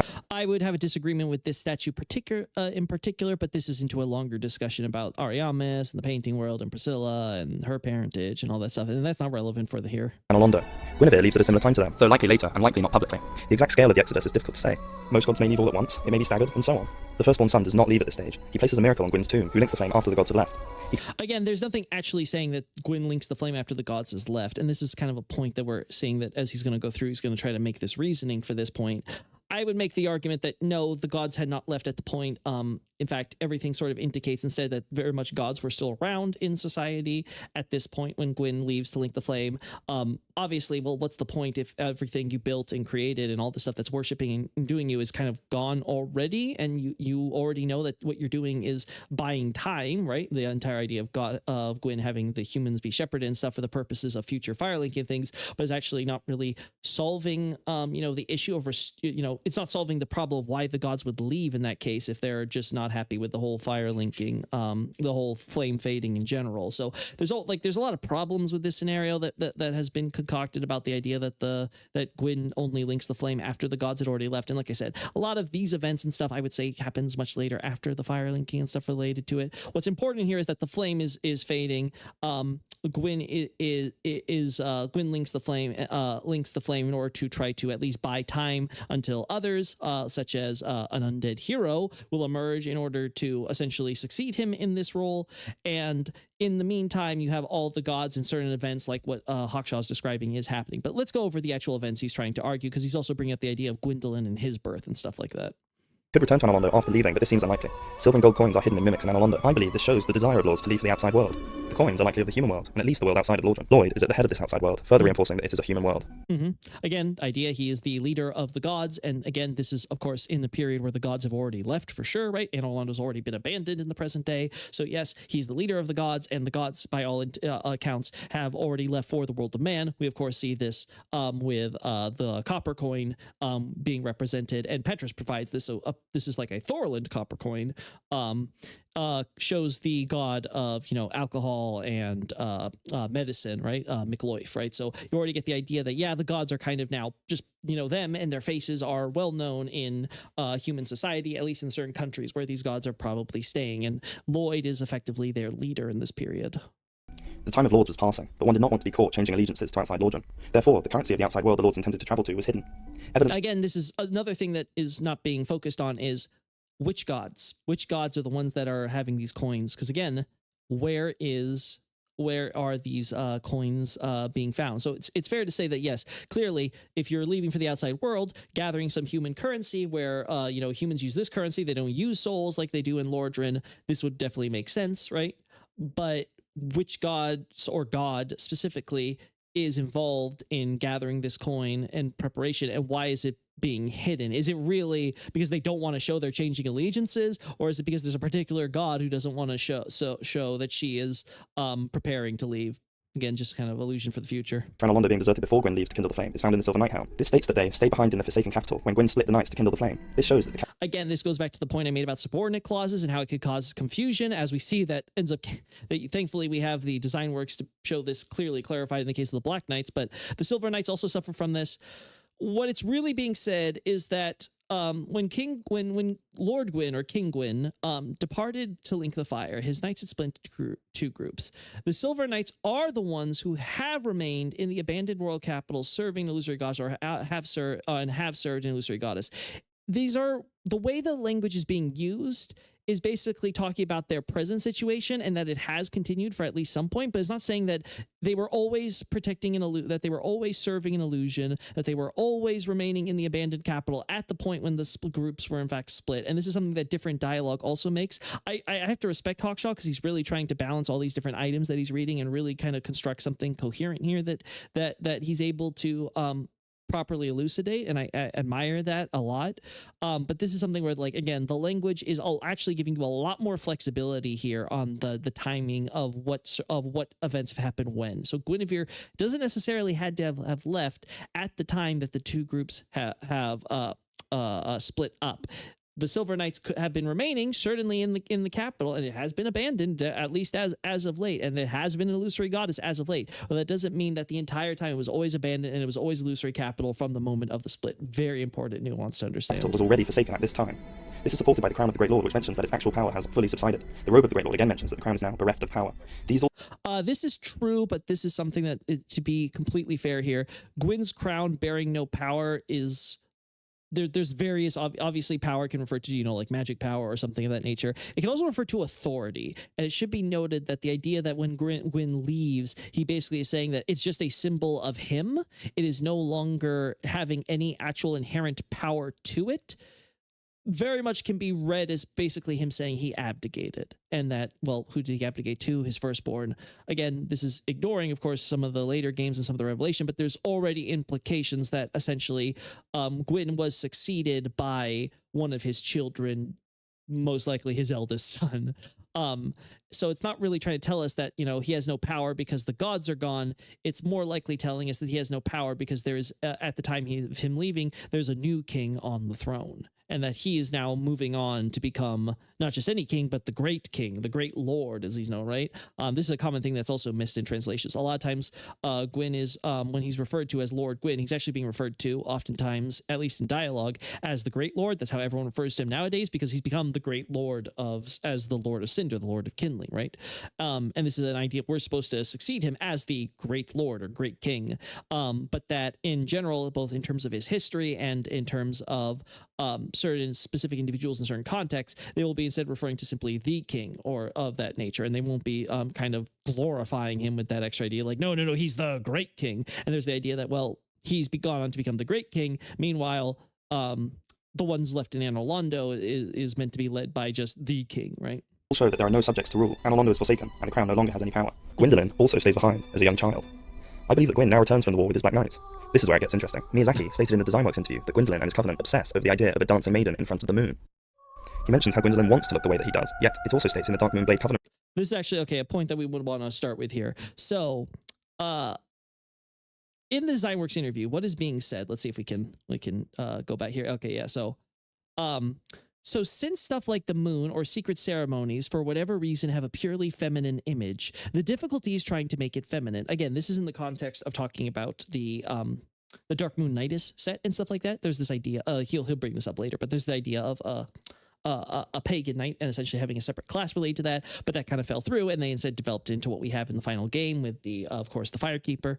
But there's this idea that, it's not just the idea of, the moon and purity carry with them something feminine. In fact, they obsess over this image of a maiden dancing for the moon. No, there's just this idea that for some reason, at least to Miyazaki's mind, the moon or secret ceremonies have this image of femininity. Now, personally, when I think of secret ceremonies and stuff, I specifically think of, guys in black cloaks in the basement performing devil worshipping rituals with pentagrams and blood or something like that. But I get what he's saying. The idea of witch covens and things, which is performing creepy rituals in woods or whatever, far from, the prying eye of villages and towns and civilization in general. And they're doing this in the middle of the night under the moon. It becomes like a blood moon or something like that. I get what he's saying here. There's definitely this idea that, these types of things can have a very heavily female association, right? And as he says here, I suppose it's behaving as a woman in order to approach the secret ceremonies of the moon. So the idea of that he's trying to get across is they're trying to behave the idea in the case of the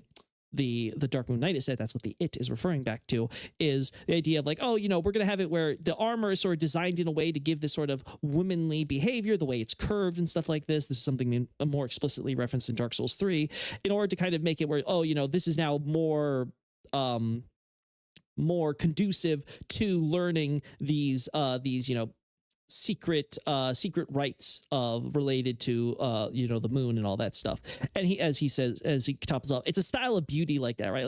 He thinks that there's this kind of feminine beauty that will get across this idea of these secret rituals and things that are all being performed, and that will get across the general idea that women's covenant is this thing associated with the moon and secret ceremonies and stuff of that nature, which of course we see, the way that Gwyndolin teaches his miracles and stuff like Dark Moon Blade and all that. This is kind of the idea these are secret arts that are known only to Gwyndolin's little cult and stuff like that. And you have to go behind the secret illusory wall and all that in order to meet him and learn all this stuff involved there. So that's really only the point being made. It's not this idea that they're obsessing over the image of a maiden dancing in front of the moon. Again, this is quoting this online fan translation, which did a terrible job of conveying the actual information, I'm sorry to say. Of a dancing maiden in front of the moon. He mentions how Gwyndolin wants to look the way that he does, yet it also states in the Dark Moon Blade Covenant Ring description that Gwyndolin was all too aware of his repulsive, frail appearance, and so created an illusionary sister. I believe that at the stage of creating the illusion, he did feel repulsive. Gwyndolin was young, and the costume is... I think that there's this assumption that, Gwyndolin likes what he's looking at. Again, going back to the interview thing, there's never made a point about, Gwyndolin likes his appearance now, but he didn't at the time. Nothing's really stated on that one way or the other. What is made clear is that he does, of course, have his cult following and stuff like that. Obviously, that probably didn't necessarily exist from the moment he was born or something like that. But I don't think this is a good evidence either way of trying to say he didn't have his culture doing so he was being despised or hated or something like this for his appearance. I think it's more so just the fact that Gwyndolin knows that he is. I think it's not about his femininity that Gwyndolin doesn't like about his appearance. I think it's more so about him being not as robust as his family, not as bright and sun-like as some of the others are, for various reasons, including his physical features, like his snake legs and things like that. He mentions he was a part of, which embraces his feminine appearance, had not developed. I believe he created an illusion of a sister Guinevere for Gwyn. I believe Gwyn did not know of his young son Gwyndolin's existence, and died not knowing it. The absence of... All right. Gwyn knew that Gwyndolin existed. How do we know this? Just look at any miracle you have. This is the menu graphic used to represent the generic miracle, i.e., if you were to pick out a random page from scripture detailing stories of the gods, you would find something like this. So it is supposed to be pretty standard. And what do we see in the picture artwork depicted on this, in this story of the gods that we would be reading from? We see what looks to be Anor Londo, what looks to be a bunch of silver knights standing on like some Anor Londo rooftop, maybe at the royal manor or whatever, where we explore the castle, that rooftop area potentially. But either way, the point is it looks very clearly based on the architecture as Anor Londo, suns in the sky, looks like what seems to be rows and lines of silver knights kind of, all stacked up like we see in the cinematic, right? Where Gwyn is standing in front of them with his Lord Soul. And well, what do you know? You see what looks to be Gwyn with his fiery Lord Soul in his hands right there addressing them or something to that effect. And standing behind him, you see a little stick figure with a little dark dot in there. And you're like, oh, that looks like Gwyndolin. And in fact, thanks to Dark Souls 3, we actually get a higher definition video because you really have to squint and look at me like, okay, I vaguely kind of see, I can kind of look at, I can make it out, but it's really hard to see, really, right? But thankfully, Dark Souls 3 happens and it gave us a more, more high quality image of this same, miracle menu graphic. And yeah, it's very clear. Look, that's Anor Londo. There's the rows of silver knights. There's Gwyn with the Lord Soul addressing them, and there's Gwyndolin standing right there behind his dad in front of the silver knights. Gwyndolin was not a secret. He was not this big mystery. Gwyn did not know about it. This is something that the general culture seems to understand, that Gwyndolin is in fact a person, a god who exists. And the very fact that Gwyndolin is recognized and understood as a legitimate, proper god of the pantheon kind of plays into this. So you could argue that his following and stuff is very small, and there's some secretive nature into that, but Gwyndolin himself is not a secret. And Gwyn didn't, it's not that Gwyn didn't know his son existed. The statue was not Gwyn disowning his feminine son, but evidence that he never knew him. Again, I would never argue that Gwyn ever disowned his son either, but, let's go. As a justification in a moment. Gwyn returns with his Black Knights to the Forsaken capital and finds the Silver Knights, his firstborn, and what appears to be his daughter. Guinevere wished to leave to follow her heart, but couldn't be seen to betray her father. Again, there's also the point that when we're talking about the statues, I think it's worth pointing out at this point that we're making a huge assumption here that, Gwyndolin was already born when the cathedral and the statues were built. As I said, I would argue that the statues were probably the statues of the cathedral with Guinevere and the firstborn and Gwyn were probably built in the immediate after the dragon hunts, and it's not a reflection of the royal family at this point.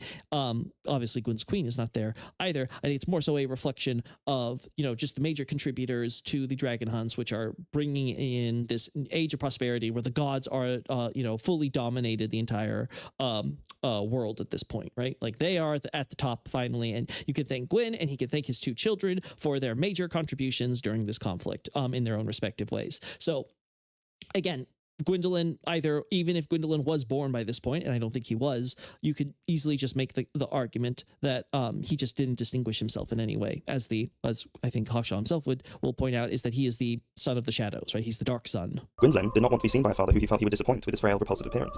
He loved his father in faith, without knowing him, and did not want to disappoint after the power and radiance of his siblings. They therefore agreed to fool everyone and create an illusion of Guinevere. Guinevere escapes, and Gwyndolin greets his father through a proxy, an illusion of his sister.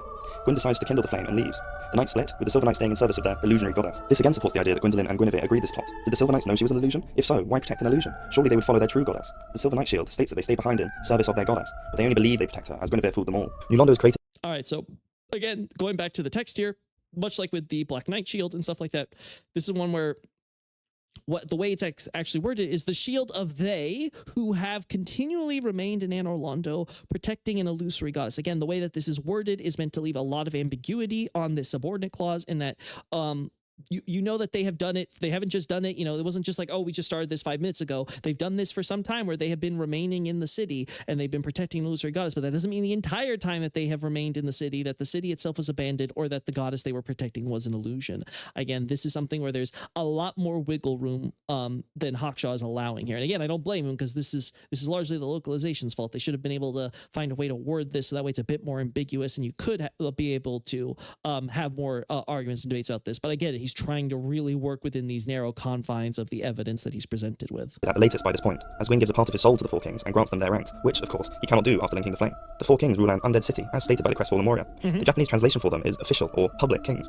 Therefore, I believe this is how they act, as figurehead kings. Yeah, okay, so Hawkshaw's missing this. It's not like, these are like figurehead type kings. No, the term for official or public is meaning like a government bureaucrat. Like, I am a public official. I am a public officer, right? This doesn't mean that I am a figurehead as an officer. No, it just means that I work for the government. I work for a public office.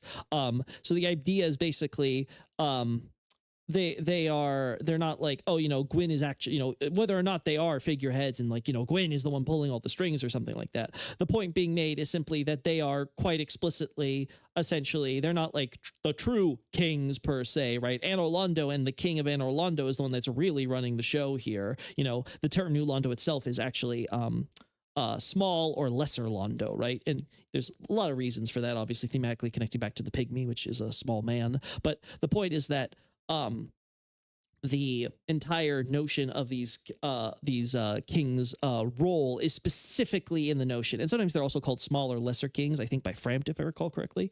But generally, their official name is meant to be in response to the idea that they are serving at the behest of a larger governmental structure. They are not, say, the kings who are part of the tippy top of this independent Londo hierarchy of their own.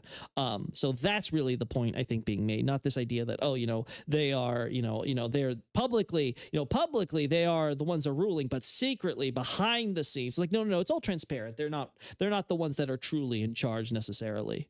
Or puppet kings for the gods. I think the best way to draw a comparison to this is that they're more like regional governors, right? It's like, okay, you're like a king under an emperor. Yeah, sure, you're the king, you have your kingdom, you have your territory, but really you're serving under this high king or supreme sovereign, this emperor, imperial type figure, who's the real person. Think like, say, a King Herod in imperial Rome, right? In the Design Works interview, Miyazaki says one of the earliest things that they worked on were the world, life, death, the meaning of fire, and the role of the four kings. Okay, this is a complete misunderstanding because it's funny because Hawkshaw actually pointed out how the official name of the four kings is actually written, but of course he references the same fan translation, which didn't take into consideration that the official name for these types of four kings is the four lords. It's not referring to the four public/official kings. It's referring to just the four kings, i.e. the four lords, which again makes sense in the context. Again, go back to that quote that he's trying to say. Design Works interview, Miyazaki says one of Oh yeah, especially at the beginning about the world, life, death, in regards to the game world, the meaning of fire, and the role of four kings. So they're talking about all this origin stuff, all the cosmology stuff, all the stuff you see in the cinematic opening.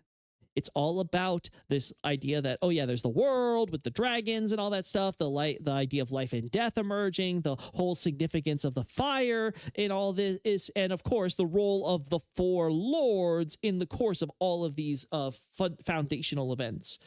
So yeah, completely misreading. This is not about like, oh, the four kings have this super secret significance that's really special that puts them online with all the other major bosses we fight. No. It's they have their role. It's important. Its own right and stuff in New Londo, but it's not as special. It's not got this super special secret sauce that that Hawkshaw has inferred from this interview. The earliest things that they worked on were the world, life, death, the meaning of fire, and the role of the four kings. This implies there was a lot more to their role than typical heads of a city, and are likely connected to the fire. I believe they were puppet rulers that supplied a steady flow of humanity, farming the undead that inhabited the city for the gods, in proxy. I wouldn't say humanity. For the gods, sure. But I don't necessarily say they were farming the humanity, more so the souls. But this is, again, going much deeper into the specific role of New Londo and stuff. I don't think it's needed for the purposes of this timeline. So let's move on. The idea of secret humanity farming for sustaining the flame or insight into the use of undead may have been the foresight that Gwyn rewarded the four kings for. All right, so when we're talking about the foresight here, what's actually being referred to is the idea that these four were great leaders, but it can also be the idea of like, you're kind of instructing, you're more in a mentorship role. So for example, this is the same term used to refer to the counselors in Bloodborne, like, the idea that, in the Upper Cathedral Ward, they're the old counselors. So this idea of these old hands who are very knowledgeable and are mentoring the younger generation, right? So there's this idea that when New Londo, this undead city, as he already established, had these 4 individuals who kind of stood out as these people who were leading, guiding, instructing the others, undead in this city. And Gwyn basically saw that. It was like, okay, I'm singling out. I'm going to make you my public official kings. You are government sanctioned. You are government sanctioned, in charge of governing this territory for me, all 4 of you, right? So this is something to really focus on. The architecture was inspired by Mont Saint-Michel. In the Design Works interview, it is stated that it is a more modern architecture than much of the rest of the world, which supports it being far less ancient than Londo. New Londo could imply a fresh start or new capital, with the old one having been deserted. Again, nothing to do with Anor Londo being abandoned or anything. New Londo is the small or lesser Londo. It is simply meant to contrast it, where you have Anor Londo, which is derives from Tolkien's Elvish to mean the Sun Haven, and now you have small or lesser Londo, which is the lesser haven, right? So the idea is like, okay, you have the haven for the gods, the haven and the gods of the sun specifically, right? You have the haven for the undead and the humans, more generally speaking, right? Like, and this is supposed to be pointed out as being diminutive, not just in the relation, of course, to Anor Londo to New Londo, but of course to God, between gods and humans, right? It is interesting that the inspiration for New Londo is a feudal society structure, which has God at the top, with the church at Mont Saint-Michel being above all else, just as the cathedral is in New Londo, the Tingwood stand. It's not necessarily a cathedral. It's actually described as a dining hall, according to him, in specifically a cut line or whatever there. But, that's neither here nor there. This further pushes the idea that the 4 kings still served the gods until they were tempted to dark, carrying out the crucial role that Miyazaki cryptically mentions. Gwyn, if not having done some... Again, that role is being talked about, the 4 lords, and obviously it's very clear what their role is. We see it play out in the cinematic and the importance they are to the entire, foundation of this setting. These divisions before splits his power of lightning among his children, his soul to his clan, Seath, the 4 kings, and a piece to his 4 knights. Let's put a feather in that 4 knights thing for a second. The idea that Gwyn does give his soul and his power stuff, like, this is in fact true, that he definitely gives aspects of this.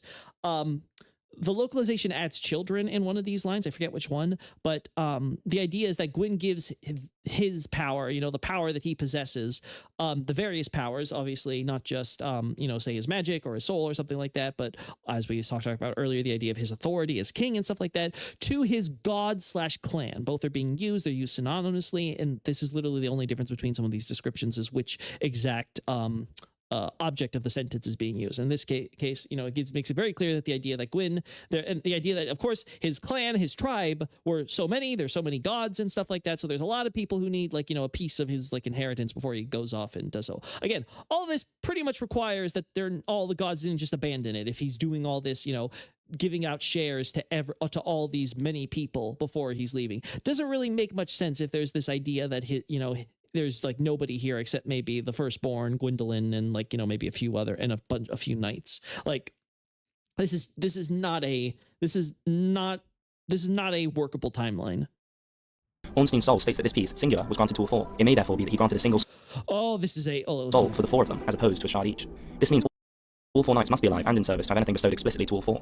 Okay, so this is a terrible localization thing. Gwyn didn't actually grant grant a piece of his soul, or the soul that Ornstein has, the quote-unquote soul of Ornstein, to the 4 knights.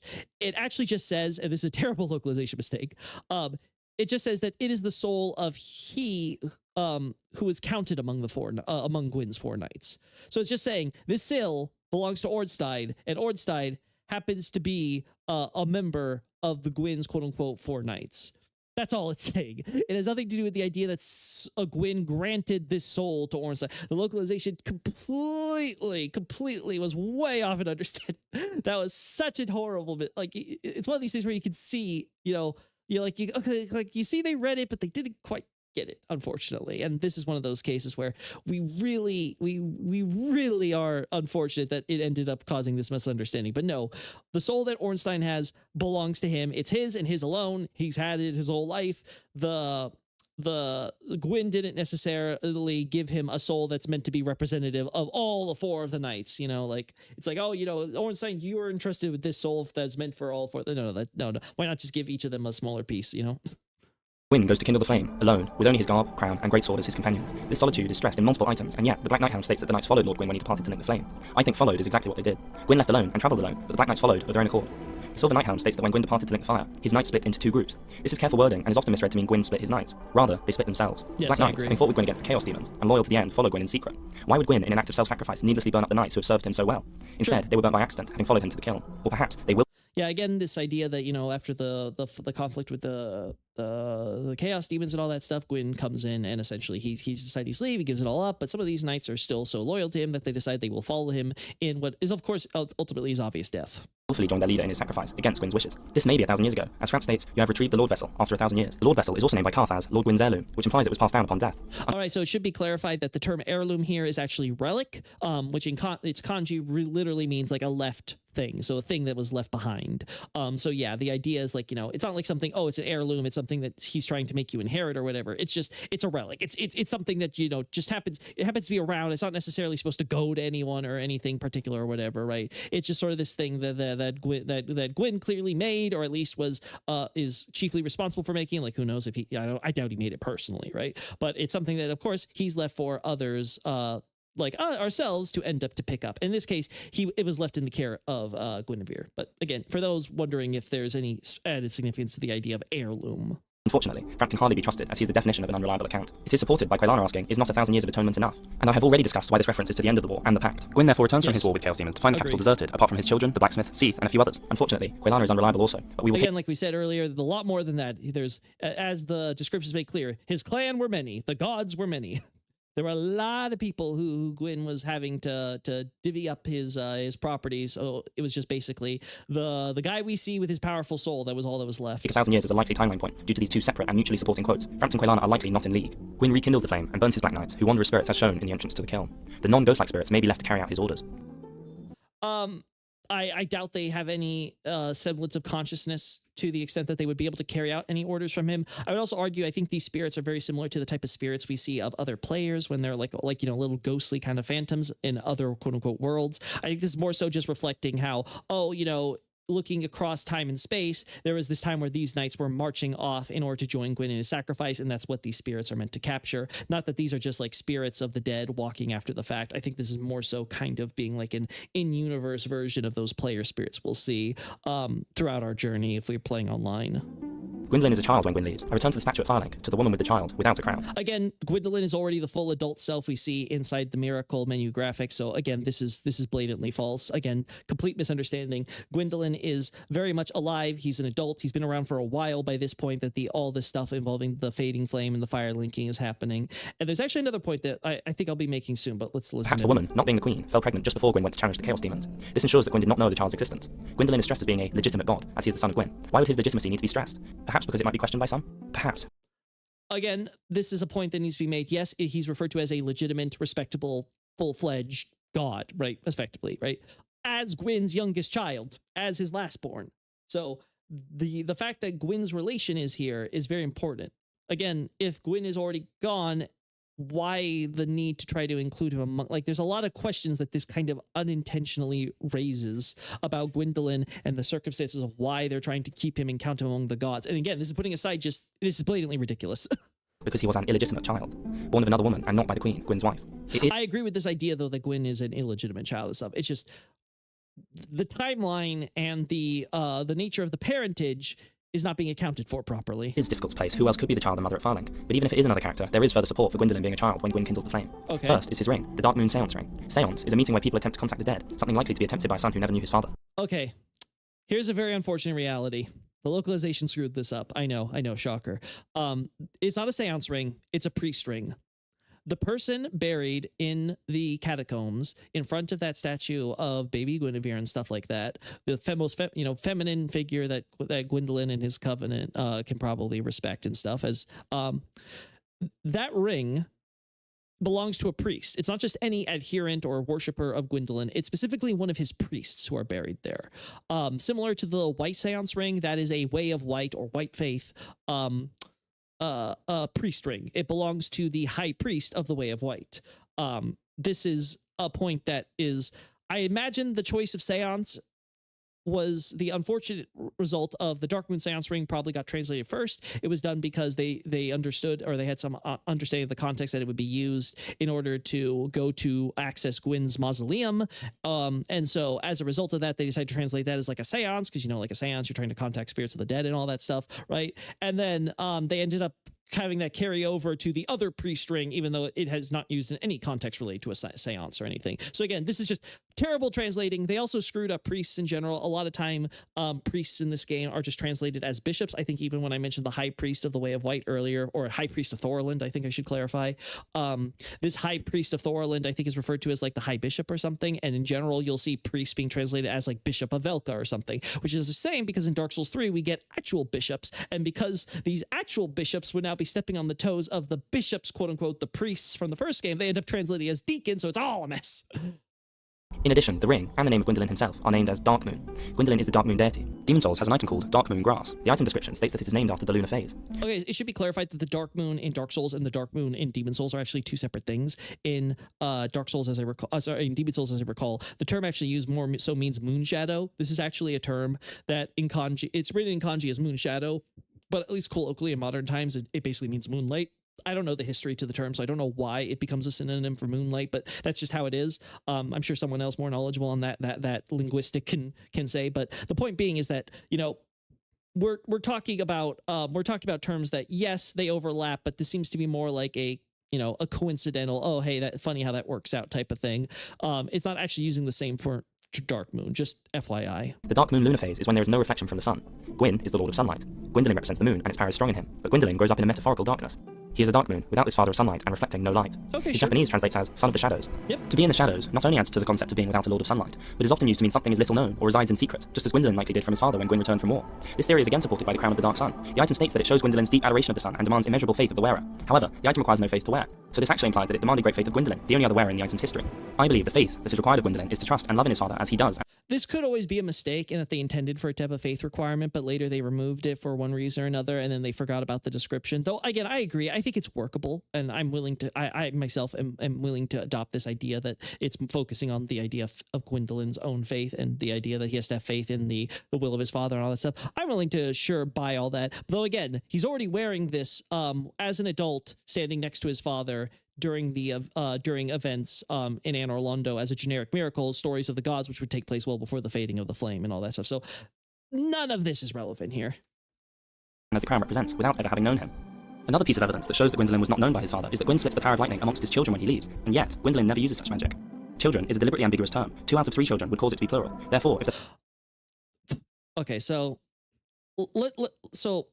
it doesn't say the power of lightning is being split for his children, so it's certainly not for all the gods and everything like that. So I think that this is a mistake. Just because you inherit lightning and that nature, which is true in the case of Gwyn's firstborn, doesn't mean that you had no lightning. That doesn't mean that you never had any lightning until after Gwyn left and began splitting up his power. The firstborn, for example, as a war god, and if he's fighting in the dragon hunts, probably had lightning of his own, as we see with his covenant and stuff like that. Unless we're trying to argue now that his covenant doesn't exist at this point. There's also I would argue definitely existed by this point, but there's also the argument of just like, you know, like Guinevere and her own sun powers and stuff like that. We're saying that she had to inherit those too. I think this is a really dicey prospect to be arguing that, like, oh, the power of lightning is something that no one had unless they inherited it from Gwyn. It seems more likely that the inheritance is referring to the idea of, you know, he's certainly, you know, taking it over, certainly, like stuff like the sunlight spear seems to be something as an art he definitely learned or inherited from his father by the time he left, though who knows, maybe earlier. But that the powers in general are probably something he's always had. He was born with this affinity as a son of Gwyn, and that this would contribute to him being, you know, Gwyndolin sort of seeing like, I didn't inherit those types of powers, right? I was not born with a sun affinity. I was born with a moon affinity, so I don't have the power of sunlight or lightning. I have the power of dark moonlight and things like that. So I don't think that this is the best argument to be making here. Now, the entire notion here that we have of Gwyndolin. Power was split amongst Guinevere and the firstborn son. The item description would be the same. The fact that Gwyndolin never uses lightning leads me to think that the children who received the power was the firstborn son, who we know inherited it, and Guinevere, the goddess of sunlight, leaving again, I don't think you could say the firstborn that was not using lightning before this. Again, we even see Ornstein using lightning and lightning arts. Are we trying to say that one of Gwyn's knights received the power of lightning before his firstborn ever did? Or is that like really the argument? His dragon fighting god, war god of a son, like this. I don't think that this is I don't think this really makes much sense, or if it's really work, I think, as an idea. The notion that Gwyn handed out some power that involved lightning and stuff to his son before he left, sure, okay, but I don't think that this has anything connected to the idea that Gwyn didn't know or for whatever other reason chose to not give his other son the power of lightning because he wasn't known about even. No. Gwyndolin with only the power of the moon. And yet, support for Gwyndolin being a child upon Gwyn's departure does not end here. He was raised... Oh boy. Okay, so again, Gwyn definitely knew his son and all this stuff. So, and obviously the firstborn hadn't lost his godhood when Gwyn left. So none of this really like flows together as well. ...as a daughter. Who made this decision? If it was after Gwyn's departure, does it not seem all too convenient that as the seat of power becomes vulnerable, the firstborn son's status is rescinded, and the next son in line for the throne is decided to be raised as a daughter? Again, Gwyn would make the decision because, well, as we know, Gwyndolin's already an adult when Gwyn's around. So, like, again, none of this is really like even worth discussing here. In addition, in the Designworks interview, Gwyndolin and his covenant are stated to have developed in almost complete isolation and have different customs, totally separate from the followers of Gwyn all the way of White. Almost complete isolation. All right, so here's a point being made. There is an inconspicuous secret ceremonial faith, again, that term for secret ceremony, harkening back to that other talk about the Dark Moon Knightess armor. So inconspicuous. So yeah, you can argue, they're not necessarily, they're people who, they're not like high profile or anything. So inconspicuous secret ceremonial faith close to Gwyndolin and the moon, and people who believe in it. So there's this faith and there's people who believe in that faith, right? And it's all related to these secret ceremonies closely associated with Gwyndolin and his moon powers, essentially, right? They lurk in hiding, so they've broken off from normal humans culturally too. So again, there's not this idea that they were in complete isolation, Gwyndolin was in complete isolation. There's just this idea that these are rather enigmatic bunch that are part of the covenant related to Gwyndolin and everything, and this cult in general, and that they kind of go in a different direction from the other cultures and faiths that we see, which are more focused around the sun, they're more focused around the moon, and therefore these images that Miyazaki has of the moon being very much about, secret ceremonies and all these things, and more feminine appearance and all that, and behavior and affectations. If he had reached adulthood by the time the gods left, it would be likely that he would honor the old customs. But if he grew up in isolation, it is far more likely that a unique culture would emerge. Or, because he was born with a different power set compared to the others, and that would have an influence on those who choose to worship him. That's the alternative, and they end up kind of doing their own thing, especially if they're small and they're not really that popular, right? Set is described in the interview as originally being for a pagan knight. They instead made it for the Dark Moon Knightess, but kept the original design. This again reinforces the idea that the followers of Gwyndolin had a pagan or different culture to the one that came before, developing independently. The Dark Moon Seance Ring also opens the door to Gwyn's tomb. The effect of the ring must be after the tomb is created, therefore, to function. Therefore, all followers of Gwyndolin, the Blades of the Dark Moon, have come about after Gwyn had died. In Londo itself, there is also only 2 bedrooms. One has the colour red everywhere, the colour of war, anger, foolishness, all things associated with the firstborn son. There is a chest in this room with demon titanite used for weapon reinforcement. Keep in mind, this is also the room that has the portraits of Sen's Fortress, but you can also argue there's concept art of the Ulasilian Fortress where we fight the Moonlight Butterfly and acquire the Divine Ember from the blacksmith there. I can't say this for certain. I actually don't include mention of this in my book for that reason, because we can't actually confirm outright, but it's very clear looking at the design that it's got the same bridge and the same general fortress-like structure at the tail end. So this seems to be the idea that, this is someone who has 2 loves. He loves Anor Londo, and he loves military facilities and stuff like that. So all of that together with what he was talking about with the colors and everything, I would agree. This is probably the firstborn's room. This implies a connection to the nameless blacksmith deity, a connection likely to be had by the god of war, who has respect only for arms. Therefore, this room is likely the bedroom of the firstborn son. The other room is green, the colour that represents fertility and life. Guinevere is the goddess of bounty and fertility. There is also a painting of Guinevere that implies it could be her room. Finally, I agree. Green, floral imagery, plants, all that stuff. Definitely with a portrait of Guinevere, and portraits of people, social, kind of seems to portray Guinevere as a social animal. Yeah, I think it's all consistent. The room is guarded by a silver knight, who served Guinevere. Unlike in the firstborn son's room, the knight stays outside, where there is a chair for sitting. This reinforces the idea that it is a lady's chamber, with the guard respectfully staying outside and not intruding. Sure. For all these reasons, it is likely Guinevere's chamber. But there is no third bedroom for Gwyndolin. He was never a part of Anor Londo, perhaps through being born in secret. Outside the Grey Fog. Okay, I think there's also no room for Gwyn. Are we saying that Gwyn was also born in secret and never part of Anor Londo society? Or what about Gwyn's wife? What about tons of people? I think this is where we're we're grinding against the limitations of a realistic layout of in a game world like this. You know, like all the houses in Undead Burg, they're not like complete places with their own bathrooms and bedrooms and things. Like they'll have some mix. Sometimes they'll have like a kitchen area. Sometimes they'll have an actual dining area. Sometimes they'll have like maybe a bed or something like these things are not consistent. There is not the idea that, oh, this is a place I can imagine actually living in, right?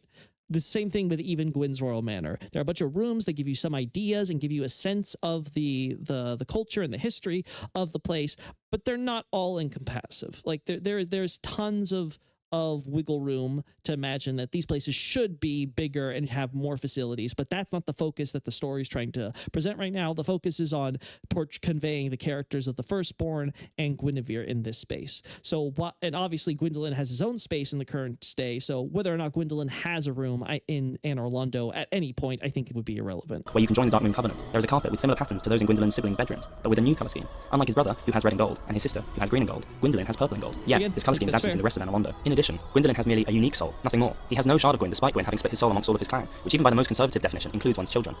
All right, so, or the power he gave wasn't a soul, or was already being used for something else. There is, the idea of like the power having to be his soul, having to be his lightning. I think that we're pigeonholing ourselves unnecessarily here. There's no reason to think that, oh, Gwyndolin has a unique soul, but he doesn't have a soul with powers of lightning or something he could have inherited from his father, assuming that could be done, right?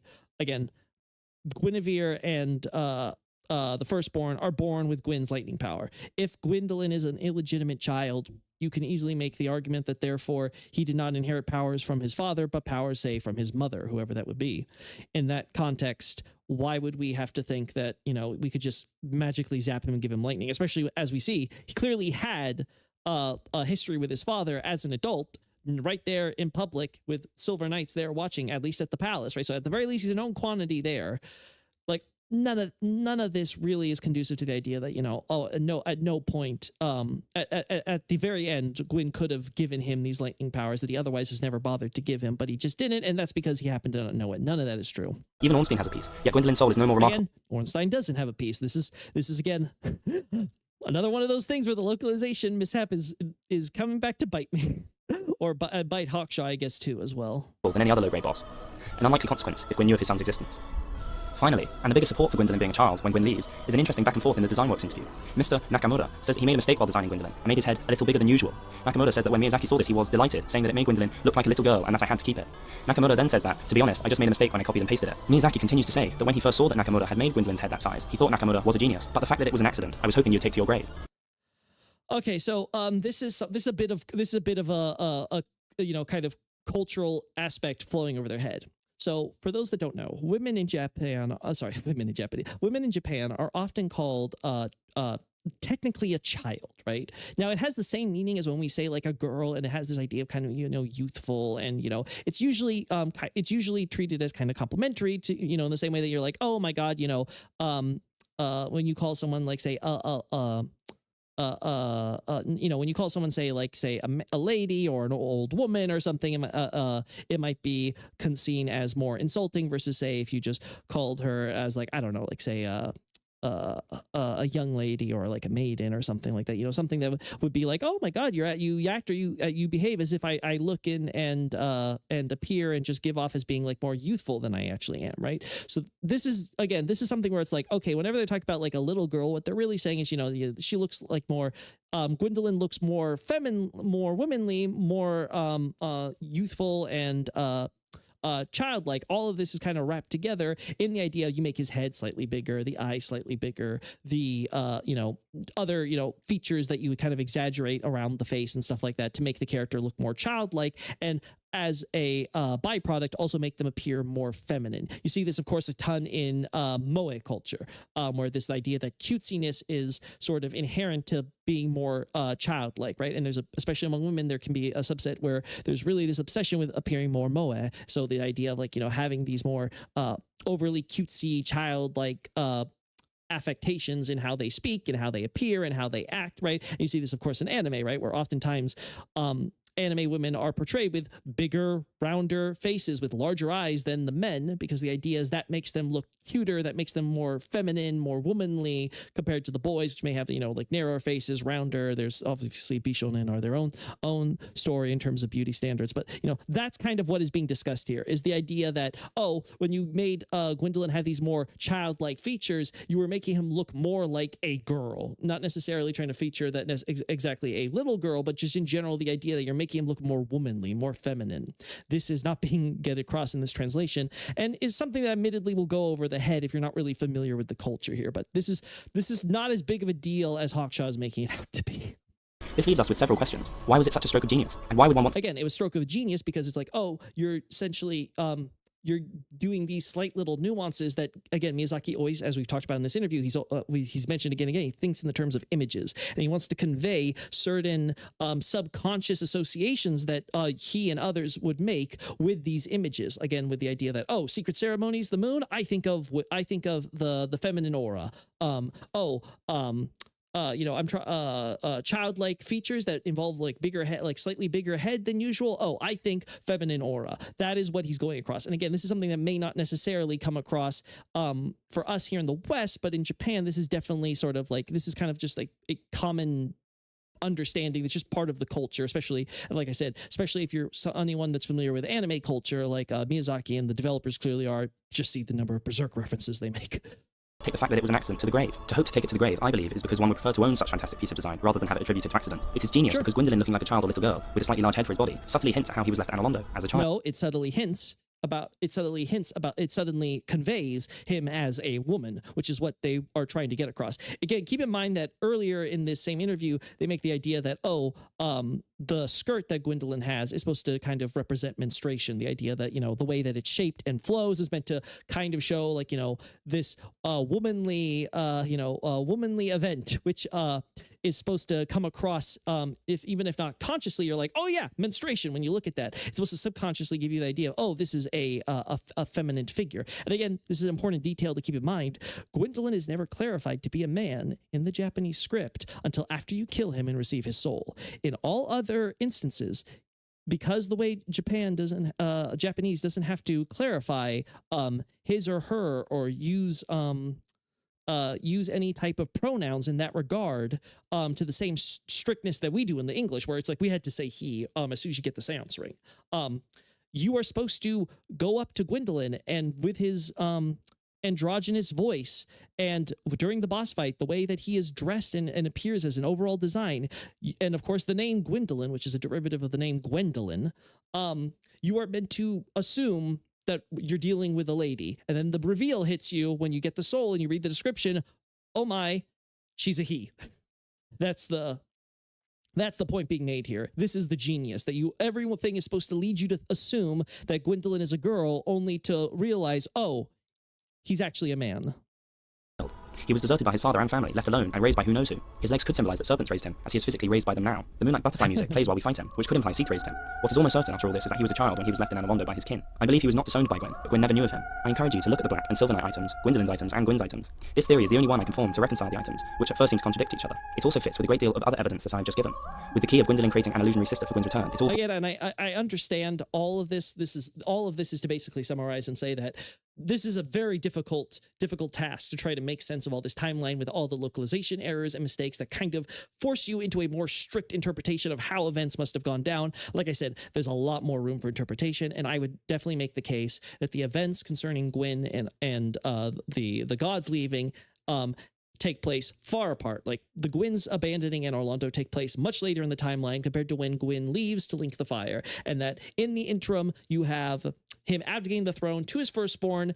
And another point that I wasn't able to make here, but is very important to note, is that when Koth is talking about Gwyn having his children shepherd the humans, he specifically talks about his sons, plural. This is one of the few cases where plurality is being expressly used to clarify that multiple sons were involved in this whole guiding of the humans after Gwyn had left to link the fire. So Gwyn had to have known about his sons, and in both Gwyndolin and the firstborn, his only two sons, and expect them to do the guiding. One of them was the king. The other was a prince who was publicly behaving and acting and treated as a princess.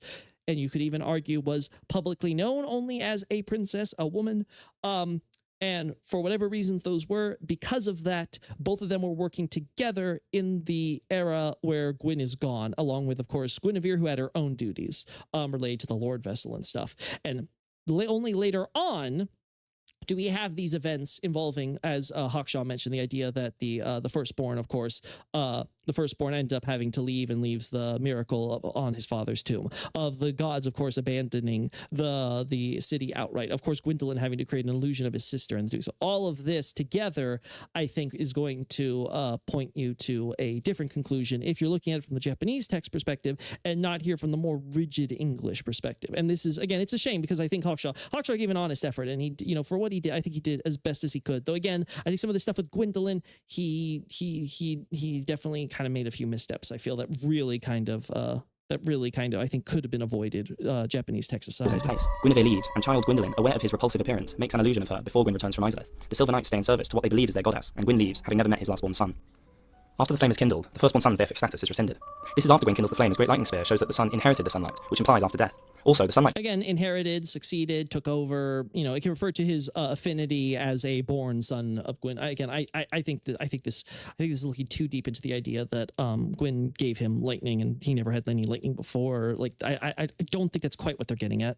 blade was left on his father's tomb as a final farewell when his status was rescinded, which necessitates that it is after the kindling. Sorcery develops further. Logan is born long ago and goes on to create the Soul Spear. I believe it is after the gods have left, but still long ago, as the spears are referenced repeatedly in legends. While Soul Spear is an old enough spell to enter legend, they are also said to be on par with Lord Gwyn's lightning. Said to be implies that a direct comparison was never made, or more likely was not possible to be made, as it was created after Gwyn left. Logan is also said to be key in the development of sorcery, so therefore must be very old to have such a fundamental influence. Dusk mentions that her sorceries are different from ours. However, these did not develop one after the other, but independently. Tin Banishment Catalyst shows that there were sorcerers sealing New Londo, which happened very soon after the fall of Udacil, and altogether too brief time for advanced moon sorcery to develop. In addition, Udacil is separated by a sanctuary, has a sanctuary guardian, and is repeatedly referenced as a land of peace. Therefore, it is more likely that Udacil developed its sorcery in isolation, protected from... Again, the events of New Londo take place long before the fall of Udacil in terms of just timeline and stuff that we have between interviews and, of course, what is presented in-game and everything. It becomes very clear that the events of New Londo happen, and I understand why there's a huge misunderstanding regarding New Londo and Udacil and quote-unquote Darkroot Garden and all that stuff. I think we can get to that in the coming, but for now, again, just trying to reiterate, like, no, this is mixing up the two events. In the outside world. Other sorceries did not develop after Dusk, but were kept away from Udacil so that Dusk did not encounter them. Undeath. Again, sorcery certainly did exist before Udacilian sorcery. There's obviously Seath as the founder of sorcery and stuff. Obviously, New Londo also had its own sorcery. So there's certainly not to say that, the sorceries that Dusk says that are like, these modern sorceries and stuff that are used in the world of man are something that didn't exist during her time, but that they were obviously much more isolated. New Londo, Seath.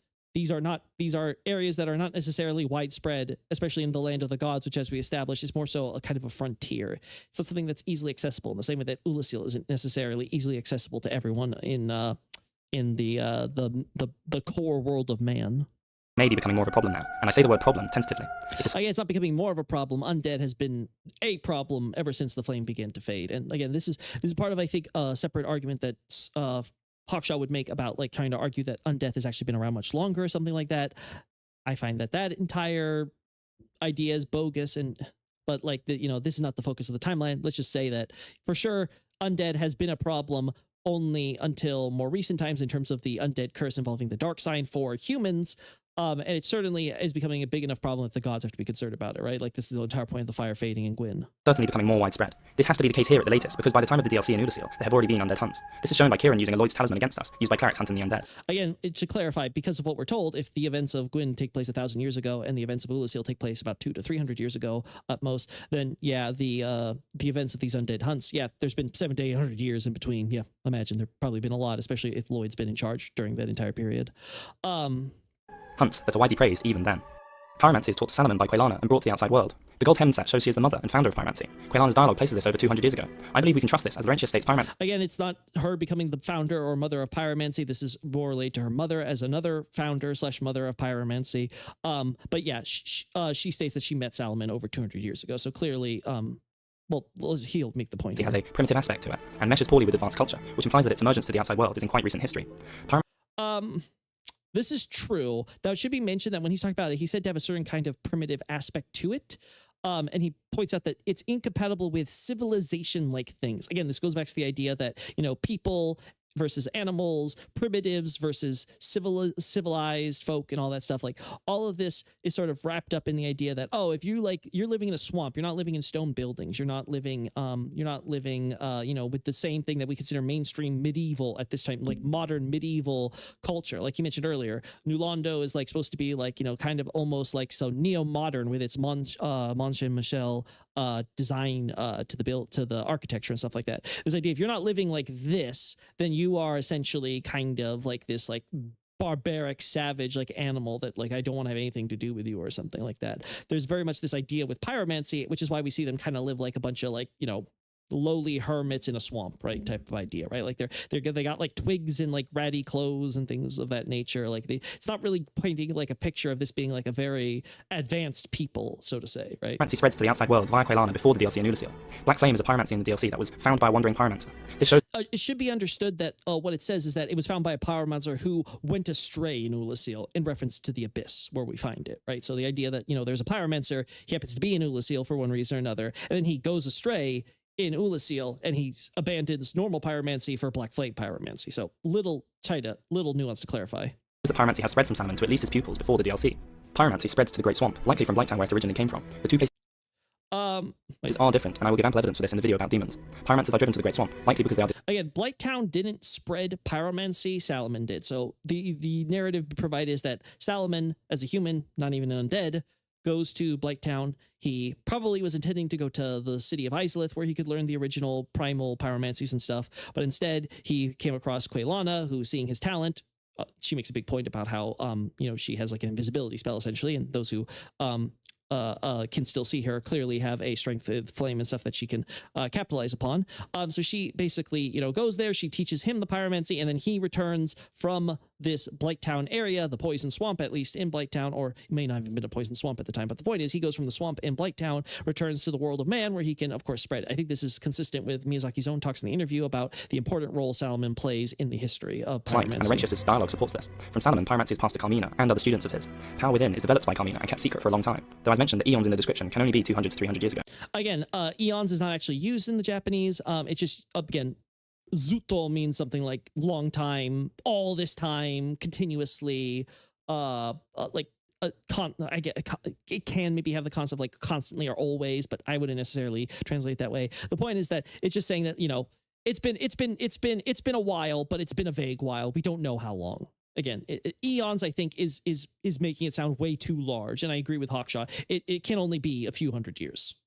Pyromancy eventually passes to the teacher of Laurentius, which could perhaps be in only a few human generations, as the teacher is an old withering frog. Or perhaps, given the great age of some characters, Laurentius' teacher could be an original student of Salomon, or even Salomon himself. After Potential. pyromancers reach the Great Swamp and I don't know about it being Salomon, because again, if we're talking about over 200 years ago when Quaylana teed him, Salomon should definitely be dead by now, and he's kind of treated as like this almost historic figure for sure. Ingi is driven out for heresy. He flees to Blighttown, finding and serving the fair lady, who heals his poison against Quaylag's orders.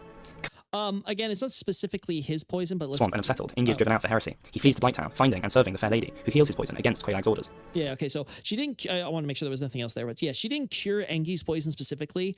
And again, this stuff occurs way after the events of Ulyssil. We haven't even talked about the events of Ulyssil yet. So like, all of this is... Again, Ulyssil should definitely be... its collapse should definitely be happening about this point. Around here, by sure. But the point is that... Engi's poison wasn't a specific quote-unquote his poison. The idea was that it was this pus of disease that was generally in Blighttown. It wasn't specifically about Engi. And the dialogue that he shares the exposition for this wasn't exactly clear. Instead, they kind of made it more personal about him, when really it's just talking about like, us collectively, we have this poison and stuff like that. And she ended up taking some of it, not necessarily Engi's, and ended up ingesting it. And well, we see how it resulted. Karth seduces the Ulyssil resident. This must happen before the DLC, obviously. They Yes. upturn the grave of primeval man and torture him. But again, the stuff with Engi has to happen a lot more recently because of the stuff with Undead Burg and Blighttown and all things like this happens way after the stuff with Ulyssil. So we're not even gotten there yet. That's the problem. Turning him mad and causing his humanity to go wild. His wild humanity produces the abyss. He was not evil, but was driven to madness, as shown by his soul. On another note, Again, the four kings have already created an abyss. Now I understand why Hawkshaw is making this mistake, because this is what everyone mistakes. They see the idea that the father of the abyss, again, I've talked about this before with indefinite articles, it's father of an abyss, a abyss, sure, but not necessarily the abyss and all abysses that have ever come into existence ever. So the abyss is a general concept, and it has a manifestation in multiple ways, and there are separate abysses. Obviously, the Abyss Watchers in Dark Souls 3 makes this abundantly clear, with the idea that they go out and try to find any manifestation of the abyss and end up trying to put it down. It's not this idea that, Manus is the father of every abyss. He is the master or owner of an abyss, which is the exact wording that Goff uses when he's trying to explain to us how he is the master of this abyss in Ulasil. So, like, this is something that needs to be clarified. This is all in the context of Ulasil. His humanity is viscous, not vicious, a mistake I've seen a few times. Instead, his humanity is gentle, further stressing his non-aggressive nature before being meddled with. The abyss causes the damage we see to the land and residents, but this takes some time and is not instant. Ulasil has fallen or begun to fall before we reach it. Goff is sure, but a lot faster than we say. Like, I think he may be underselling how slowly this is happening, like, or how quickly this is happening, I should say. locked up and imprisoned in Ulasil, and his helm is packed with resin so he cannot see. He seems to know about Manus and Ulasil's history with regard to creating the Abyss, so I place his imprisonment after Manus was driven mad. He has been locked up there for quite some time for several reasons. He asks after the giant blacksmith and hopes his friend is still hammering away, which shows he hasn't been in touch for some time.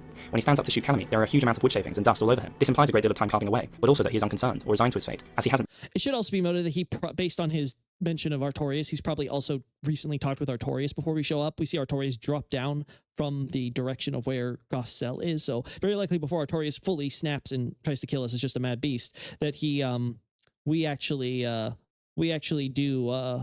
probably did have some chat with him, which is also why he's not surprised, and he already knows about all the circumstances with Artorias being corrupted and all that, despite being obviously locked in a cell where he can't really see what's going on outside. Been trying to escape for a long time. Perhaps he has given up on escape, or doesn't wish to deal with the outside world any longer, given its prejudice towards him. Gwyn is no, the answer is, as he admits, he's retired due to his age. He's an old man now. He's old. He retired. He clearly retired to Ulasil. Yeah, there's obviously clearly the abuse and stuff that he suffered, but as we can see, that doesn't stop him from being able to pull off some pretty crazy feats with his bow. An anti-giant sentiment has risen. No one would have challenged one so favoured by Gwyn while the Lord was still around. Goff also shows Londo is deserted, as he states that even Londo dared not provoke his ire, i.e. Okay, so this is easily misunderstood. Again, what he merely says in the JP text that the Londo of before, you know, the Londo during the time when Gwyn was around and there were still half of the knights not dead. It's not necessarily that it's been abandoned. It's merely talking about some past version of Londo compared to the present, and no clarification of which exactly the past is. When was Londo at full strength? When there were all the knights and Gwyn and stuff. That doesn't mean that the city of the gods itself is abandoned. Again, just wanting to highlight that. Calamite. Yet Calamite still exists to be challenged. Therefore, this use of past tense, i.e. dared instead of dares, means that Londo no longer has the capacity to challenge. It is empty. No, not that it's empty, but that it's not at full strength. So basically, even during this time with the firstborn as the king, and half of the knights, that's certainly not enough to deal with Calamite. But even before then, again, think after the events of the dragon hunts. If the idea is that Calamite has this big history and stuff, that Londo never did it. Londo, during the entire period that it was at its full strength, full capacity, living the best of it, it didn't bother with Calamite. He was such a trouble to get rid of, or such a risk. Before we encounter Artorias, he makes a covenant with the beasts of the Abyss. It's difficult to say what these are. It may be serpents, as they are the only beasts we encounter, and I believe it cannot be the Four Kings, as they are corrupted after Ulasil. We find Ulasil in the DLC. It should be understood that it's not necessarily multiple beasts. Again, this goes back to the plurality and stuff like this. It's ambiguous enough that it can be a singular beast, it could be multiple beasts. You have to kind of infer from the context who this one or more beasts could be. So just to say, it's not necessarily the beasts of the Abyss, it could just be a beast of the Abyss. This is 200 to 300 years ago, but after pyromancies which were over 200 years ago, so we can perhaps assume closer to 200 than 300. Dusk also references it as many centuries ago when she confuses you. Again, her dialogue actually doesn't say many centuries ago. It just says centuries ago. There's no many in there. It's just centuries. So multiple centuries. Doesn't have to be many. So we don't have to talk about 500 years. And like we said, we have independent interviews at the time that DLC was being released that mostly all converge on this idea that it was 200 to 300 years ago specifically, which is consistent with Dusk dialogue of just hundreds. Which, again, only need 200 for that to be true. Your aura for what she believes is Artorias. I believe Ulasil is before New Londo for several reasons. Darkroot Basin is called Darkroot, i.e. the root of dark. And this is not true.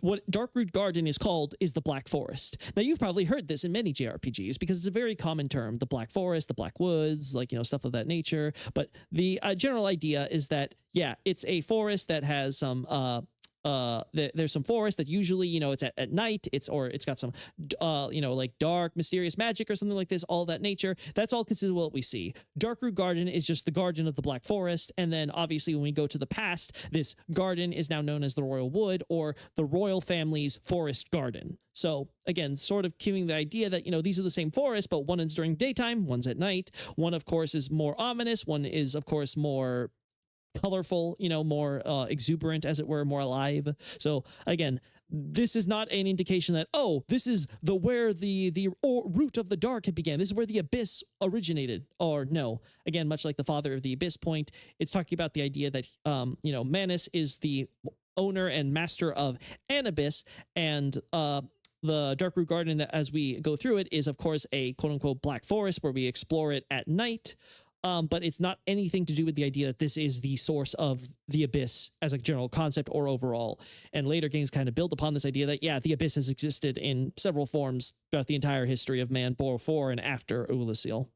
The basin is geographically near where we fought Manus, as shown by overlaying the Darkroot and Oolacile map. This is a very flawed methodology, because whenever it comes to things that are not part of the continuous above ground area, From Software cheats. This is just reality. Up until Elden Ring, when they had a consistent world map and they had to keep things within certain confines so they wouldn't accidentally overlap or something of this nature, they have always cheated in this regard. You also have Tomb of the Giants overlaid. Are we now going to argue that the darkness of the Tomb of the Giants is the abyss? Like, come on. Like, it's very clear. And keep in mind, also, the Tomb of the Giants overlaps with New Londo, and it blocks actually the way for you to even enter the Four Kings and stuff. So, like, all of this, like, when you do, like, overlapping of maps and things like that and be like, oh, you know, see, if I overlap this map this way or whatever, put it in there. These maps are not being designed with that in mind. That is not the purpose of them. That is not the way that we should be approaching this. This is a incredibly flawed methodology, especially as I pointed out, Manus is the abyss master / owner, not father of all the abysses. This is not something that we need to be harping on.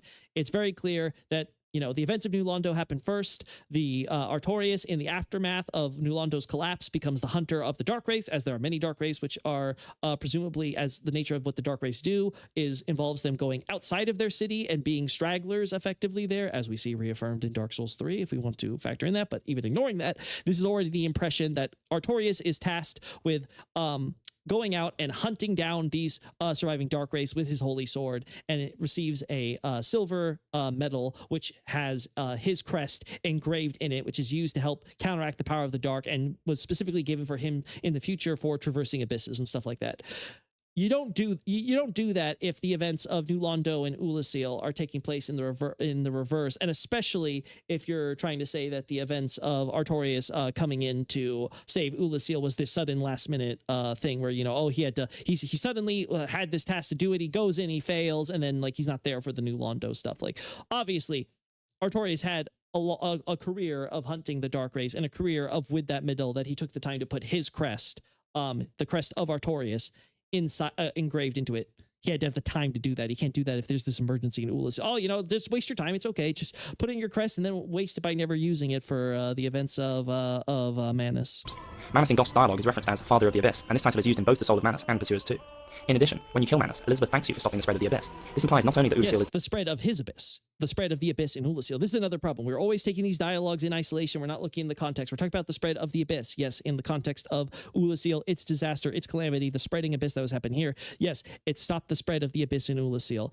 That has nothing to do with the abyss that separately exists in New Londo, or still exists in New Londo, which has been sealed since before the events of this DLC. The root of the abyss, but also that it has not yet spread elsewhere. The dark emanates from Manus himself is also explicitly stated. Elizabeth also says that an abyss was begat of an ancient beast. Begat is the past tense of beget, which means either to bring a child into existence, or here, the more applicable definition, to cause or bring about. This further supports Oolacile as being the first place the abyss comes into. Artorias is killed by us. Kieran retires, giving us her equipment and telling us she has no more use for it. Yep. She dies, and her corpse is by the grave of Artorias when the chosen undead arrives on the scene. This perhaps implies that she loses the will to live once Artorias dies. Calamite, and therefore the last true ancient dragon, is killed. This is shown. Calamite himself is likely a descendant as well. Like all of them, again, he's the last known in Oolacile era, but this is kind of a point being made in the base game of that the dragons seem to all be extinct, sans Seath. But hey, it's okay because, you know, we still, some dragons turn out to still be alive and stuff like this. I would not make the case that, oh, you know, Calamite's the last true arch dragon here.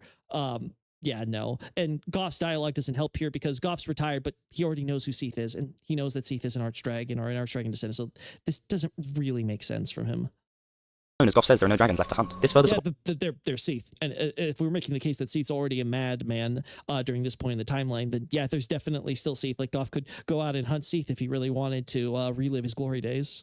My previous claim that Seath is not an original ancient dragon, but is an imperfect...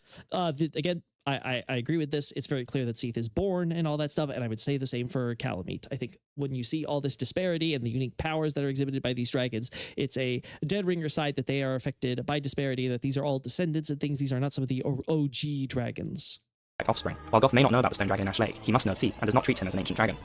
Again, this is a bit of a misnomer, because again, either way, Seath should be alive, and so still would count for the purposes of what he's talking about. Again, this doesn't work either way you cut it.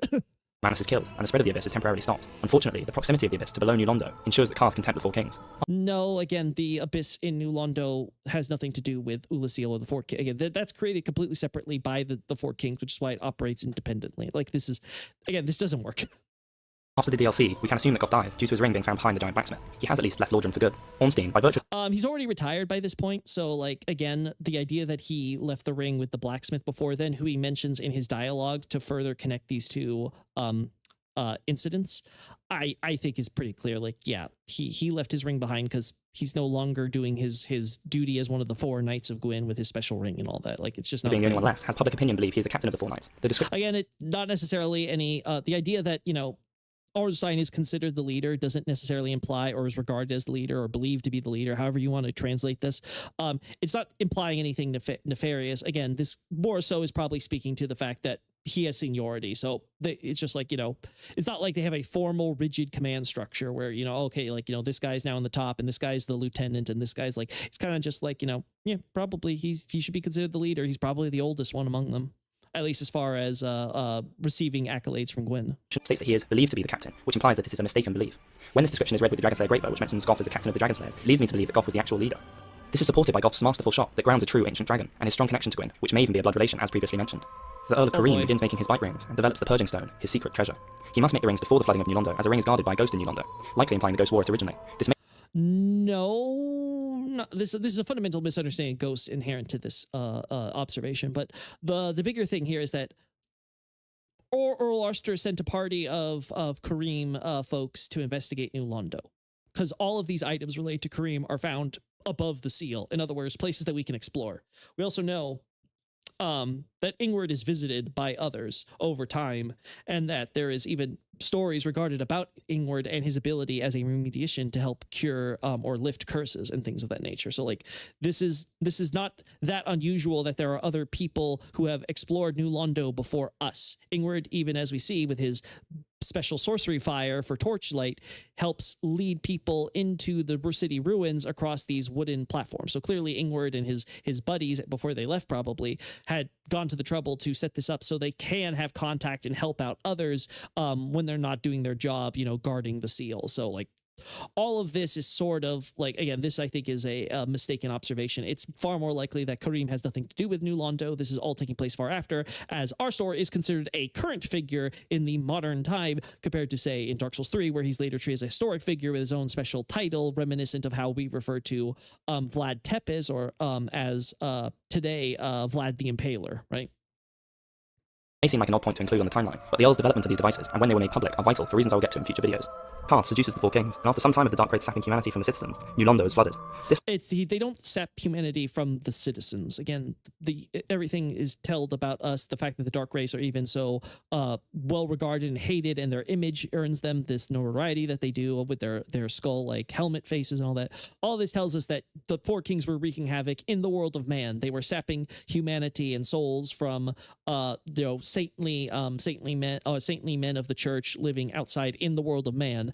That we even have concept of them riding on horses, which again you're not going to do that inside the confines of your city streets, right? Like, this is clearly supposed to be the idea is that they are going out and bringing back all the souls and humanity and stuff on behalf of their lord and things. It has nothing to do with the citizens there. Again, if you're not going to have many citizens left if you're sapping all their life from them, you know. Flooding was, I believe, to be decided upon by several different areas of Lordran, or the outside world, as opposed to members of New Londo itself. This is because those empowering New Londo would likely be in support of the Dark Raid's activities. Even if they weren't, they would be unlikely to sacrifice their own friends and family for the sake of the rest of Lordran. In addition, Yelva is described as going back to Blighttown after tiring of her duty, which implies... first off, no, that's part of the big deal, and why Ingrid is so racked with guilt is that, like, clearly they hurt their countrymen, right? Like, the idea there. And here's the thing: Yolva doesn't go back to Blighttown. This is another localization mistake. It just says that she abandoned her duty to heal the people in Blighttown. So basically, hey, outside of New Londo, if she leaves, there's the Valley of Drakes. Oh, hey, right next to the New Londo and the Valley of Drakes, there's that little cave that leads straight to Blighttown. And then, like, just a little bit further in from there, we can of course see Yolva and stuff. Again, Blighttown is a direct product of the undead burg. Like, the entire city is literally constructed in the wake of the undead burg city. And again, the undead burg definitely doesn't exist during the events of the DLC, regardless of what we feel about the events of New Londo in relation to that. So none of this is really kind of coherent here. Is the idea that Yolva lived, she's not from New Londo, she came to New Londo. She probably, again, everyone of the undead probably came from outside of Lordran and arrived there to join it, but Blighttown itself, it didn't really exist there. And likewise, they've created a national identity, right? And the sorcerers, who seem to more or less serve as like the priest class in New Londo culture, with obviously focus on sorcery instead of miracles. All of this kind of tells us that, yeah, these people are going to feel terrible guilt about the sacrifice of their fellow citizens, but they're going to do it if it's that or the entire world suffering at the hands of the Dark Wraiths. That was the choice they had to make, and that was the choice they made. Implies that she came from Blighttown originally, not New Londo. This also implies that Blighttown was blighted before. Again, like we said, no one comes necessarily from New Londo, unless we're trying to say that literally, like, there New Londos existed for so long that it's had a huge population of undead for that long. Again, I would argue that New Londo has not been around for till after the events of Ulasil. It definitely probably fell closer to when Gwyn linked the fire, probably shortly after that, if I had to guess. And then Koth later, subsequently, goes to Ulasil for separate reasons. So the flooding of New Londo, if it had this name before she left New Londo. This would fit with the timeline for Ingi if he is responsible for the poison at the bottom of Blighttown. Ingrid says, "Forgive me, my countrymen," when we kill him, likely fearing that we will open the floodgates and allow the spread of the abyss. If he was from New Londo, then he has already killed his countrymen, and this course of events changes nothing for them. However, if what do you mean? He's talking about how his countrymen's sacrifice would be for nothing if the Dark Priests are freed irresponsibly. He can't just, if it's like, oh, wow, I sacrificed you all, I got you all killed, but don't worry, we're going to make sure this great evil isn't unleashed. And then he ends up just getting himself killed like a punk. He ends up dying. He's now by a person who's probably going to take his key and unleash the seal. And again, he's not like in the case of Frampt, or who basically instructs Ingrid, like, okay, you're someone I'm supposed to entrust the key to the seal with here. I'm supposed to help you here. This is a completely separate scenario where he's assuming that we are going to try to kill him and take the key to the seal with ill intentions, or just kill him in general with ill intentions and stuff. So, like, yeah, this line makes sense no matter how you try to spin it. Like, their sacrifice has already been made, but the meaning of that sacrifice is completely changed depending on whether or not we actually end up killing him. So, like, this is not a good observation. Countrymen were elsewhere, then his failure could have a great effect on their future. Perhaps he was sent there by the gods, as he heals curses which are the domain of gods. He may say "forgive me" to his New Londo countrymen, as the sacrifice was for nothing in the end. But if that were the case, he's still the only sealer that is in fact from New Londo, as the third sealer is likely from... Again, none of the sealers are probably from New Londo, because New Londo seems to have been, as we established, New Londo seems to be an undead city, which only exists after the undead arrive, which only can exist around the time the fire is fading. Which, again, even if we want to go with the idea that, oh, they were trying to gather humanity and stuff on behalf of the gods, or for whatever reason, still that would imply that it's a much more recent country compared to others, even if it's fairly old in the context of it's about 1,000 years been, right, since it was first founded. So yeah, I don't think this is honestly relevant for the case of the timeline either way. I think we can say that a lot of the point being made here about, like, Kareem and other cultures and countries and things like that, whether or not these countries even existed at the time, it's not about, it's not the ones that the way he's framing it. Vinheim. This sealer, I believe, is with Lautrec when we invade him to retrieve the Firekeeper soul. This is because one of Lautrec's companions wears the Crimson Set and wields a catalyst. Importantly, he uses Great Soul Arrow. This spell marks an apprentice's coronation as a sorcerer, placing the sealer's homeland firmly in Vinheim. Therefore, it is... Again, if the events of New Londo predate the Vinheim, this would be recontextualized to basically be like a sorcery. It's also, again, it's a powerful sorcery, but it's not like the most complicated spell from the ones that Seath's line as it is, right? Like, there's a reason why there's an association with dragons, the dragon school in Vinheim and everything, because all of it comes from Seath being the founder of sorcery, and the idea that this is the Seath style of sorcery, separate from the ones that are taught in Ulasil, and that obviously that's become associated as modern sorcery to dusk in the wake of Vinheim and everything. But clearly, if we have characters like New Londo and Ingward, and we have other examples from later games and stuff like that, which might also, of course, predate these types of things, clearly we have this idea that, yeah, it's not necessarily meaning that Vinheim already exists, that the Dragon School already exists. Again, we have to limit the Dragon School, thanks to Logan, to only within the past, under 200 years ago, basically, before they change out the uniform to the modern one. There was an agreement between Vinheim, Blighttown, and wherever Ingward is from to flood New Londo. Ingward starts his duty believing Artorias has traversed the abyss successfully and is still alive, showing that he was sold the lie of Artorias' legend, and the flooding was after Artorias died. Again, Ingrid admits that he hears this from others and that he receives occasional visitors.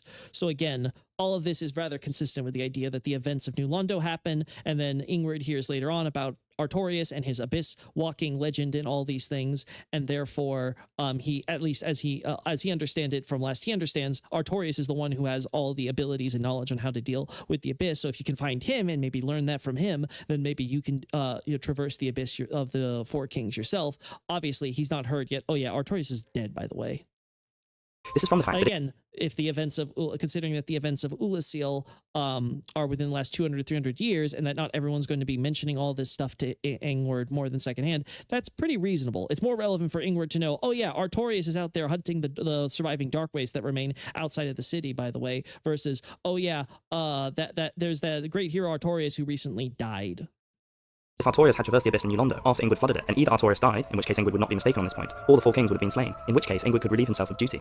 As Ulasil's ruin is turned to the dark root of the present, the archer hero Faris is killed. We find a bow with feather arrows used by the Lord's hunters. In addition, the armor set found with the weapon is the hunter set, made complete with Faris' hat. This hat is found worn by a bandit, a member of Alvina's covenant. This bandit is a woman, and Faris is explicitly described as a man. Therefore, we can assume he has been assassinated, perhaps as part of the Havel plotline.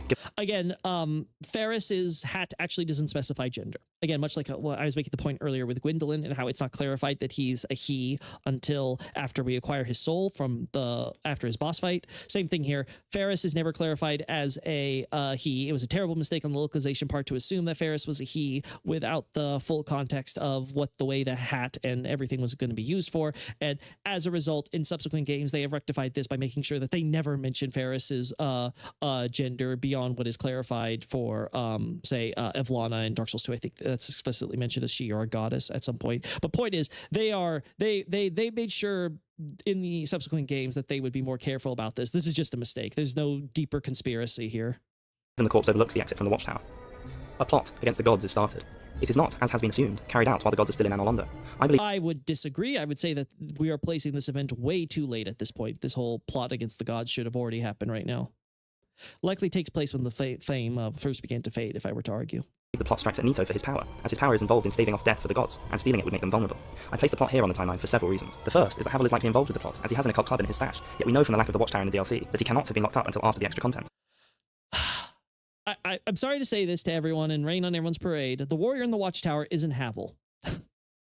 It is a warrior of Havel. The same warriors of Havel that are mentioned in item descriptions and in later games as well. It is Havel has a following of humans. These humans like to imitate Havel by wearing his armor and using his weapons, seemingly duplicates of some sort. He also has priests. There's also mention of priests of Havel. Yeah, he has the whole shebang. He has basically a bunch of cosplaying worshippers, and it happens to be that we meet the hollow of one of these worshippers who looks to it. The localization ended up horribly making a mistake and just referring to this character as Havel, but as has been consistent across the games, it is just a warrior of Havel, which is why we also can encounter a separate character called Varg in Dark Souls 2 and another quote-unquote warrior of Havel in Dark Souls 3. It is not the Havel. None of them are. We've never met the Havel. He doesn't even use any of the miracles or magic of the Havel, because that's a separate thing that is limited to the priests, whereas the warriors focus on the warrior side of Havel, as we see. So completely, off here, unfortunately. I have to say, this has nothing to do with the occult club or anything related to this. This is a completely separate incident that clearly took place more recently after the Undead Burg was built. Second is that Thanos 2 was likely involved in the plot due to the effigy shield. The effigy shield references the plot against the gods and is found nearby Nito. We can assume that it was wielded by one of the insurgents. Effigy is defined as a representation of a specific person in the form of sculpture or some other three-dimensional medium. A specific person. Upon close inspection of the shield, we find it to be wearing a helm which looks remarkably like the royal helm. Thanos drops the royal helm and is effigy in this case refers to a wicked or a false god.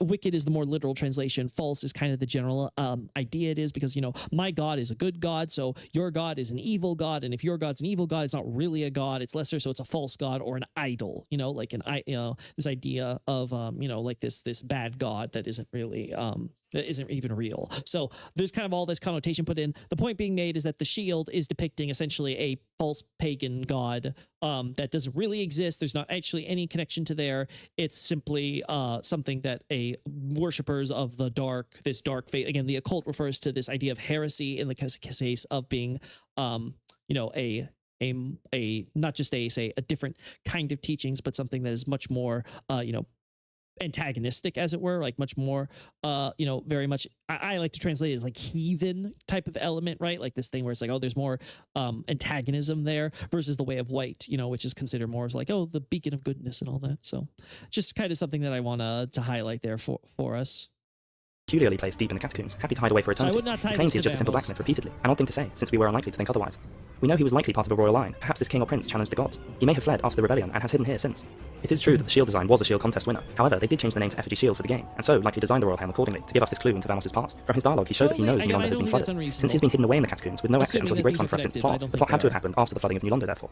This again fits with Havel's lockup timeframe. In addition, Well, again, this is, I think the events with Vamos are definitely probably happening after New Londo for sure. But again, New Londo's takes place much further back in the timeline, so there's a lot more open there. Though again, I still think the stuff with Vamos and him coming in the catacombs is probably relatively recent. I would definitely agree with that. I believe the plot against the gods is linked to the Dragon Covenant. Havel is linked to the Dragon Covenant, as shown by his miracle in Ash Lake. He is also linked. Again, the miracles belong to priests of Havel, so just like they're warrior Havel, they are, you know, Havel's entire like narrative is how he basically adopted, he's a comrade in arms of Gwyn's, and he adopts this dragon tooth and this rock armor and shield in response to going against Seath, who clearly he had an antagonism with Seath because of the trouble that sea sorcery would cause, and sorcery is specialized to go through metal armor and stuff like that. So okay, we're going to switch it up and use like the power of solid rock in order to better defend against these things. And well, this creates the following that we see with Havel. He's no longer just any knight of Gwyn or anything like that. And the miracles, of course, are separate, are for all the anti-magic stuff. And so if Havel was was a feature of the dragon hunts, and he's this great hero of the dragon hunts, and he has this special obsession with dragons to this day through, you know, with his antagonism towards Seath and stuff like that, then sure, why wouldn't priests of Havel go down all the way to Ash Lake where they once fought the dragons like Havel did? Like this one logically follows the other as just being like, again, part of what the fanboys will do. They'll fanboy. To the plot. Ash Lake is visible from near the entrance to Nito's domain. This is likely due to an archtree collapsing, perhaps from the fighting that ensued during the plot's final moments. The support is broken, and the floor by Nito's domain falls through to the bottom of the earth without its archtree support. There are also corpses within a broken archtree down in Ash Lake, which likely aligns with the hole up above, further supporting this theory. In addition, the Dragon Eye item mentions that to be alive is to be vulnerable, and the fiery gods are no exception. If there is not a link between the Dragon Covenant and the plot to destroy the gods, then this is an absurd sentence to be placed there. No, it's not. The point is not to worship the gods. The point is that you have to worship the dragons with their eternity for this. The gods can't give you eternity like dragons can. This is the point being made. It has nothing to do with any plots or anything. That is the point of the law. The gods with all their powers of fire and everything, because again, that the gods are being referred to here. Another subordinate clause. You know, gods who are beings of fire, right? They with all their power as entities associated so deeply with fire and the flame and disparity and all that stuff, they can't give you the eternity that the dragons can. So worship dragons instead. Follow the path of a dragon. That's the point being made here. So yeah, it's not an absurd phrase in context at all. But Dark Souls does little meaninglessly. Instead, this shows that the Dragon Covenant is actively involved in destroying the gods. Finally, Domhnall informs us of rumours of a coterie of undead serving a surviving ancient dragon. In almost every instance of hearsay in the game, words such as legend, myth, eons ago, and so on are consistently used, and yet here the word used is rumours. This implies... I don't think he's wrong in how he's classifying this use of rumors. The problem is that that's not actually used in the Watchtower key. It doesn't say rumors. It just says generic, it is said, or toyu. Toyu is something that you will see a lot in this script and in other From Software game scripts, and in Japanese games and media in general. It is incredibly common. It's a incredibly common phrase, for lack of a better term, that is used. It's used very liberally in various capacities, and in this particular case, it's clearly being used as a literary device. It's just it is said. It is said for things that are basic. It is said that the power, the sorceries of Ulysseal cast light. Well, we literally have one that is casting light. So like there's it.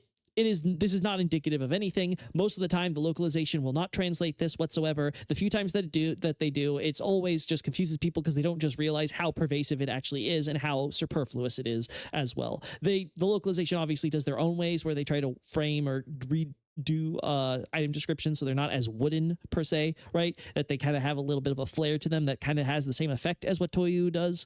But this is completely separate. It's one of a million examples of basically just saying, oh, it said that, this hollow of a warrior of Havel happens to be locked up and, that type of stuff. And again, it's again, if I were to list you the examples for all the games, we'd be here forever. We've already been here forever. Is recent information. Rumours are current. They are gossip, not history. The only other example of the word rumour being used are the curse-like rings and in reference to Havel. These rings, and the Earl who made them, are in fairly recent history, as I have previously mentioned as being vital for future episodes, and the rumour of a hero locked up in the Watchtower must also be recent, due to the Watchtower not existing in the DLC. Therefore, the plot against the gods was not over 1,000 years ago before the gods left, but in far more recent memory. Seath sends his servants into Ash Lake. In doing so, he retrieves the Hydra and some clams, as I believe Ash Lake is the original place for both creatures. The Japanese name for Hydra in the Japanese version of the game translates as Lake Beast. The only lake we know of is Ash Lake. The clams are shellfish, far more suited to the beachside as we find. Okay, so it needs to be, I think this is a fair point to clarify. Probably Seath had retrieved these well before any of these events. Dark Souls 3 kind of reinforces this with his daughter Shira. Oops, oops, spoiler. But the point is that there's a bivol pearl in her helmet, and the same idea, and just the general idea of you could see Seath returning to this area at some point anytime down the line, probably earlier on, and collecting specimens that he can use, because this specifically we can see how these man-eater shells, well, you throw something in them and they turn that thing into a mineral, a pearl, right? In our case, they turn, well, people as well into pearls, and those pearls we can extract as purging stones and stuff like that, right? That are otherwise only created by Earl Arstor and things artificially speaking. So again, you can kind of very much see why Seath from very early on might be interested in studying the mechanics of this as a guy who's trying to turn himself, a flesh creature, into a stone scaly beast like his brethren. In Ash Lake than in a dry crystal cave. In addition, the two are symbiotic in the environment of Ash Lake. The clams bury themselves in sand, not only showing that they are at home with the sand, but also adapted to avoid the Hydra's water attack. They are used to living alongside one another, and therefore this is their natural habitat. Sure, all of this has been happening since the DLC. The Undead Burg is built up, the Watchtower is built, some are banished from the Undead Burg to the depths in this time, for the sin of greed. After a number of people are banished to the depths, a door is built to separate the depths from Blight. Again, I don't think he realizes just how much the idea is, the Undead Burg and stuff, yeah, then you can't have stuff like Blight Town either, and a lot of your stuff on the timeline doesn't work in that case. So again, this is one of those things where I think Hawkshaw does a good job trying to keep his timeline self-consistent within. This is one of the examples where I think he does make a huge misstep here, and there's just a very obviously glaring problem that we have to question. And again, this is putting aside all the other we talk about in relation to translation and stuff. Viewed as a vile place even by the inhabitants of the depths. One assumes there needs to be a decent population in the depths before this sort of activity can take place. The gaping dragon preys on the holder of the key, who is unfortunately eaten, and so the door stays locked until our arrival. Havel is locked up. I will reference the individual in the Watchtower as Havel for the moment, but I will not give my opinion officially, as of yet. Again, it's very clear cut. There's no reason to have any questions or ambiguity here. This is not Havel. This is a warrior of Havel. Period. Again, I'm sorry, guys. I know this raid's a so many parade, so many people, they love to cite this and recite this or whatever. Localization screwed up with the names of a lot of enemies and stuff. This includes these NPC enemies. This is not Havel. This is just a warrior of Havel. One of Havel's many warriors that worship him. That is. This is not by Gwyn, who is already cindered before the Watchtower is even created. Therefore, the old friend that is so frequently speculated upon cannot be Gwyn. It may the old friend is the blacksmith where we get the key. The old friend is a blacksmith. The blacksmith has the key in the fortress. Probably was killed by the moonlight butterfly. There's actually we'll talk about it in a sec. But the whole point is it's very clear that there's a divine blacksmith, someone who's associated with making the weapons for the clergy. There's a worshiper of one of the, for lack of a better, whether or not, Havel is officially considered part of the pantheon of gods. Effectively, he's worshipped as a god. One of these knights of Gwyn, who's worshipped as a god, his old comrade of arms. One of his fanboys is seemingly associated with a cleric blacksmith. Makes sense, especially considering we see the lesser simplified version of Havel's miracle in the among the scriptures known by the way of white. I believe it is Rhea who actually teaches the simplified form of magic barrier. But the point is that this is a spell that is quite explicitly made simplified from it, so it makes sense. Havel and Lloyd and the Way of White are close during this period for sure, and as a result, it wouldn't be surprised that these two figures are associated, and that when his friend turned hollow, or was turning hollow, the blacksmith essentially locked him in the Watchtower, and now locked in the Watchtower and trapped in what's it called?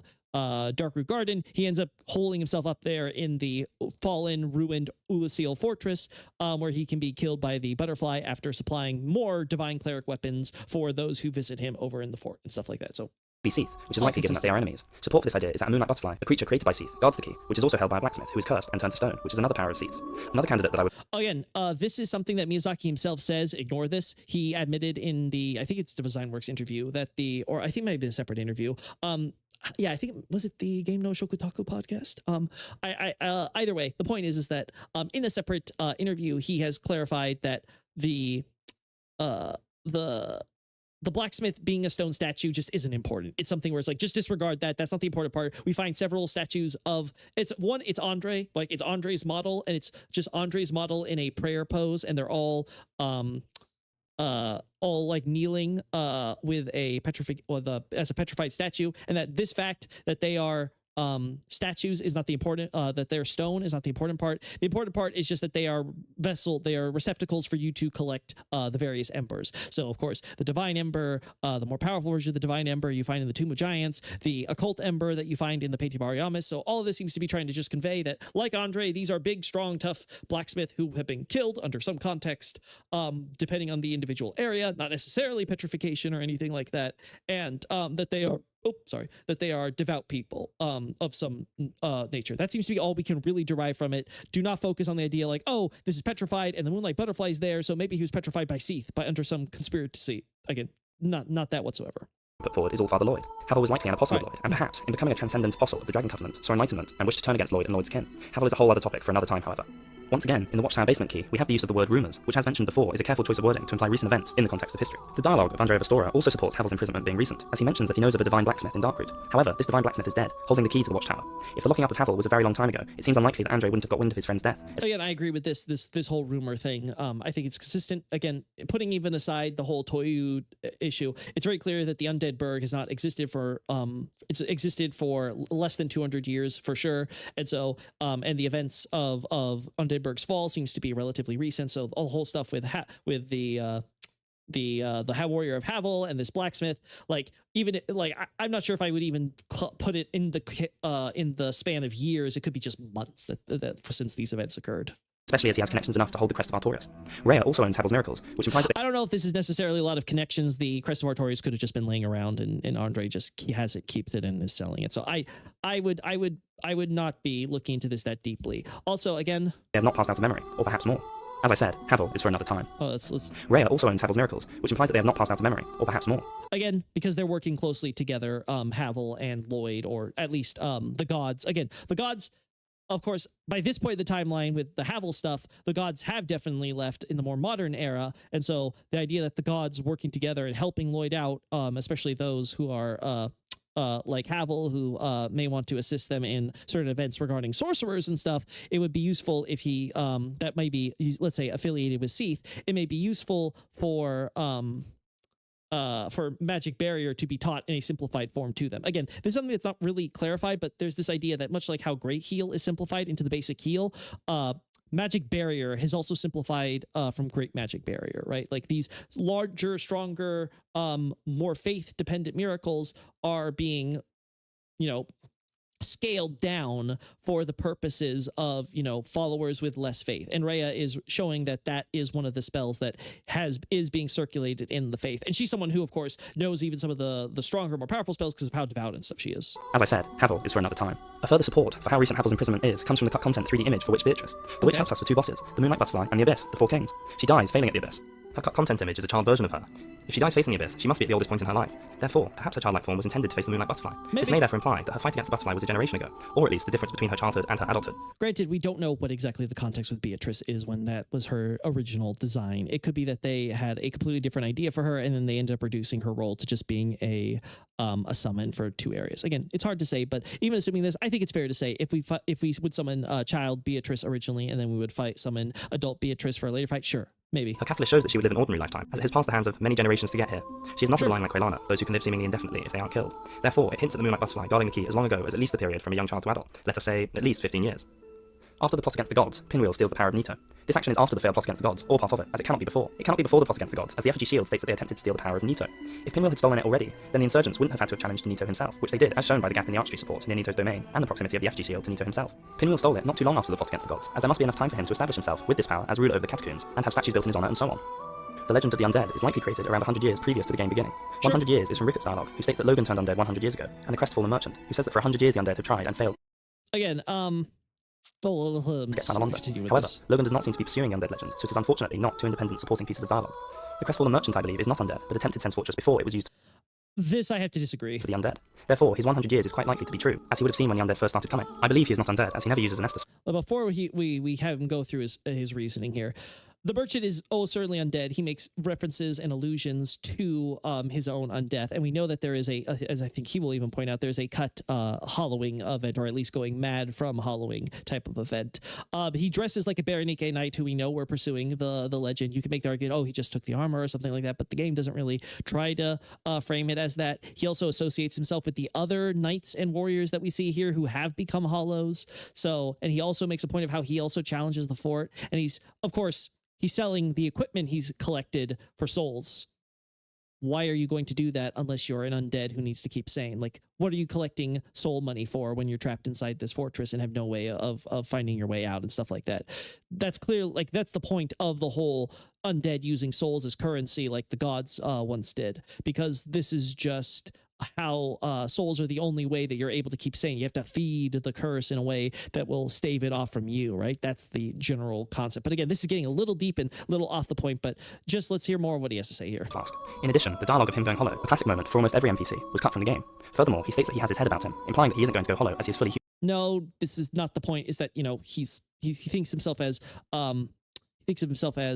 smarter than the others, and that he's letting them get killed by the traps, and then he picks off the weapons, and then he's going to sell those to other heroes, so that way he can have the soul, so he doesn't go insane, and then these people with the same equipment are going to follow the same as those past guys, and then it's the cycle continues, so that way he's going to be that's the idea that they seem to be getting across with him. Now, it should be noted, the reason why this event was cut was probably because he sells unique arrows, and he sells those unique arrows in infinite supply. Therefore, you can never reach a point where, like in other undead hollowing events, you can buy out their entire inventory, and once their inventory is gone, think of Griggs. Griggs outright says, I'm not going to leave to go chase after Logan at the archives until after I've taught you everything I know about sorcery. You learn all his sorceries, you teach all whatever. Okay, well, he's now going to go off and he turned hollow. Same thing here. He's always going to be there to sell you these unique arrows. Obviously, if you're an arrow build, you kind of want an infinite supply of arrows. You can come back and buy them whenever you need to. You don't want to be working with a limited supply for no matter how many, whatever your, difficulty you're having with the gameplay is, and you decide you're going to be a bow build. So yeah, it's obvious why they cut it. This is the decision they had made for him. And then in that case, it doesn't make sense to have this event be even possible to accidentally trigger because of some faulty glitch or something. Human. Also, he seems to make a distinction between himself and the undead. He states that, I took on Sense Fortress alone, but I'm not different from those vile creatures. I was driven by conceit. Again, so he actually includes himself as part of the group of the Hollows who challenged the fortress with us. That's actually the point that the dialogue is actually making. This nuance is being lost here. So yes, he very much is associating, to the extent that he's differentiating himself. He's differentiating himself in being like, you know what?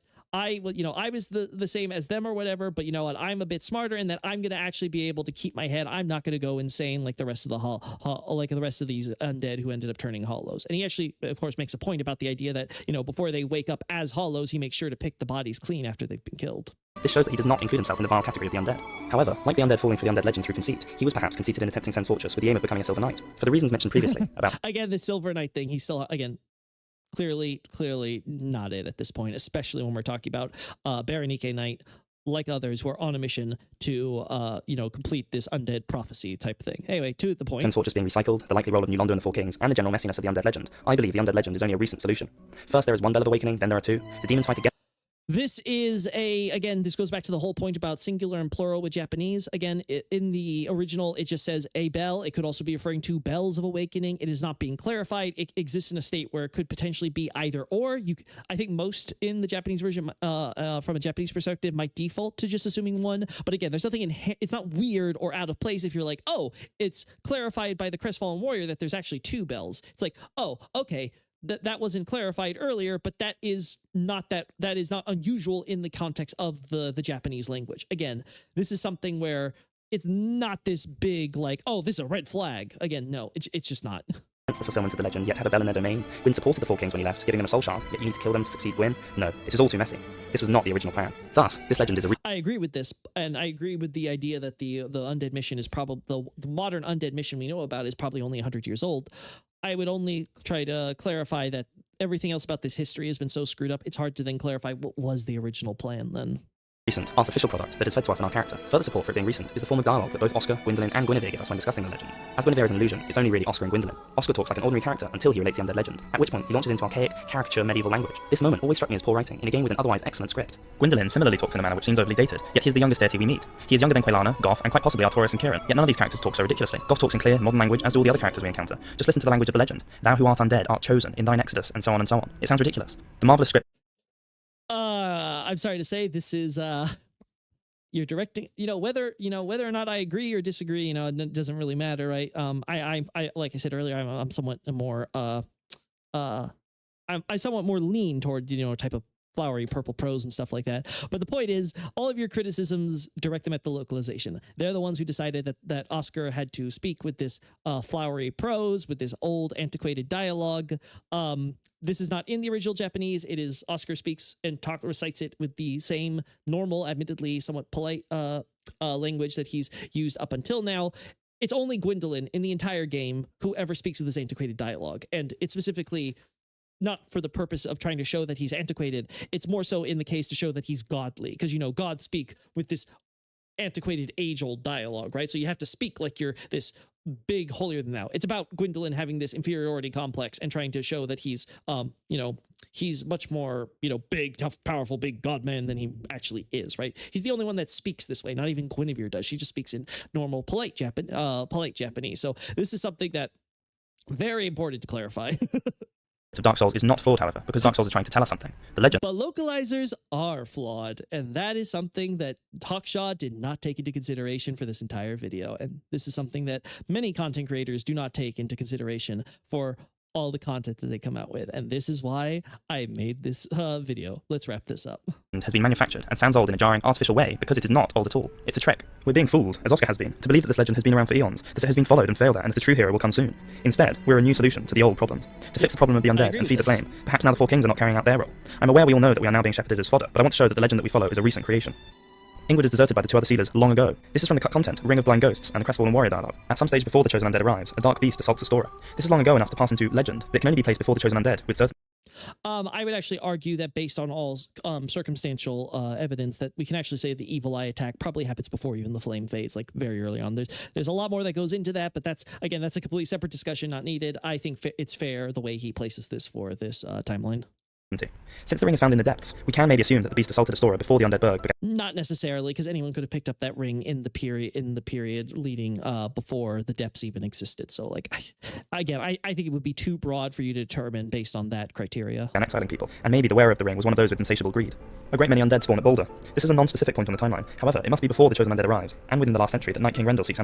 Yeah, so it's made clear that Boulder, Berenike, Logan, all of these are characters from 100 years ago. So these are all people that existed in the preceding century. So if they turned undead about 100 years ago and went through the trials about 100 years ago, then obviously they lived within the past 200 to 100 years ago, right? Obviously, humans generally live that long, right? So all of this is pretty consistent. It's also very telling about the silver coin that features Rendell then and where we can find it. But again, that's something separate for another time. This is due to the Crestfallen Merchants dialogue. The Boulder Helm also mentions that Boulder was the home of Night King Rendell, past tense. Combined with the fact that the Crestfallen Merchant says no one has been successful and that he strips armor off corpses, we can assume that Rendell dies in his attempt. The Crestfallen Merchant. We also find Rendell's ring in Sin's fortress, I think stored in a chest or something separate behind one of the snake men. So, yep, I think it's pretty safe to say that Rendell wouldn't be parting with his ring unless he was dead. Armor of corpses of undead who fail in the attempt, sells Katarina, Berenique, and Boulder equipment. This implies all these regions follow the legend, again undermining Oscar's belief that there is a saying from his land. Again, this is all fair. Black Iron Tarkus takes on Sens and succeeds, but likely dies soon afterwards. Logan travels to Lordran, wishing to get to the archives and pursue his thirst for knowledge. He tries and fails to overcome Sen's fortress, or he deliberately rests and is locked up by the Serpent Men, hoping that they will take him to the archives. Rickert is exiled and travels to Lordran. He is locked up in New Londo. He has never met Logan, as his dialogue says he has heard of him, which implies he has not met him.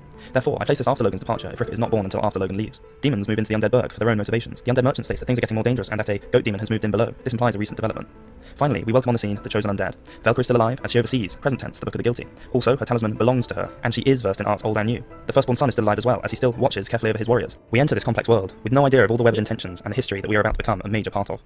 And the rest is history. I hope you all found this interesting, and the analysis wasn't too intense. There was a lot of research that went into this video, and you can definitely see it, though again, unfortunately I don't think all of it was on the dot, because I think you were missing a very important aspect of that research, and that was the linguistic aspect of language. hope it gives some more insight into the lore of this well-loved game. In order to do the timeline in detail, we had to approach the lore in its entirety. Thanks to this broad, yet in-depth and time-consuming approach, we are ready with new insight into many other aspects of the game. Do subscribe and stay tuned for some upcoming, shorter and more focused videos that will deal with more isolated topics and characters. Expect some surprises, and instead of answering your questions with even more questions, expect some answers.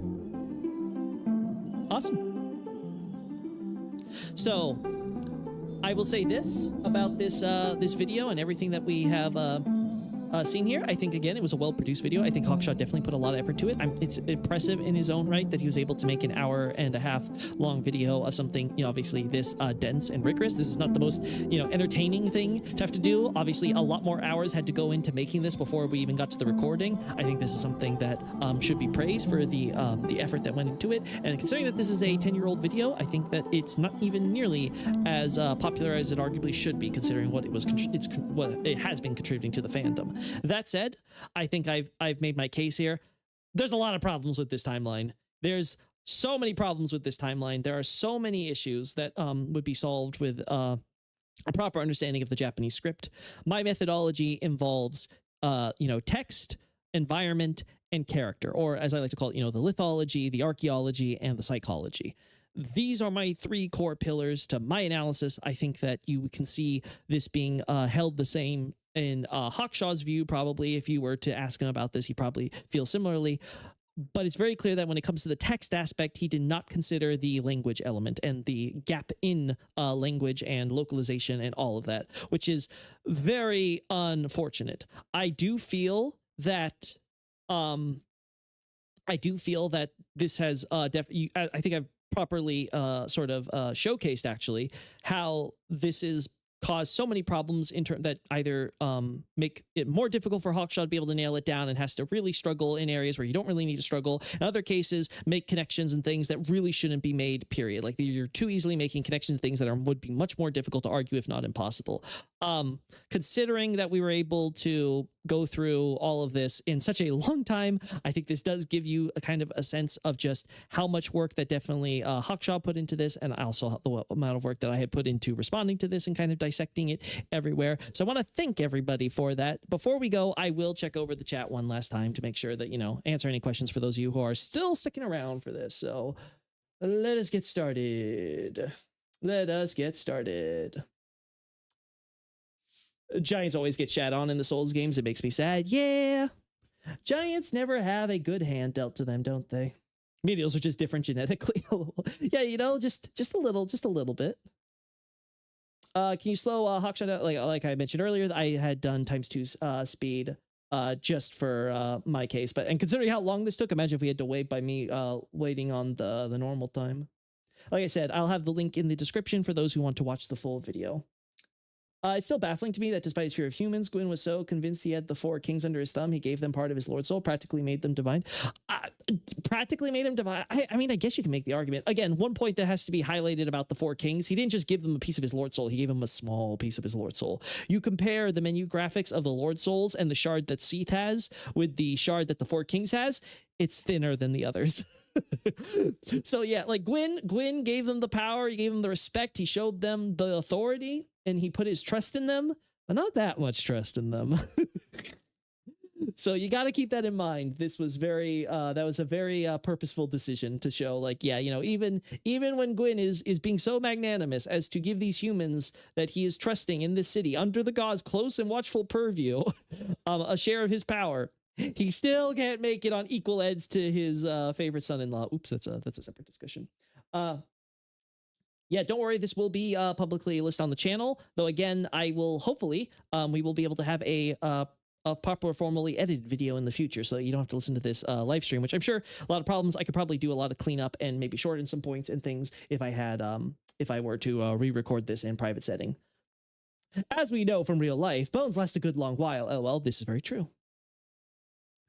Because they lost the gentry. We lost the royal. It's like we have the royalty and the nobility, but we lost the gentry. Is that what you're trying to say, Iron Man?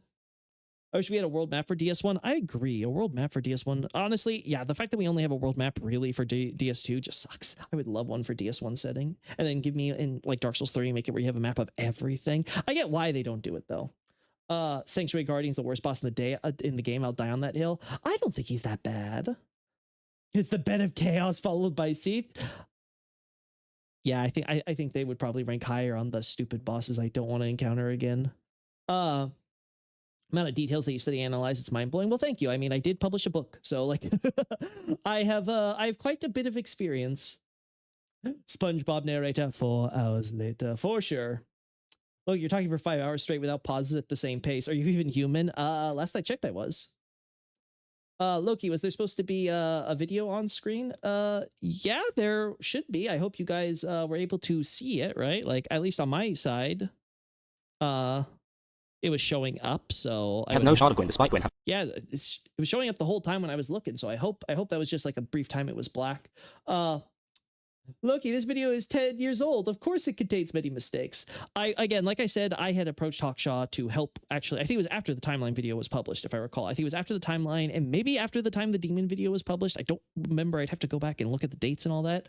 But yeah, about that time, you know, I could have definitely helped Hawkshaw on correcting some of this over time, for sure. Admittedly, I am... Oh yeah, you guys saw it. You of course you were joking, Xavier.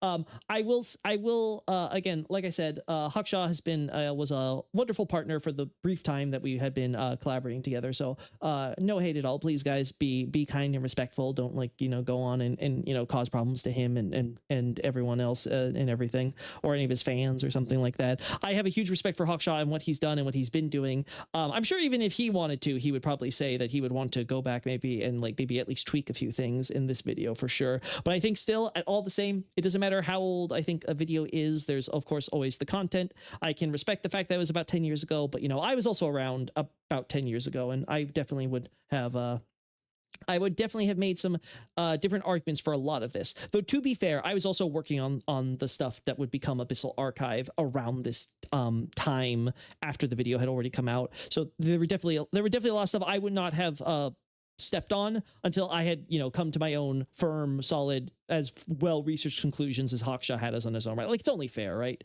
I think having a comprehensive understanding is probably most important, which is why I think my work on Elden Ring is still far from complete and needs so much more to go into it before I can say that I really feel like, yeah, I've really got Elden Ring, Lokey, why don't you simply record yourself making simple videos where you discuss lore here on YouTube? You would do a gigantic favor to the community. No one knows the lore like you. Well, thank you. That's very kind of you to say. But the reason why I don't do that is because, well, it takes away a lot of time from the website. As you guys can see, this was a very long one. And even if I were to make bite-sized stuff, I'd have to make it. I'd have to either stream it or edit together separate videos, and that just takes time. And if not time, it costs money. So, either way, it requires me to budget things accordingly for that. So every time that I've asked so far, the polling has come back and said, hey, we want you to keep working on website stuff. We don't want you prioritizing YouTube. So that's just the way that it is. Anyway, I hope this was informative to you guys, not so much in sort of giving you a more accurate timeline in and of itself, but helping to kind of highlight some of the problems with Hawkshaw's accounting of the timeline of events and the reasoning and stuff that goes into. I hope this highlights the importance of understanding the Japanese script for these games and why, yes, much like any other game made in a foreign country, translation is in fact very important, and there often is a gap between what the translation is telling you and what the original says, and some nuances, sometimes important nuances, especially in a game like this, can be lost. There's still a lot of good here, I think, in terms of just in terms of actual reasoning and logic, and in terms of being able to use as a reference point when you're trying to develop your own theories. So again, I recommend you watch Hawkshaw's videos on your own time for sure. Or subscribe to him even, I might say, if you feel so inclined. I think that his content is great, and I would really love to see him receive more support and stuff. You know, we need more content creators who are willing to go to this level of depth and detail, even if we may disagree with their final conclusions. And, you know, overall, I want to thank you guys for joining me on this. Again, sorry that I was kind of ignoring the chat for the most of it. That was kind of, you know, just kind of the point of being like, we would be here forever if I took a stop and distracted myself with you guys every, you know, other second or whatever. Thank you again so much. I really appreciate you all, you know, kind of experiencing this with me. It's cool to be able to do this in public, and hopefully in the future, if I am able to finally get a new recording for this, and with a not only better audio quality, but maybe even some better scripting on this side, and being able to you know, maybe make it more succinct or whatever, I would really love to do that. And who knows, in the future, maybe I'll consider publishing my own timeline video in the future. We'll just see. Like I said, hopefully I will get to a point where people will actually be able to enjoy both YouTube content and website content, and I won't be like, you know, taking away all of my free time. Until then, people, peace.